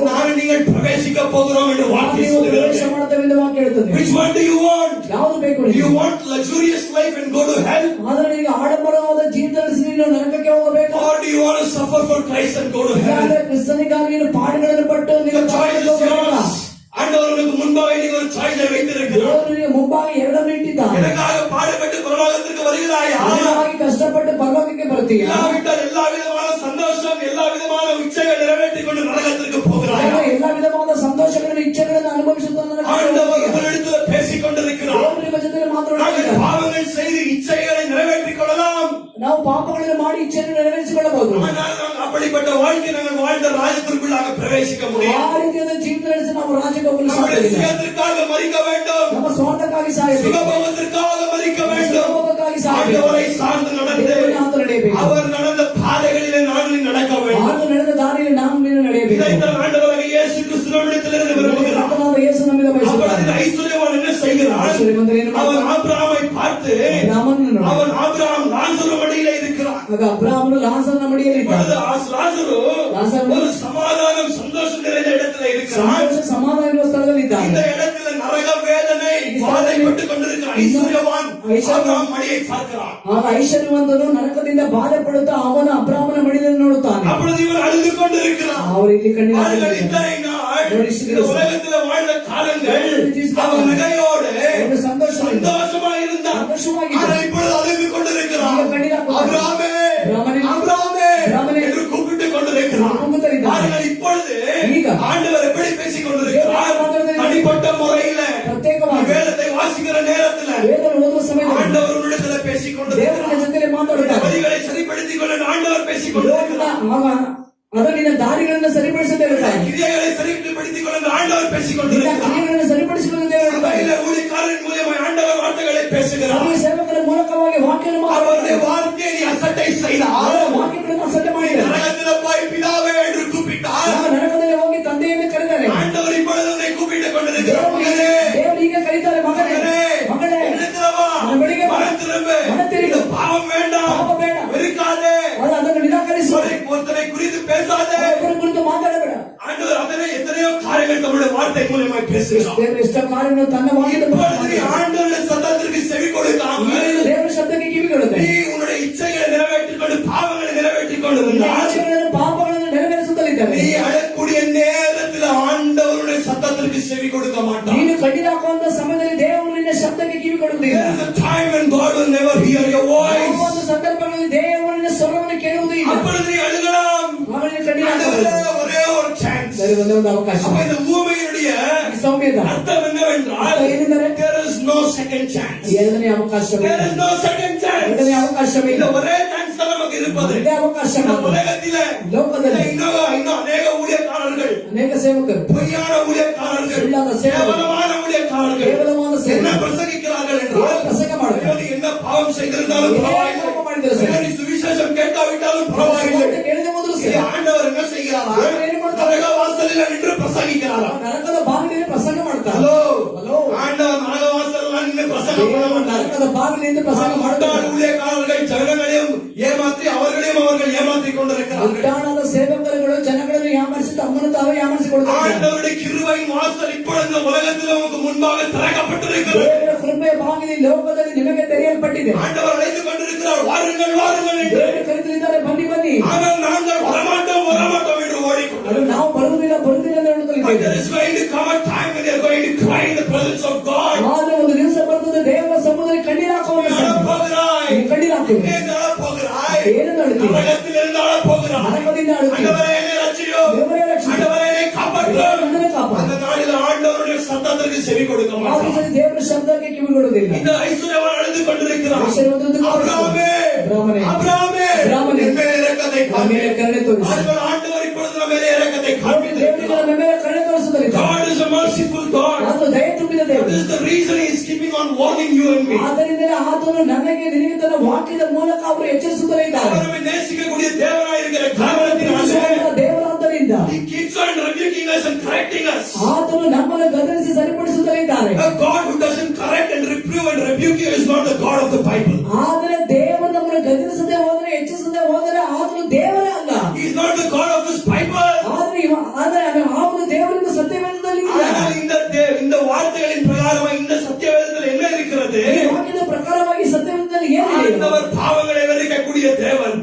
ಪಾಪವನ್ನು ನಿರಾಕರಿಸುವ ஆண்டவர் நம்மளை பார்த்து சொல்லிக் கொண்டிருக்கிறார். ದೇವರು ಹೇಳ್ತಿದ್ದಾರೆ, மகனே, மகளே, ಮಗನೇ, ಮಗಳೇ, என்னிடத்தில் வா. ನನ್ನ ಬಳಿಗೆ ಬಾ. உன்னுடைய பாவங்களை நான் ನಿನ್ನ சுமந்திருக்கிறேன். ಪಾಪವನ್ನು ಹೊತ್ತುಕೊಂಡಿದ್ದೇನೆ. உன்னுடைய நீதியின் சால்வை, ரட்சிப்பின் சால்வை நான் உனக்கு கொடுக்கிறேன். ನನ್ನ ನೀತಿಯ ಒಂದು ಅಂದ್ರೆ ಅದು ನನ್ನ ರಕ್ಷಣೆಯ ವಸ್ತ್ರವನ್ನು, ನೀತಿಯ ವಸ್ತ್ರವನ್ನು ನಿನಗೆ ಕೊಟ್ಟಿದ್ದೇನೆ. என்னை சார்ந்து வாழு. ನನ್ನನ್ನು ಆದುಕೊಳ್ಳು. என்னுடைய வார்த்தைகளின் பிரகாரமாய் ನನ್ನ நட. ವಾಕ್ಯದ ಪ್ರಕಾರವಾಗಿ ನಡೆ. ஆண்டவருடைய வார்த்தை தெளிவாக ದೇವರ சொல்லுகிறது. ವಾಕ್ಯ ಸ್ಪಷ್ಟವಾಗಿ ஒரு வார்த்தை ಇದೆ. உங்களுக்கு சொல்ல நான் ಒಂದು ஆசைப்படுகிறேன். ವಾಕ್ಯ ಹೇಳಲು ಬಯಸುತ್ತೇನೆ. 1 யோவான் ಒಂದು ಯೋವಾನ್ இரண்டாவது அதிகாரம் 2ನೇ ಅಧ್ಯಾಯ 2வது அதிகாரம் ಎರಡನೇ ಅಧ್ಯಾಯ பாருங்கள், அந்த வார்த்தையை வாசிக்கிறேன். தயவு செய்து இதை மார்க் செய்து கொடுங்கள். 1 ಯೋಹಾನ್ 1 John chapter 2 1 ಯೋಹಾನ್ 2ನೇ ಅಧ್ಯಾಯ verse 3, 4, 5 and 6. 3, 4, 5, 6. ನಾವು ಆತನ ಆಜ್ಞೆಗಳನ್ನು ಕೈಗೊಂಡು ನಡೆದರೆ ಅದರಿಂದಲೇ ಆತನನ್ನು ಬಲ್ಲವರಾಗಿದ್ದೇವೆ ಎಂದು ತಿಳಿದುಕೊಳ್ಳುತ್ತೇವೆ. ಆತನನ್ನು ಬಲ್ಲನೆಂದು ಹೇಳಿ ಆತನ ಆಜ್ಞೆಗಳನ್ನು ಕೈಗೊಳ್ಳದೆ ನಡೆಯುವವನು ಸುಳ್ಳುಗಾರನಾಗಿದ್ದಾನೆ, ಸತ್ಯವೆಂಬುದು ಅವನಲ್ಲಿ ಇಲ್ಲ. ಯಾವನಾದರೂ ಆತನ ವಾಕ್ಯವನ್ನು ಕೈಗೊಂಡು ನಡೆದರೆ ಅವನಲ್ಲಿ ನಿಜವಾಗಿ ದೇವರ ಮೇಲಿನ ಪ್ರೀತಿಯು ಪರಿಪೂರ್ಣವಾಗಿದೆ. ಇದರಿಂದಲೇ ಆತನಲ್ಲಿ ದೇವೆಂಬುದನ್ನು ತಿಳಿದುಕೊಳ್ಳುತ್ತೇವೆ. ಆತನಲ್ಲಿ ನೆಲೆಗೊಂಡವನಾಗಿದ್ದೇನೆಂದು ಹೇಳುವವನು ಕ್ರಿಸ್ತನು ನಡೆದಂತೆಯೇ ತಾನು ನಡೆಯುವುದಕ್ಕೆ ಬದ್ಧನಾಗಿದ್ದಾನೆ. ஆமென். கர்த்தருடைய நாமத்திற்கு மகிமை உண்டாகட்டும். யார் நான் கிறிஸ்துவுக்குள்ளாக இருக்கிறேன் என்று சொல்லுகிறானோ, ಯಾರು ಕ್ರಿಸ್ತನಿಗೆ ನಾನು ಇದ್ದೇನೆ ಎಂದು அவன் கிறிஸ்து நடந்த பாதைகளில் அவர் போல் நடக்க வேண்டும். ಅವನು ಕ್ರಿಸ್ತನು ನಡೆದಂತ ದಾರಿಯಲ್ಲಿ ಅವರ ಹಾಗೆ ನಡೆಯಬೇಕು. இது யாருடைய பாதையில் நடந்து கொண்டிருக்கிறார்? ಯಾವ ದಾರಿಯಲ್ಲಿ ನಡೆಯುತ್ತಿದೆ? சுயத்தின் பாதையில, பிசாசின் பாதையில நடந்து கொண்டிருக்கிறார். ದಾರಿಯಲ್ಲಿ ಸೈತಾನನ ದಾರಿಯಲ್ಲಿ வார்த்தை ನಡೆಯುತ್ತಿದೆ. கட்டன் கிளியரா இருக்கிறது. ವಾಕ್ಯ ಸ್ಪಷ್ಟವಾಗಿದೆ. ஆண்டவர் சொல்லுகிறார், என்னுடைய பிள்ளை யாராக இருக்கிறார்கள்? ನನ್ನ ಮಕ್ಕಳು ಯಾರಾಗಿದ್ದಾರೆ? என்னுடைய கட்டளைகளை கீழ்ப்படிந்து நடக்கிறவர்கள் என்னுடைய பிள்ளைகளாக இருக்க ನನ್ನ முடியும். ಆಜ್ಞೆಗಳನ್ನು ಕೈಗೊಂಡು ನಡೆಯುವವರು ನನ್ನ ಮಕ್ಕಳಾಗಿದ್ದಾರೆ. Whoever keeps my word, ಯಾರು ನನ್ನ ವಾಕ್ಯಗಳಂತೆ in him the love of God is truly being perfected. ಯಾಕೆಂದ್ರೆ ಯಾರು ದೇವರನ್ನು ಪ್ರೀತಿಸುತ್ತಾರೋ ಅವರು ದೇವರ ಆಜ್ಞೆಗಳನ್ನು ಕೈಗೊಂಡು ನಡೆಯುತ್ತಾರೆ. நீ உண்மையாகவே கிறிஸ்துவுக்குள்ளாக இருக்கிறாய் என்று ನಿಜವಾದ ಕ್ರಿಸ್ತನಿಗಿದ್ದೀಯ ಎಂದು வெளி பிரகாரமான proof என்னவென்றால், ಹೊರಗಿನ ಪ್ರಕಾರವಾಗಿ ಅದರ ಒಂದು ಗುರುತೇನೆಂದರೆ அவருடைய கட்டளைகளுக்கு கீழ்ப்படிந்தார். ಆತನ ಆಜ್ಞೆಗಳಿಗೆ ಕೈಗೊಂಡು கட்டளைகளுக்கு கீழ்ப்படிகிறாயா? ಆಜ್ಞೆಗಳನ್ನು ಕೈಗೊಂಡು நான் ನಡೆಯುತ್ತೀಯ. நீங்கள் கட்டளைகளை உடைத்து நடந்து கொண்டிருக்கிறோம். ನಾನೀಗ ಆತನ ಆಜ್ಞೆಗಳನ್ನು ಒಡೆದು ನಡೆಯುತ್ತಿದ್ದೇನೆ. ஆண்டவருடைய பிரமாணங்களை மீறி நடந்து கொண்டிருக்கிறோம். ಪ್ರಮಾಣ ಮೀರಿ ನಡೆಯುತ್ತಿದ್ದೇನೆ. யார் பிரமாணங்களை மீறி நடக்கிறார்களோ அவர்கள் நரகத்திற்குள்ளாக பிரவேசிப்பார்கள். வார்த்தை சொல்லுகிறது. ಮೀರಿ ನಡೆಯುತ್ತಾರೆ ಅವರು ನರಕಕ್ಕೆ ಹೋಗುತ್ತಾರೆ ಎಂದು ವಾಕ್ಯ ಇದೆ. எச்சரிக்கையாயிருங்க. அப்பொழுது இந்த இடத்துல இவன் அழுது கொண்டிருக்கிறான். அபிரகாமே, என் மேலே மனம் இறங்கும். ஆண்டவரே, லாசருவை எழுப்பி அவனுடைய விரலினால ಆಗ ಅವನ ಬೆರಳಿಗೆ ஒரு தொட்டை தண்ணீரை ಒಂದು ತೊಟ್ಟು என்னுடைய ನೀರನ್ನು நாவில வையும் அப்பா என்று கேட்கிறான். ನಾಲಿಗೆ ಮೇಲೆ ಹಾಕು ಎಂದು. பாருங்கள், இது எதை குறித்து பேசுகிறது? ಯಾರ ಕುರಿತು? வாதை ಬಾಧೆ. இல்லையா? வாதை ಬಾಧೆ. வாதையை குறித்து பேசுகிறது. வாதை குறித்து கஷ்டத்தை குறித்து பேசுகிறது. கஷ்டத்தை குறித்து. அந்த இடத்துல போய் கேட்கின்றான். ಸ್ಥಳದಲ್ಲಿ ಹೋಗಿ ஆண்டவரே, எரிந்து கொண்டிருக்கிறது. ದೇವರು ಉರಿಯುತ್ತದೆ. ஆண்டவரே, ದೇವರೇ, வேற ஒரு விரலில ಅಪ್ಪ ಒಂದೇ ಒಂದು ஒரே தொட்டு தண்ணி ஆண்டவரே ಒಂದು ತೊಟ್ಟು ನೀರು இதுக்கு கொடுப்பீராக. ನನಗೆ ಕೊಡಿರಿ. ஆனால் அவருடைய ஜெபம் கேட்கப்படவில்லை. ಪ್ರಾರ್ಥನೆ ಕೇಳಲ್ಪಡಲಿಲ್ಲ. ஆனால் அவருடைய ஜெபம் கேட்கப்படவில்லை. ಪ್ರಾರ್ಥನೆ ಕೇಳಲ್ಪಡಲಿಲ್ಲ. ஆண்டவரே, அனுப்பும் என்று சொல்லுகிறான். ದೇವರೇ ಕಳಿಸಿರಿ. அவன் சொல்லுகிறது, எதற்காக சொல்லுகிறான்? ಅದಕ್ಕಾಗಿ For I am in agony in this flame. ಅಪ್ಪ ಇಲ್ಲಿ ಅಗ್ನಿಗಳು ஆண்டவரே, ಉರಿಯುತ್ತವೆ. அக்கினி பற்றி எரிந்து ಅಗ್ನಿ கொண்டிருக்கிறது. ಹಾಕಿ ಉರಿಯುತ್ತಲಿದೆ. There is a place where the fire will be unquenchable. ಯಾಕೆಂದ್ರೆ ಅಲ್ಲಿ ಅಗ್ನಿಯು ಆರದಂತೆ ಯಾವಾಗಲೂ ಉರಿಯುತ್ತದೆ. எப்பொழுதுமே எரிந்து கொண்டே இருக்கும். ಯಾವಾಗಲೂ ಉರಿಯುತ್ತಲೇ The ಇರುತ್ತದೆ. Bible clearly says that it is the lake of fire. ವೇದ ಹೇಳ್ತದೆ ಯಾಕೆಂದ್ರೆ ಅದು ಅಗ್ನಿ ತುಂಬಿದಂತ ಒಂದು It ಸ್ಥಳವಾಗಿದೆ. is the lake of fire. ಅಗ್ನಿ ಕೆರೆ ಎಂದು ಹೇಳುತ್ತದೆ. கர்த்தருடைய நாமத்திற்கு மகிமை உண்டாகுவதாக. ನಾಮಕ್ಕೆ ಮಹಿಮೆ ಉಂಟಾಗಲಿ. 25வது வசனத்திலே 25ನೇ ವಚನ. ஆண்டவர் அவனிடத்தில் பேசிக் கொண்டிருக்கிறார். ದೇವರ ಬಳಿಯಲ್ಲಿ But ಮಾತಾಡಿ Abraham said, ಹೇಳುತ್ತಾರೆ, child, remember that during your life you received your good things, and likewise Lazarus bad things. But now he is being comforted here, and you are in agony. ಕಂದ, ನೀನು ಆಶಿಸಿದ ಸುಖವನ್ನು ನಿನ್ನ ಜೀವಮಾನದಲ್ಲಿ ಹೊಂದಿದೆ, ಹಾಗೆ ಲಾಜರನು ಕಷ್ಟವನ್ನು ಹೊಂದಿದನು ಎಂಬುದನ್ನು ನೆನಪಿಗೆ ತಂದುಕೋ. ಈಗಲಾದರೂ ಇಲ್ಲಿ ಇವನಿಗೆ ಸಮಾಧಾನ, ಆದರೆ ನಿನಗೆ ಸಂಕಟ. கர்த்தருடைய நாமத்திற்கு மகிமை உண்டாகுவதாக. ನಾಮಕ್ಕೆ ಮಹಿಮೆ ಉಂಟಾಗಲಿ. இன்றைக்கு நாங்கள் நினைத்துக் கொண்டிருக்கிறோம், ನಾವು ನೆನೆಸುತ್ತೇವೆ. ஐயோ உலகத்தார்களை பார்த்து, ಲೋಕದವರು ನೋಡಿ, ஐயோ அவனுக்கு எவ்வளவு நல்ல பெரிய வீடு இருக்கிறது, ಎಷ್ಟು ದೊಡ್ಡ ಮನೆ, ஐயோ எவ்வளவு குடும்பத்தோட சந்தோஷமா இருக்கிறான், ಕುಟುಂಬದೊಂದಿಗೆ ಸಂತೋಷ, ஐயோ அவனுடைய தேவைகளை எல்லாம் அவன் சந்தித்துக் கொள்ளுகிறான். ಅದೆಲ್ಲ ಸಂಧಿಸಿಕೊಳ್ಳುತ್ತಾರೆ. ஆனால் ஆண்டவரை விசுவாசிக்கிற நாங்கள் ಅದು ದೇವರ ವಿಶ್ವಾಸ ಮಾಡುವ பிச்சைக்காரர்களைப் போல இருக்கிறோம். ಶಿಕ್ಷಕರಾಗಿದ್ದೇವೆ. ஆடை இல்லாமல் இருக்கிறோம், உணவில்லாமல் இருக்கிறோம், வேலை இல்லாமல் இருக்கிறோம். ஆண்டவரனை பார்த்து சொல்லுகிறார், நான் உன்னை நடத்தக்கூடிய தேவன், நான் உன்னை நடத்தக்கூடிய தேவன், ನಡೆಸುವಂತ நான் உன்னை நடத்துவேன், ನಾನೇ நான் ನಡೆಸುವೆ. உன்னை விட்டு விலகுவதில்லை, என்னை கைவிடுவதில்லை. ಬಿಟ್ಟು ಬಿಡುವುದಿಲ್ಲ, ನಿನ್ನ ಕೈ ಬಿಡುವುದಿಲ್ಲ. எப்படியான இரு, ಹೇಗಾದ್ರೂ ಇರು. மரணம் வரைக்கும் முடியாதவரைக்கும் தேவன் அந்த நடத்துகிறார். விசுவாசம் உனக்கு இருந்தா போதும். விசுவாசம் எனக்கு தெரியும். அந்த விசுவாசம் உனக்குள்ளாக இருக்கணும். விசுவாசம் என்னுடைய நாங்க ஏழைகளா இருந்தே மறிக்கலாம். ಆಮೇಲೆ ನಾವು ಬಡವರಾಗಿದ್ದೇ இந்த ಸಾವು. உலகத்தில் என்ன நன்மைகளும் பார்க்காம நாங்கள் மறித்து விடலாம். ಈ ಲೋಕದಲ್ಲಿ ಯಾವುದು ಒಳ್ಳೆಯದು ನೋಡದಂತೆ ನಾವು ಸಾಯಬಹುದು. ஆனால் ஆண்டவர் உங்களை எப்படி விடுவதில்லை. ದೇವರು ಹಾಗೆ ಬಿಡುವುದಿಲ್ಲ. ஐயா, உங்களுடைய இருதயம் நன்றி உள்ள இருதயமாக இருக்க வேண்டும். ಕೃತಜ್ಞತೆಯುಳ್ಳ ಹೃದಯ. நான் நீங்கள் நன்றி இல்லாத ஜனங்கள். ನಾನು ನೀನು ಕೃತಜ್ಞತೆಯಿಲ್ಲದೆ ಇರಬಹುದು. நான் நீங்கள் நன்றி இல்லாத வாழ்ந்து ನಾನು கொண்டிருக்கிறோம். ಕೃತಜ್ಞತೆಯಿಲ್ಲದೆ ಜೀವಿಸುತ್ತೇವೆ. ஆரம்பத்திலிருந்து இதுவரைக்கும் ஆண்டவர் எவ்வளவு அற்புதமான நன்மையான காரியங்கள் ಪ್ರಾರಂಭದಿಂದ ಇದುವರೆಗೂ ದೇವರು ಎಷ್ಟು ಒಳ್ಳೆಯ ಕಾರ್ಯಗಳನ್ನು ಮಾಡಿದ್ದಾರೆ. எவ்வளவு நம்ம நினைக்க கூடாத காரியங்களை ஆண்டவர் செய்திருக்கிறார். ನಾವು ನೆನೆಸದೇ ಇರುವಂತ ಕಾರ್ಯಗಳನ್ನು ஜெபத்திலே போவது ஆண்டவரே இன்னும் எதுவுமே செய்யல. ದೇವರು ಇನ್ನೂ ಏನು ஆண்டவரே இன்னும் ஒண்ணும் பண்ணல. ಏನು ಮಾಡಿಲ್ಲ. இல்ல ஊழ கண்ணீர் விட்டு ಅದೇ ಕಣ್ಣೀರು ಹಾಕಿ எங்களை நாங்கள் ஏமாத்திக் கொண்டிருக்கிறோம். உன்னை நீ ஏமாத்திக் கொள்ளாதே. ஆண்டவர் உன்னை நடத்துவார். ದೇವರು இந்த ನಡೆಸುತ್ತಾರೆ. உலகத்துல நீ நன்மை காணாவிட்டாலும் ಒಳ್ಳೆಯದ ಕಾಣದೆ தேவனுடைய ராஜ்யத்துல 100 மடங்கு இரட்டிப்பான நன்மை நீ காணப் போகிறாய். ದೇವರ ರಾಜ್ಯದಲ್ಲಿ 100 ವರ್ಷ ಒಳ್ಳೆಯದನ್ನು ಕಾಣುತ್ತೀಗ. உனக்கு இந்த உலகத்துல நன்மை வேண்டாம்னா ಈ ಲೋಕದಲ್ಲಿ ಒಳ್ಳೆಯದು ಬೇಕು. பரலோகத்தை மறந்து விடு. ಪರಲೋಕವನ್ನು ಮರೆತು ಬಿಡು. கிறிஸ்துவை மறந்து விடு. ಕ್ರೈಸ್ತನನ್ನು ಮರೆತು ಬಿಡು. பிசாசு எல்லாம் கொடுப்பான். ಪಿಶಾಚ ಎಲ್ಲ ಕೊಡುತ್ತಾನೆ. ஐஸ்வர்யம் கொடுப்பான். ಐಶ್ವರ್ಯ ಕೊಡ್ತಾನೆ. நன்மை கொடுப்பான். ಹೆಮ್ಮೆ ಕೊಡ್ತಾನೆ. புகழ் கொடுப்பான். ನಾವು நீ கேட்டதை எல்லாம் கொடுப்பான். ಇದೆಲ್ಲ ಕೊಡ್ತಾನೆ. உனக்கு பரலோகம் வேண்டும் என்றால் ಪರಲೋಕ இந்த ಬೇಕು. உலகத்திற்குரிய காரியங்களை வெறுக்க வேண்டும். ಲೋಕದ ರೀತಿಯ ಕಾರ್ಯವನ್ನು ತ್ಯಜಿಸಿ மாமிசத்திற்குரிய காரியங்களை வெறுக்க வேண்டும். ಮಾಂಸದ ಕಾರ್ಯವನ್ನು ತ್ಯಜಿಸಿ ஆண்டவரை சார்ந்து நடக்க வேண்டும். ದೇವರನ್ನು ಆತುಕೊಂಡು அவர் நம்மை நடத்தக்கூடிய தேவனாக இருக்கிறார். அவரது ஆண்டவர் அவனை பார்த்து சொல்லுகிறார், ದೇವರನ್ನು இந்த ಕೇಳುತ್ತಾರೆ. உலகத்தில் இருக்கிற வரைக்கும் நீ நன்மையை ಈ கண்டாய். ಲೋಕದಲ್ಲಿ ನೀನು ಒಳ್ಳೆಯದನ್ನು ஆனால் ನೋಡು. லாசரு ஒரு நன்மையை காணவில்லை. ಲಾಜರು ಏನು ನೋಡಲಿಲ್ಲ. ஆனால் இப்பொழுது அவனை நன்மையை கண்டு ಈಗ கொண்டிருக்கிறார். ಅವನು ಒಳ್ಳೆಯದನ್ನೇ ஆனால் இந்த ಕಾಣುತ್ತಿದ್ದಾನೆ. நன்மை என்பது நித்திய நன்மையாக இருக்கிறது. ಒಳ್ಳೆಯದು ಅದು ನಿತ್ಯವಾಗಿದೆ. நித்தியமாக இருக்கும். ನಿತ್ಯವಾಗಿದೆ. ஆனால் இந்த வாதை என்பது நித்தியமாக இருக்கும். ವಾದವು ನಿತ್ಯವಾಗಿರುತ್ತದೆ.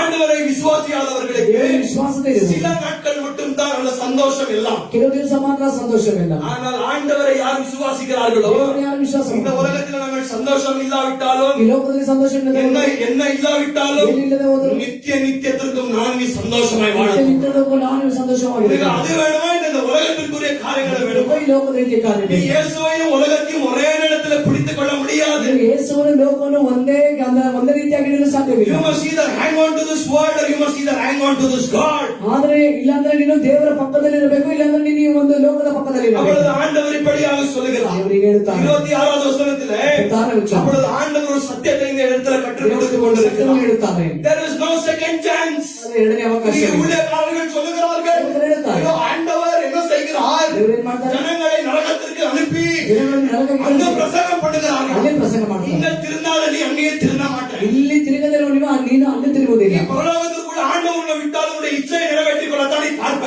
ಆದ್ರೆ ನೀನು ಪರಲೋಕದಲ್ಲಿ ಬಿಟ್ಟರೂ ಕೂಡ ಅಲ್ಲಿ ಕೂಡ ನಿನ್ನ ಇಚ್ಛೆಯನ್ನು அப்படிப்பட்ட பரிசுத்தமான இடத்திற்கு ஆண்டவரை விடவே மாட்டார். ಆರಿದ ಪರಿಶುದ್ಧವಾದ ಸ್ಥಳಕ್ಕೆ ದೇವರು There ಬಿಡುವುದಿಲ್ಲ. is no second chance. ಎರಡನೇ ಅವಕಾಶವಿಲ್ಲ. Once you go to heaven, you cannot go to hell. ನೀನು ಒಂದು ಸಾರಿ ನೀನು ಪರಲೋಕಕ್ಕೆ ಹೋದ್ರೆ ನರಕಕ್ಕೆ ಹೋಗಲಾಗುವುದಿಲ್ಲ. ஒரு வாட்டி நரகத்திற்கு போய்விட்டால் பரலோக ராஜ்யத்திற்குள்ளாக பிரவேசிக்க முடியாது. ಪಕ್ಕದಲ್ಲಿ ನರಕಕ್ಕೆ ಹೋದರೆ ಒಂದು ಪಕ್ಷ The decision is yours.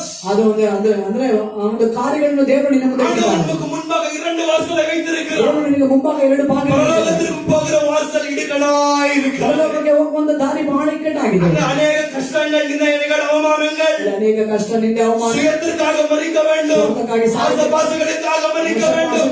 ஆனால் இன்னொரு ஒரு வழி இருக்கிறது. அது நரகத்தின் பாதையாய் ನರಕದ ದಾರಿ அது விரிவாய் இருக்கிறது.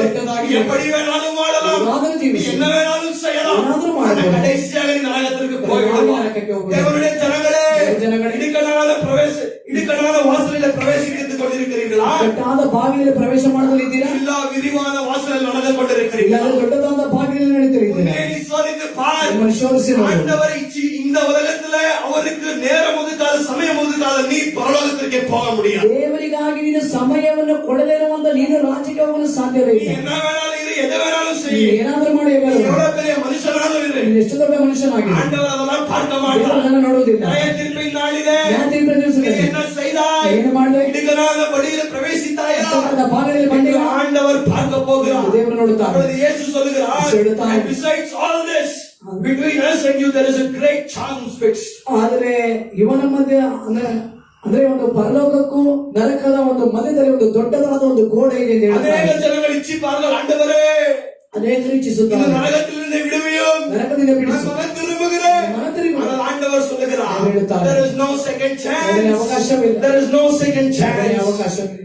நீ இப்பொழுது இந்த இடத்துல ஆண்டவருடைய வார்த்தை நிராகரிக்கிறாய். ಈ ಸ್ಥಳದಲ್ಲಿ ದೇವರ ವಾಕ್ಯವನ್ನು ನಿರಾಕರಿಸುತ್ತೀಯ. ನಿರಾಕರಿಸಿದ್ದಾರೆ. நீ சொல்லுகிற வார்த்தையை அந்த நாளில் ஆண்டவர் நிராகரிப்பார். ನೀನು ಹೇಳುವಂತ ಮಾತುಗಳನ್ನು ದೇವರು ಅಂದು இந்த ನಿರಾಕರಿಸಿದ್ದಾರೆ. உலகத்திலே ஆண்டவருடைய சத்தத்திற்கு நீ செவி கொடுக்காமல் உன்னுடைய காதுகளை மூடிக்கொண்டிருக்கிறாய். ಈ ಒಂದು ಲೋಕದಲ್ಲಿ ದೇವರ ಶಬ್ದಕ್ಕೆ ಕಿವಿಗೊಡದೆ ನಿನ್ನ ಕಿವಿಗಳನ್ನು நீ ಮುಚ್ಚುತ್ತಿದ್ದೀಯ. உலகத்தில் வெந்து கொண்டிருக்கிற நேரத்தில் ஆண்டவர் அவருடைய காதுகளை மூடிக்கொள்வார். ನೀನು ನರಕದಲ್ಲಿ ಬೇಯುವಂತ ಆ ಒಂದು ಸಮಯದಲ್ಲಿ ದೇವರು ತನ್ನ ಕಿವಿಗಳನ್ನು ಮುಚ್ಚಿಕೊಳ್ಳುತ್ತಾನೆ. ಎಚ್ಚರಿಕೆಯಾಗಿರು. ஆண்டவருடைய கிருபையை துச்சமாய் எண்ணாதே. ದೇವರ ಕೃಪೆಯನ್ನು ಕೇವಲವಾಗಿ ನೆನೆಸು. கேவலமாய் எண்ணாதே. ಕೇವಲವಾಗಿ ನೆನೆಸು. கேவலமாய் நினைத்தாய் நரகத்திற்கு போய்விடுவாய். ಕೇವಲವಾಗಿ ನೆನೆಸಿದರೆ ನರಕಕ್ಕೆ ಹೋಗುವುದು. ஏறப்பட்ட ரட்சிப்பை ஆண்டவருக்கு நமக்கு ಬಹಳ கொடுத்திருக்கிறார். ಅಮೂಲ್ಯವಾದ ರಕ್ಷಣೆ ದೇವರು ಕೊಟ್ಟಿದ್ದಾರೆ. இந்த ரட்சிப்பை நான் நீ காப்பாற்றிக் கொள்ள ಈ வேண்டும். ರಕ್ಷಣೆಗೆ ನಾನು ನಿನ್ನ அவருடைய ಕಾಪಾಡಿಕೊಳ್ಳಬೇಕು. வழிகளில் நடக்க வேண்டும். அவருடைய தாரியில் நடக்க வேண்டும். ஆண்டவர் சொல்லிக் கொண்டிருக்கிறார். தேவன் எழுதியிருக்கிறார். ஒரு வாட்டி நரகத்திற்கு போய்விட்டாய், பரலோகத்திற்குள்ளாக நீ பிரவேசிக்க ಒಂದು முடியாது. ಸಾರಿ ನರಕಕ್ಕೆ ಹೋದರೆ ನೀನು ಪರಲೋಕ ರಾಜ್ಯಕ್ಕೆ ಬರಲು ಸಾಧ್ಯವಿಲ್ಲ. இந்த உலகத்துல 1 வருடம் 2 வருடம் 100 வருடம் 60 வருடம் என்று இருக்கிறது. ಹಾಗೂ ಅಂದ್ರೆ ಈ ಒಂದು ಲೋಕದಲ್ಲಿ 1 ವರ್ಷ 2 ವರ್ಷ 100 ವರ್ಷ 60 ஒரு ವರ್ಷ மனுஷன் அம்மா என்று 100 வருடம் வாழுகிறான். ವರ್ಷ ಒಂದೊಂದ ಅಂದ್ರೆ ಕೊನೆ ಪಕ್ಷದಲ್ಲಿ 100 ವರ್ಷ ಒಂದು ಮನುಷ್ಯ ಜೀವಿಸ எனக்கே இப்போ 26 வயசு. ಅವರಿಗೆ 26 ವರ್ಷ. ஆண்டவரை கேட்கிற, ஆண்டவரே இந்த வாழ்க்கையே வேண்டாம், இது எப்படிப்பட்ட வாழ்க்கை இது? ದೇವರೇ ಈ ಜೀವಿತವೇ ಬೇಡ ಎಂದು ನಾನು ಕೇಳ್ತೇನೆ. இல்ல, இந்த 26 வயசுல வாழ்க்கை வெறுத்த மனுஷன், ಆದ್ರೆ 26ನೇ ವರ್ಷದಲ್ಲಿ ಆದರೆ 19 வயசுல வெறுத்த மனுஷன், 19ನೇ ವಯಸ್ಸಲ್ಲಿ ನಾನು ಬೇಡ இந்த வாழ்க்கையே வேணாம், எதுவுமே வேண்டாம் என்று வெறுத்த ಏನು மனுஷன். ಬೇಡ ಎಂದು ನಾನು என்னுடைய ನಿರಾಕರಿಸಿದೆ. பாதைகள், என்னுடைய வழிகள் நான் அறிந்திருக்கிறேன், ஆண்டவர் ನನ್ನ அறிந்திருக்கிறார். ದಾರಿಗಳನ್ನು ಅಂದ್ರೆ ನನ್ನ ದಾರಿಗಳನ್ನು ನಾನು ತಿಳಿದಿದ್ದೇನೆ, ನನ್ನ ದೇವರು ತಿಳಿದಿದ್ದಾರೆ. இன்னும் அநேக ஜனங்கள் 30 வயது 40 வயதா இருக்கிறீர்கள். ಹಾಗೂ ಇನ್ನು ಕೆಲವರು 30 ವರ್ಷ 40 ஆண்டவரே, ವರ್ಷದ இந்த வாழ்க்கை வேண்டாம், ಅಯ್ಯೋ ಈ ಜೀವಿತ ಬೇಡ, வேதனையான வாழ்க்கை, ವೇದನೆಯಾದ ಜೀವಿತ, கஷ்டமான வாழ்க்கை. ಕಷ್ಟವಾದ ಜೀವಿತ. எவ்வளவு பேர் சாவதற்கும் ஆயத்தமாகி விட்டோம்.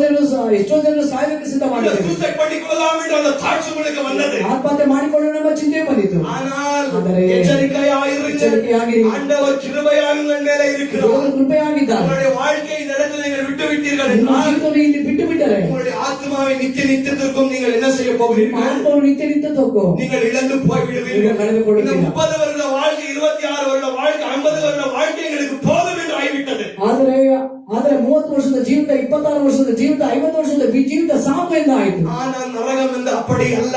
ನರಕ ಹಾಗೆ நீ ಅಲ್ಲ. வெறும் ஒரு நாள் இல்ல, ஒரு மாசம், ஒரு வருஷம், 10 வருஷம் நரகத்துல இருப்பதில்லை. ಒಂದು ದಿನ 2 ದಿನ 1 ವರ್ಷ 10 ವರ್ಷ ನರಕದಲ್ಲಿ ಇರುವುದಿಲ್ಲ.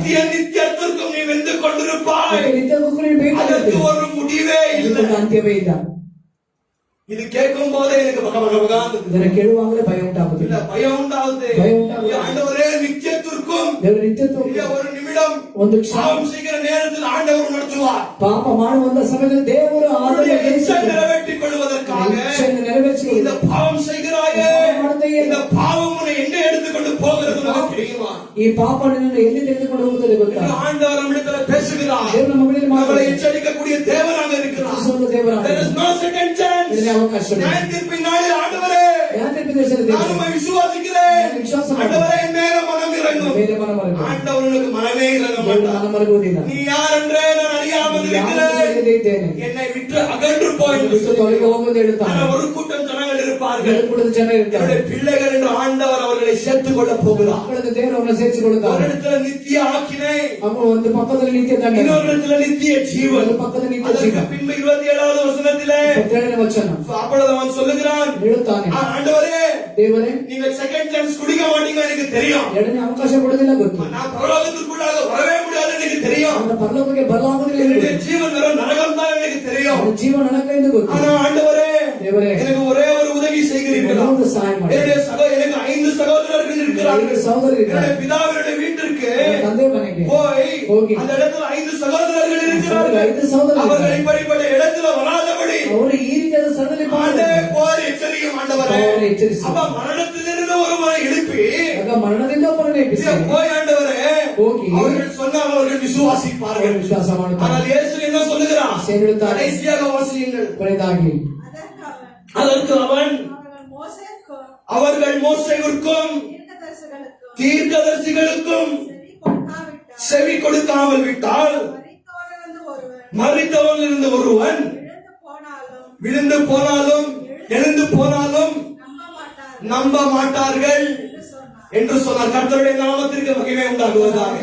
இந்த வார்த்தை என்ன சொல்லுகிறது?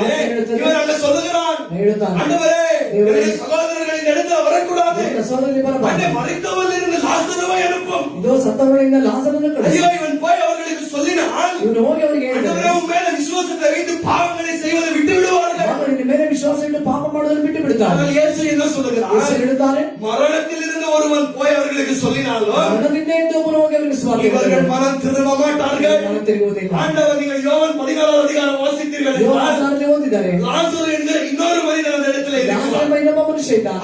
லாசரு மரித்து விட்டான். ಲಾಜರ್ ಸತ್ತು ಹೋದ. 3 நாளுக்கு பின்பு 3 ದಿವಸದ ನಂತರ ஆண்டவர் அவனை போய் உயிர்த்தெழ வைக்கிறார். ದೇವರು ಅವನನ್ನು ಜೀವನದಿಂದ ಎಬ್ಬಿಸಿದನು. லாசருவே வா என்று கூப்பிடுகிறார். ಲಾಜರನೇ ಬಾ ಎಂದು மரித்தவன் உயிர்த்தெழுந்து வெளியே ಅವನು வருகிறான். ಜೀವನದಿಂದ ಎದ್ದು ಬರುತ್ತಾನೆ. அப்பொழுதும் இந்த யூதர்கள் என்ன செய்தார்கள்? ಯುದ್ಧವನ್ನು ಮಾಡಿದರು. கிறிஸ்துவின் மேல விசுவாசம் வைத்தார்கள். ಅವರ ಮೇಲೆ ವಿಶ್ವಾಸ ಬಿಟ್ಟರು. இன்னும் சாகடிக்க வேண்டும் என்று அவர்களை பார்த்துக் கொண்டிருந்தார். ಸಾಯಿಸಬೇಕೆಂದು ಅವನು ನೋಡಿದರು. இன்னும் கிறிஸ்துவை துன்புறுத்த வேண்டும் என்று பார்த்துக் ಅವರು ಇನ್ನೂ கொண்டிருந்தார்கள். ಕ್ರಿಸ್ತನನ್ನು ಹಿಂಸಿಸಬೇಕೆಂದು ನೋಡಿದರು. மனுஷனுடைய குணாதிசயம் அப்படிப்பட்ட ஒரு கேடு குணாதிசயமாக ಮನುಷ್ಯನ இருக்கிறது. ಗುಣಾತಿಶಯ ಅಷ್ಟು ಕೇಡು ತುಂಬಿದ್ದು. மனுஷனை போல கேவலமான மிருகம் இந்த உலகத்துல யாருமே இல்லை. ಮನುಷ್ಯನ ಹಾಗೆ ಕೇವಲವಾದಂತಹ ಪ್ರಾಣಿ ಲೋಕದಲ್ಲಿ ಯಾವುದೂ ಇಲ್ಲ. ஹலோ ಹಲೋ, ஹலோ, புரியுதா? ತಿಳಿತಾ? மனுஷனை போல மனுஷன ಹಾಗೆ கேவலமான மிருகம் இந்த உலகத்துல எதுவுமே இல்லை. ಕೇವಲವಾದ ಪ್ರಾಣಿ ಲೋಕದಲ್ಲಿ ಯಾವುದೂ ಇಲ್ಲ. நான் நீ பாவம் செய்து தேவனுடைய மகிமை இழந்து விட்டோம். ಪಾಪ ಮಾಡಿ ದೇವರ ಮಹಿಮೆ ಕಳೆದುಕೊಂಡು மனுஷனுடைய இருதயம் மகா கேடுள்ள கருக்குள்ள இருதயமாக இருக்கிறது. ಮನುಷ್ಯನ ಹೃದಯ ಬಹಳ ಕೇಡಿನಿಂದ ತುಂಬಿದೆ. இயேசு சொன்னார், ಯೇಸು ಹೇಳಿದರು, இருதயத்தின் நிறைவினாலே வாய் பேசுகிறது. ಹೃದಯದಿಂದ ಬಾಯಿ இந்த ಮಾತಾಡುತ್ತದೆ. இருதயத்தில் இருந்து ಹೃದಯದಿಂದ விபச்சாரங்கள், வேசித்தனங்கள், வேசித்தனம், காம விகாரங்கள், ಕಾಮವಿಕಾರ, குடிப்பது, ಕುಡಿಯುವುದು, எல்லா விதமான பொய் சொல்லுவது, ಎಲ್ಲ ವಿಧವಾಗಿ பொய் சாட்சி கொடுப்பது, ಸುಳ್ಳು ಸಾಕ್ಷಿ ஒருத்தரை கேவலமாய் பார்ப்பது, ஒருத்தரை கேவலமாய் பேசுவது, கேவலமாய் ಮಾತಾಡುವುದು, எல்லா பாவங்கள் எங்கே இருக்கிறது? ಎಲ್ಲ ಪಾಪಗಳಲ್ಲಿ ಇದೆ. எங்க இருக்குது? ಎಲ್ಲಿ? ಹೃದಯ ಎಲ್ಲಿದೆ? ಹೃದಯದಲ್ಲಿ ನಮ್ಮ ಒಳಗಡೆ ಇದೆ ನಮ್ಮ ಒಳಗೆ ಅಲ್ವಾ? ಹೃದಯ ಎಲ್ಲಿದೆ? ನಮ್ಮ ಒಳಗಡೆ ಇದೆ. ಈ ಹೃದಯದೊಳಗಡೆ ಹೃದಯದಲ್ಲಿ ಎಲ್ಲಾ ತರ ಪಾಪವಿದೆ. ಎಲ್ಲಾ ಪಾಪ. ஆனால் இந்த பாவங்களை சுத்திகரிக்கக்கூடிய ஒரே ஒரு தேவன் ஆண்டவராகிய இயேசு. ದೇವರ ಕರ್ತನಾದ ಯೇಸು நம்முடைய இருதயத்தை சுத்திகரித்து ಹೃದಯವನ್ನು ಶುದ್ಧೀಕರಿಸಿ நமக்கு புதிய இருதயத்தை கொடுத்து அவருடைய கட்டளைகளை நம்முடைய இருதயத்தில் எழுதி வைத்து ನಮ್ಮ ಹೃದಯದಲ್ಲಿ ಬರಲಿ. அவர்களுடைய வழிகளில் நடக்க செய்கிறார். ದಾರಿ ನಡೆಯುವಂತೆ ಮಾಡಿ. அப்பொழுது இந்த கடைசி பாருங்கள். அப்பொழுது ஆண்டவர் என்ன சொல்லுகிறார்? அவர்களிடத்தில் மோசேயும் தீர்க்கதரிசிகள் இருக்கிறார்கள். ಅವರ ಬಳಿಯಲ್ಲಿ ಮೋಶೆಯು ಪ್ರವಾದಿ ಇದ್ದ. பாருங்கள், நாங்க இப்போ புதிய ஏற்பாடின் நாட்களில் இருக்கிறோம். ನಾವೀಗ ಹೊಸ ಏರ್ಪಾಡಿನ ಕಾಲದಲ್ಲಿ ಇದ್ದೇವೆ. பழைய ஏற்பாடில எவ்வளவு வேதாகமம் எவ்வளவு புக்ஸ் இருந்தது? ಅಂದ್ರೆ ಹಳೆ ಏರ್ಪಾಡಿನಲ್ಲಿ ಎಷ್ಟು ಬುಕ್ಸ್ ಇತ್ತು? ಎಷ್ಟು ஹலோ, ಇತ್ತು? ஓல்ட் டெஸ்ட்மென்ட்ல எவ்வளவு புக் இருக்குது? ಒಡಂಬಡಿಕೆಯಲ್ಲಿ ಎಷ್ಟು ಪುಸ್ತಕ? 39. 39. அந்த நாட்களில அவர்களிடத்துல வெறும் ಅವರ ಬಳಿಯಲ್ಲಿ ಬರೀ 39 புத்தகங்கள் இருந்தது. 39 ಪುಸ್ತಕ. ஆனால் புதிய ஏற்பாடில ಹೊಸ ಏರ್ಪಾಡಿನಲ್ಲಿ தேர்ந்த விசுவாசிகளான நாங்கள் ಹಾಗೂ ಎಲ್ಲವನ್ನು ತಿಳಿದಂತ ವಿಶ್ವಾಸಿಗಳ எவ்வளவு புத்தகம் நம்மிடத்துல இருக்கிறது? ಪುಸ್ತಕ ಇದೆ 66 56 புத்தகங்கள் ಪುಸ್ತಕ. இல்லையா? பழைய ஏற்பாடு புதிய ஏற்பாடு சேரி எவ்வளவு இருக்குது? ಹಳೆದ ಹೊಸ ಸೇರಿ 2 ಸೇರಿ 66 புத்தகங்கள். 66 புத்தகம். ஆனால் அந்த நாட்களிலே ஆண்டவர் என்ன சொல்லுகிறார்?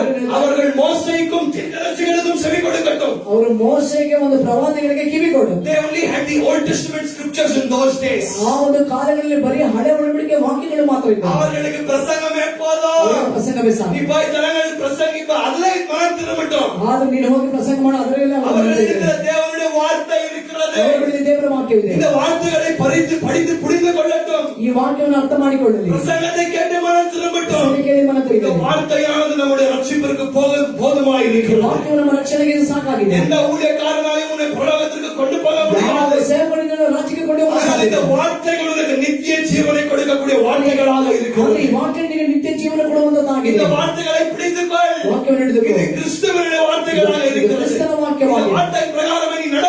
ವಾಕ್ಯದ ಪ್ರಕಾರ ನಡೆ. நடந்தால் ராஜ்யத்திற்குள்ளாக பிரவேசிப்பாய். ರಾಜ್ಯಕ್ಕೆ ಹೋಗುತ್ತೀಯ. நடக்காவிட்டால் நீ நித்திய ஆக்கினைக்குள்ளாக ಹೋದರೆ பிரவேசிப்பாய் ನಿತ್ಯ ಒಂದು ದಂಡನೆಗೆ என்று ಹೋಗುತ್ತೀಯ. வார்த்தை பார்த்து தெளிவாக சொல்லுகிறது. ವಾಕ್ಯ ಸ್ಪಷ್ಟವಾಗಿದೆ. அப்பொழுது ஆண்டவர் உன்னிடத்துல பேசிக் கொண்டிருக்கிறார். வழியே அந்த ஜனங்களில் வெறும் 39 புத்தகங்கள் இருந்தது. ಅವರ ಬಳಿಯಲ್ಲಿ ಬರೀ 33 ಪುಸ್ತಕ. அவர்கள் இயேசு கிறிஸ்துவை அறியாமல் ಅವರು இருந்தார்கள். ಯೇಸುವನ್ನು ತಿಳಿಯದೇ ಇದ್ದಾರೆ. ஆனால் புதிய ஏற்பாடு விசுவாசியான நீ ಹೊಸ ಏರ್ಪಾಡಿನ ವಿಶ್ವಾಸಿಯಾಗಿ 66 புத்தகங்களை வைத்துக் கொண்டிருக்கிறாய். ಈ ಪುಸ್ತಕವನ್ನು ಇಟ್ಟುಕೊಂಡಿದ್ದೀಯ. கிறிஸ்துவினுடைய முழு மகத்துவத்தை அறிந்திருக்கிறாய். ಪೂರ್ಣ ಮಾತನ್ನು ತಿಳಿದಿದ್ದೀಯ. உனக்கு இரட்டிப்பான நியாய தீர்ப்பு. ಇಂದು 2ರಷ್ಟು ನ್ಯಾಯ ತೀರ್ಪು. பாருங்க, நரகத்திலே ನೋಡಿ, ನರಕದಲ್ಲಿ அது மட்டுமல்ல, there are degrees of punishment. ಅದು ಮಾತ್ರವಲ್ಲ, ಅದು ಹಂತ-ಹಂತವಾದ ಒಂದು ಶಿಕ್ಷೆ. இது யாருக்கு அதிகமான punishment தெரியுமா? ಯಾರಿಗೆ ಹೆಚ್ಚಾದ ಶಿಕ್ಷೆ? வேறு கிறிஸ்தவர்களுக்கு தான் அதிகமான 100% punishment.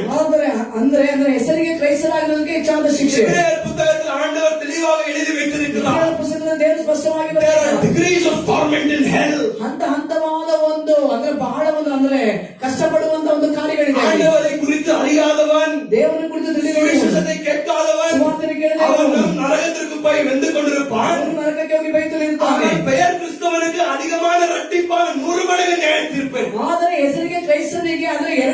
நியாய தீர்ப்பு ஏன் நியாய தீர்ப்பு என்றால் ಯಾಕೆ ನ್ಯಾಯ நீ ತೀರ್ಪು? ஆண்டவருடைய வார்த்தைகளை அறிந்தே, ದೇವರ ವಾಕ್ಯ ஆண்டவருடைய வழிகளை அறிந்தே, ದೇವರ ಒಂದು ದಾರಿಯನ್ನು ತಿಳಿದು நீ வேணும் என்று ஆண்டவருக்கு விரோதமாக எழுப்பி நின்று கொண்டிருக்கிறார். ನೀನು ಬೇಕು ಎಂದು ದೇವರಿಗೆ ವಿರೋಧವಾಗಿ ನಿಂತಿದ್ದೀಯಾ? 100 times ನೂರರಷ್ಟು 100 times of punishment in the ನೂರರಷ್ಟು ಶಿಕ್ಷೆ எச்சரிக்கையாயிரு. நீ சபைக்கு வர, சபைக்கு வர. வார்த்தையை கேட்கிற, வார்த்தை கேளு. ஏதோ காணிக்கை தசமமாக கொடுக்கிற, தசமமாக கொடு. பரலோகத்திற்கு போகிறேன் என்று மட்டும் நினைக்காத. ರಾಜ್ಯಕ್ಕೆ ಹೋಗುವುದು ನೆನೆಸಬೇಡ. இல்லையா, நீ ஆண்டவருக்கு என்ன பிரைப் கொடுக்கிறியா? ಹಾಗಾದ್ರೆ ದೇವರಿಗೆ ನೀನು ಲಂಚ ಕೊಡುತ್ತೀಯಾ? இல்லையா, லஞ்சம் கொடுத்து போலீஸ் இருந்து எஸ்கேப் ஆகி ஓடலாம். ಅಂದ್ರೆ ಲಂಚ ಕೊಟ್ಟು ಪೊಲೀಸರಿಂದ ನಾವು ಬರಬಹುದು. You can escape from the earthly court, ಅಂದ್ರೆ ಈ ಒಂದು ಲೋಕದ ರೀತಿಯ ಕಾರ್ಯಗಳಿಂದ ನಾವು ಆಚೆ but ಬರಬಹುದು. you can never escape from the heavenly court. ಆದರೆ ಪರಲೋಕದ ಕೋರ್ಟಿಂದ ನೀವು ಹೊರಗೆ ಬರಲು The ಸಾಧ್ಯವಿಲ್ಲ. verdict is evident. ಯಾಕೆಂದ್ರೆ ಅದರಲ್ಲಿ ದೇವರ ವಾಕ್ಯವನ್ನು ಸಾಕ್ಷಿಯಾಗಿದೆ. அவருடைய வார்த்தை நித்தியத்திற்கும் நியாயத்திற்கு போகிறது. ಆತನ ವಾಕ್ಯವು ನಿತ್ಯತ್ವ ನ್ಯಾಯ அப்பொழுது ತೀರಿಸುವಂತಾಗಿದೆ. ஆண்டவர் சொல்லுகிறார், ದೇವರು ಹೇಳ್ತಾನೆ, நீ ரட்சிக்கப்படுவதற்கு இந்த வேதாகமம் போதும். ನಿನ್ನ ರಕ್ಷಣೆಗೆ ಈ ವಾಕ್ಯ ಸಾಕು. இதில் இருக்கிற சுவிசேஷம் உனக்கு போதும். ಇದರಿಂದ ಸುವಾರ್ತೆ ನಿನಗೆ இந்த ಸಾಕು. சுவிசேஷம் அநேக ஜனங்களை ரட்சிக்கக்கூடிய சுவிசேஷமாக ಸುವಾರ್ತೆ இருக்கிறது. ಅನೇಕರು ರಕ್ಷಿಸುವಂತದ್ದಾಗಿದೆ. ஜனங்களுக்கு இந்த சுவிசேஷத்தை நீ அறிவி. ಜನರಿಗೆ ಈ ಒಂದು ಸುವಾರ್ತೆ ನೀಡು. அது மட்டுமல்ல, விசுவாசியான நீ ಅದು ಮಾತ್ರ ವಿಶ್ವಾಸಿ ಆದರೆ ஒருவரும் நானும் சுவிசேஷத்தை உனக்கு நீ போதித்துக் கொள்ள வேண்டும். ಸುವಾರ್ತೆ ನಿನಗೆ ನೀನು You must ಬೋಧಿಸಬೇಕು. preach the gospel to yourself each and every day. ನೀನು ಪ್ರತಿನಿತ್ಯ ನಿನಗೆ ನೀನು ಸುವಾರ್ತೆಯನ್ನು You have to ಬೋಧಿಸಬೇಕು. remind yourself who you are and who God is. ಆದರೆ ನಿನಗೆ ನೀನು ಶೋಧಿಸಿ ನೋಡು, ನೀನು ಯಾರು, ದೇವರು ಯಾರು ಎಂದು. ஆண்டவனுக்காக என்ன செய்திருக்கிறார்? ಅವರು ನಿನಗಾಗಿ ಏನು ಮಾಡಿದ್ದಾರೆ எல்லாம் நீ அறிய வேண்டும். ಎಲ್ಲವನ್ನೂ ತಿಳಿಯಬೇಕು. எச்சரிக்கையாயிரு. எச்சரிக்கையாಗಿರಿ. ஆண்டவருடைய கிருபையின் வாசல் இப்பொழுது திறந்து ದೇವರ வைத்திருக்கிறார். ಕೃಪೆ ಬಾಗಿಲು ತೆರೆದಿದೆ. அவருடைய சிலுவைக்கு நேராக நாங்கள் கடந்து போக வேண்டும். ಶಿಲುಬೆಗೆ ನೇರವಾಗಿ நம்முடைய ಹೋಗಬೇಕು. பாவங்களை கிறிஸ்து இயேசு சிலுவையில் ಆ சுமந்தார். ಪಾಪವನ್ನು ಕ್ರಿಸ್ತನ ಶಿಲುಬೆಗೆ நாங்கள் ಹಾಕಿದನು. படக்கூடிய நித்தியத்திற்கும் அந்த வாதையை இயேசு கிறிஸ்து சிலுவையில் அனுபவித்தார். ಆದರೆ ಅದರ ನಿತ್ಯತ್ವಕ್ಕೂ ನಾವು ಅನುಭವಿಸಬೇಕಾದಂತ ಆ ಒಂದು ದಂಡನೆಯನ್ನು ಯೇಸುವು ಶಿಲುಬೆಯಲ್ಲಿ ಅದನ್ನು ಅನುಭವಿಸಿದನು. இயேசு சிலுவை அழுகிறார், என் பிதாவே, என் தேவனே, ஏன் என்னை கைவிட்டீர்? ನನ್ನ ತಂದೆ ಏನನ್ನು ದೇವರು ಯಾಕೆ Jesus was ಕೈಬಿಟ್ಟರು? forsaken on the cross ಆದ್ರೆ ಯೇಸುವು ಅಲ್ಲಿ ಆತನ ಕಣ್ಣೀರು ಹಾಕುತ್ತಾನೆ. because he was carrying hell in all. ಯಾಕೆಂದ್ರೆ ನರಕವನ್ನೇ ತನ್ನ ಮೇಲೆ ಹೊತ್ತುಕೊಂಡಿದ್ದಾನೆ. Because he was carrying hell upon the cross. ಯಾಕೆಂದ್ರೆ ನರಕವನ್ನೇ ತನ್ನ ಮೇಲೆ பிதாவின் ಹೊತ್ತುಕೊಂಡಿದ್ದಾನೆ. கோபத்தை அவர் அனுபவித்துக் ತನ್ನ கொண்டிருந்தார். ಕೋಪ ಅನುಭವಿಸುತ್ತಲಿದ್ದಾನೆ. அவர் நீ அனுபவிக்க கூடாது என்று இயேசு அனுபவித்தார். ನೀನು ಅನುಭವಿಸಬಾರದು ಯೇಸು ஓடு, ಅನುಭವಿಸಿದ್ದಾನೆ. இயேசுவிடத்தில் ஓடு. ಯೇಸುವಿನ ಬಳಿಗೆ ಓಡು. அவரை பிடித்துக்கொள். அவரை ಹಿಡಿದುಕೊ. அவர் மேல விசுவாசத்தை வை. அவரை விசுவாசம் வை. அவருக்கு பிரியமாய் நட. ಅವರಿಗೆ யார் ಪ್ರಿಯವಾದ என்ன சொல்லுகிறார்களோ, என்ன செய்கிறார்களோ கவலைப்படாதே. ಏನೇ ಹೇಳಿದ್ರು ಏನೇ ಮಾಡಲಿ ಚಿಂತೆ ಮಾಡಿ. உன்னுடைய ஆத்துமாவுக்கு நீ மட்டும் தான் உத்தரவாதம் ನಿನ್ನ கொடுக்க வேண்டும். ಆತ್ಮಕ್ಕೆ ನೀನು ಮಾತ್ರ ಉತ್ತರ ಕೊಡಬೇಕು. நியாயத்தீர்ப்பில் நீ நின்று ஆண்டவருக்கு கணக்கு ஒப்புவிக்க வேண்டும். ನೀನು ಮಾತ್ರ ಇಂದು ದೇವರಿಗೆ ಉತ್ತರ ஆனால் ಕೊಡಬೇಕು. இப்பொழுது ஆண்டவரிடத்தில் ஒப்புரவாயில்லை. ಆದರೆ ಈಗ ದೇವರ ಬಳಿ ಐಕ್ಯವಾ. அவர் நம்முடைய சமாதானமாய் காணப்பட வேண்டும். ನಮಗೆ ಸಮಾಧಾನವಾಗಿ நாங்கள் ಕಾಣಬೇಕು. பாவிகளாயிருந்த நேரத்தில், அக்கிரமக்காரர்களாயிருந்த நேரத்தில் ಪಾಪಿಯಾಗಿದ್ದ ಸಂದರ್ಭಗಳಲ್ಲಿ இயேசு நமக்காக மரித்து ಯೇಸು ನಮಗಾಗಿ ಸತ್ತು. நம்முடைய பாவங்களை அவர் சுமந்து ನಮ್ಮ ಪಾಪಗಳನ್ನು ನಾವು மறுபடியும் உயிர் தெழுந்து பொழுது பிதாவுடைய வலது வாரிசத்தில் அமர்ந்து கொண்டிருக்கிறார். ಜೀವನದಲ್ಲಿ ಎದ್ದು ಈಗ ಆತನ ತಂದೆ ಬಲಭಾಗದಲ್ಲಿ அவர் ಕುಳಿತಿದ್ದಾನೆ. நமக்காக பரிந்து பேசுகிறார். ಅವರು ನಮಗಾಗಿ ಮಾತ್ರ He is ಬೇಡ. going to come again. ಮತ್ತೆ ನಾವು ಬರ್ತಾರೆ. He is not going to come and play games. ಆದರೆ ಆತನ ಆಟ ಆಡೋದಕ್ಕಾಗಿ He ಬರುವುದಿಲ್ಲ. is not going to come and save his people. ಆತನ ಜನಗಳನ್ನು ರಕ್ಷಿಸುವುದಕ್ಕೆ ಬರುವುದಿಲ್ಲ. He is going to come to destroy the world. ಯಾಕಂದ್ರೆ ಲೋಕವನ್ನು ನಾಶ ಮಾಡಲು He is ಬರ್ತಾರೆ. going to come and destroy the sinners. ಆದರೆ ಪಾಪಿಗಳನ್ನು ನಾಶ ಮಾಡಲು ಬರ್ತಾರೆ. Cast them into hell ಅವರು ನರಕದಲ್ಲಿ and ಹಾಕಲು cast ಬರ್ತಾರೆ. them into the eternal lake of fire. ಆದರೆ ಅವರು ನಿತ್ಯ ಒಂದು ಉರಿಯುವಂತ ಬೆಂಕಿ ಹಾಕಲು ಬರ್ತಾರೆ. இயேசு அழுத நாட்கள் உண்டு. ಯೇಸು ಕಣ್ಣೀರಾಕಿದ அவர் ದಿವಸ கண்ணீர் விட்ட நாட்கள் உண்டு. கண்ணீர் விட்ட ದಿವಸ ஆனால் ಉಂಟು. இப்பொழுது வார்த்தை என்ன சொல்லுகிறது? இந்த வாக்கு ಹೇಳುತ್ತದೆ, அவர்களுடைய கண்கள் பட்சிக்கிற அக்கினியா இருக்கிறது. ಆತನ ಕಣ್ಣುಗಳು ದಹಿಸುವಂತ ಅಗ್ನಿಯಾಗಿದೆ. எங்கே பாவம் காணப்படுகிறதோ, ಎಲ್ಲಿ ಪಾಪ அசுத்தம் ಕಾಣப்படுತ್ತದೋ, காணப்படுகிறதோ, அசுத்தம் காணப்படுகிறதோ, அசுத்தவான்கள் காணப்படுகிறார்களோ, ಅಶುದ್ಧವಾದ ಕಾಣப்படுತ್ತದೋ, அவர் பட்சிக்கக்கூடிய தேவனாக ಅವರು இருக்கிறார். ದಹಿಸುವಂತ It is ದೇವರಾಗಿದ್ದಾರೆ. a final warning to you. ಯಾಕಂದ್ರೆ ಇದು ಒಂದು ಕೊನೆಯ ಎಚ್ಚರಿಕೆ It ನೀಡಿ. is a terrible thing to fall into the hands of a living God. ಯಾಕಂದ್ರೆ ದೇವರ ಕೈಲಿ ಬೀಳುವುದು ಒಂದು It is ಭಯಂಕರವಾದದ್ದು. a terrible thing to fall into the hands of the ದೇವರ living ಕೈಲಿ God. ಬೀಳುವುದು ಭಯಂಕರವಾದದ್ದು. ஆண்டவருடைய கரங்களில் விழுந்து விட்ட யாராலையும் உன்னை காப்பாற்ற ದೇವರ முடியாது. ಕೈಲಿ ಬಿಟ್ಟ ನೀನು ಯಾರಿಂದಲೂ ಕಾಪಾಡಲಾಗುವುದಿಲ್ಲ. You are forever doomed. ಯಾಕೆಂದ್ರೆ ಅವರು ನಿತ್ಯವಾಗಿ ಅಲ್ಲಿ ಹೋಗುತ್ತೀಯ. நீ நித்தியமாய் அழிந்து விடுவாய். ನಿತ್ಯವಾಗಿ There ಹೋಗುತ್ತೀಯ. is no hope. ಅದರಲ್ಲಿ ஆனால் ನಂಬಿಕೆ இந்த ಇಲ್ಲ. உலகத்தில் இருக்கிற வரைக்கும் ஆண்டவர் ಆದರೆ ಲೋಕದಲ್ಲಿರುವುದು அந்த ದೇವರು. கிருபையின் வாசலை திறந்து வைத்திருக்கிறார். ಆಗ ತೆರೆದಿಟ್ಟಿದ್ದಾನೆ. நீ எப்படிப்பட்ட பாவியாயிரு, ಯಾವ ರೀತಿಯಾದ ಪಾಪ, எப்படிப்பட்ட பாவம் செய்திரு, ಯಾವ ರೀತಿಯಾದ ಪಾಪ ಮಾಡಿ அவரிடத்தில் வா. ಅವರ ಬಳಿಗೆ ಬಾ. அவர் சொல்லுகிறார், நான் உனக்கு இளைப்பாறுதல், ನಾನು ನಿನಗೆ ವಿಶ್ರಾಂತಿ ಕೊಡುವೆ, நான் உனக்கு ரட்சிப்பை ನಾನು கொடுக்கிறேன், ನಿನಗೆ ರಕ್ಷಣೆ ಕೊಡುವೆ, உன்னை என்னுடைய சொந்த பிள்ளையை ನಿನಗೆ மாற்றுகிறேன், ಸ್ವಂತ ಮಗುವಾಗಿ இந்த ಮಾಡ್ತೇನೆ. ரட்சத்தினாலே நான் உன்னை கழுவுகிறேன், ರಕ್ತದಿಂದ ನಿನ್ನ ತೊಳೆಯುವೆ, உன்னுடைய ராஜ்யத்தை கொடுக்கிறேன். ನನ್ನ ರಾಜ್ಯದ இந்த இயேசு கிறிஸ்துவை தேடி வாருங்கள். ಯೇಸುವನ್ನು ಹುಡುಕಿ ಬನ್ನಿ. உலகத்திற்குரிய காரியங்களுக்காக, ಲೋಕದ ರೀತಿಯ ಕಾರ್ಯಕ್ರಮ நன்மைக்காக இயேசுவை தேடாத. ಅದಕ್ಕಾಗಿ ಯೇಸುವನ್ನು ಹುಡುಕಿ. இயேசு அதற்காக நீ தேடுங்க, நீ சபைக்கு வராத. ಯೇಸು ಅದಕ್ಕಾಗಿ ನೀನು ಹುಡುಕಿದರೆ ನೀನು ಸಭೆಗೆ ಬರಬೇಕು. நித்திய ஜீவன் வேணுமா? ನಿತ್ಯ ಜೀವ ಜೀವ ಬೇಕು. சபைக்கு வா. சபைக்கு வா. இயேசு வேணுமா? இயேசு ಬೇಕಾ? சபைக்கு வா. சபைக்கு வா. நன்மைக்காக மட்டும் இயேசுவை தேடாதே. ಒಳ್ಳೆದಾಗಿಗಾಗಿ ಯೇಸು உனக்கு பயங்கரமான இன்னும் 3 மடங்கு நியாயத்தீர்ப்பு மேல விழும். ಇನ್ನು 3ರಷ್ಟು ಭಯಂಕರವಾದ ನ್ಯಾಯ ತೀರ್ಪು ಬೀಳುತ್ತದೆ. அவர் யார் என்பதை அறிந்து அவரை தேடி வா. ಅವರು ಯಾರನ್ನು ತಿಳಿದು ಅವರನ್ನು ಹುಡುಕಿ ಬಾ. அவருடைய இரக்கத்தை தேடி வா. ಅವರ ಕರುಣೆ ಹುಡುಕಿ அவருடைய ಬಾ. மன்னிப்பை தேடி ಅವರ வா. ಕ್ಷಮಾಪಣೆ ಹುಡುಕಿ அவருடைய ಬಾ. ரத்தத்தை நமக்காக சிந்திருக்கிற அவரை தேடி வா. ಅವರ ರಕ್ತವನ್ನು ನಮಗಾಗಿ ಸುರಿಸಿದ್ದಾರೆ ಅವರನ್ನು அவருடைய ಹುಡುಕಿ ಬಾ. விசுவாச கிறிஸ்துவின் மேலே வை. ನಿನ್ನ ವಿಶ್ವಾಸ ಕ್ರಿಸ್ತನ ಮೇಲೆ அவர் ಇಡು. சொல்லுகிற என்னை தேடி உண்மையாக தேடி வருகிறவனை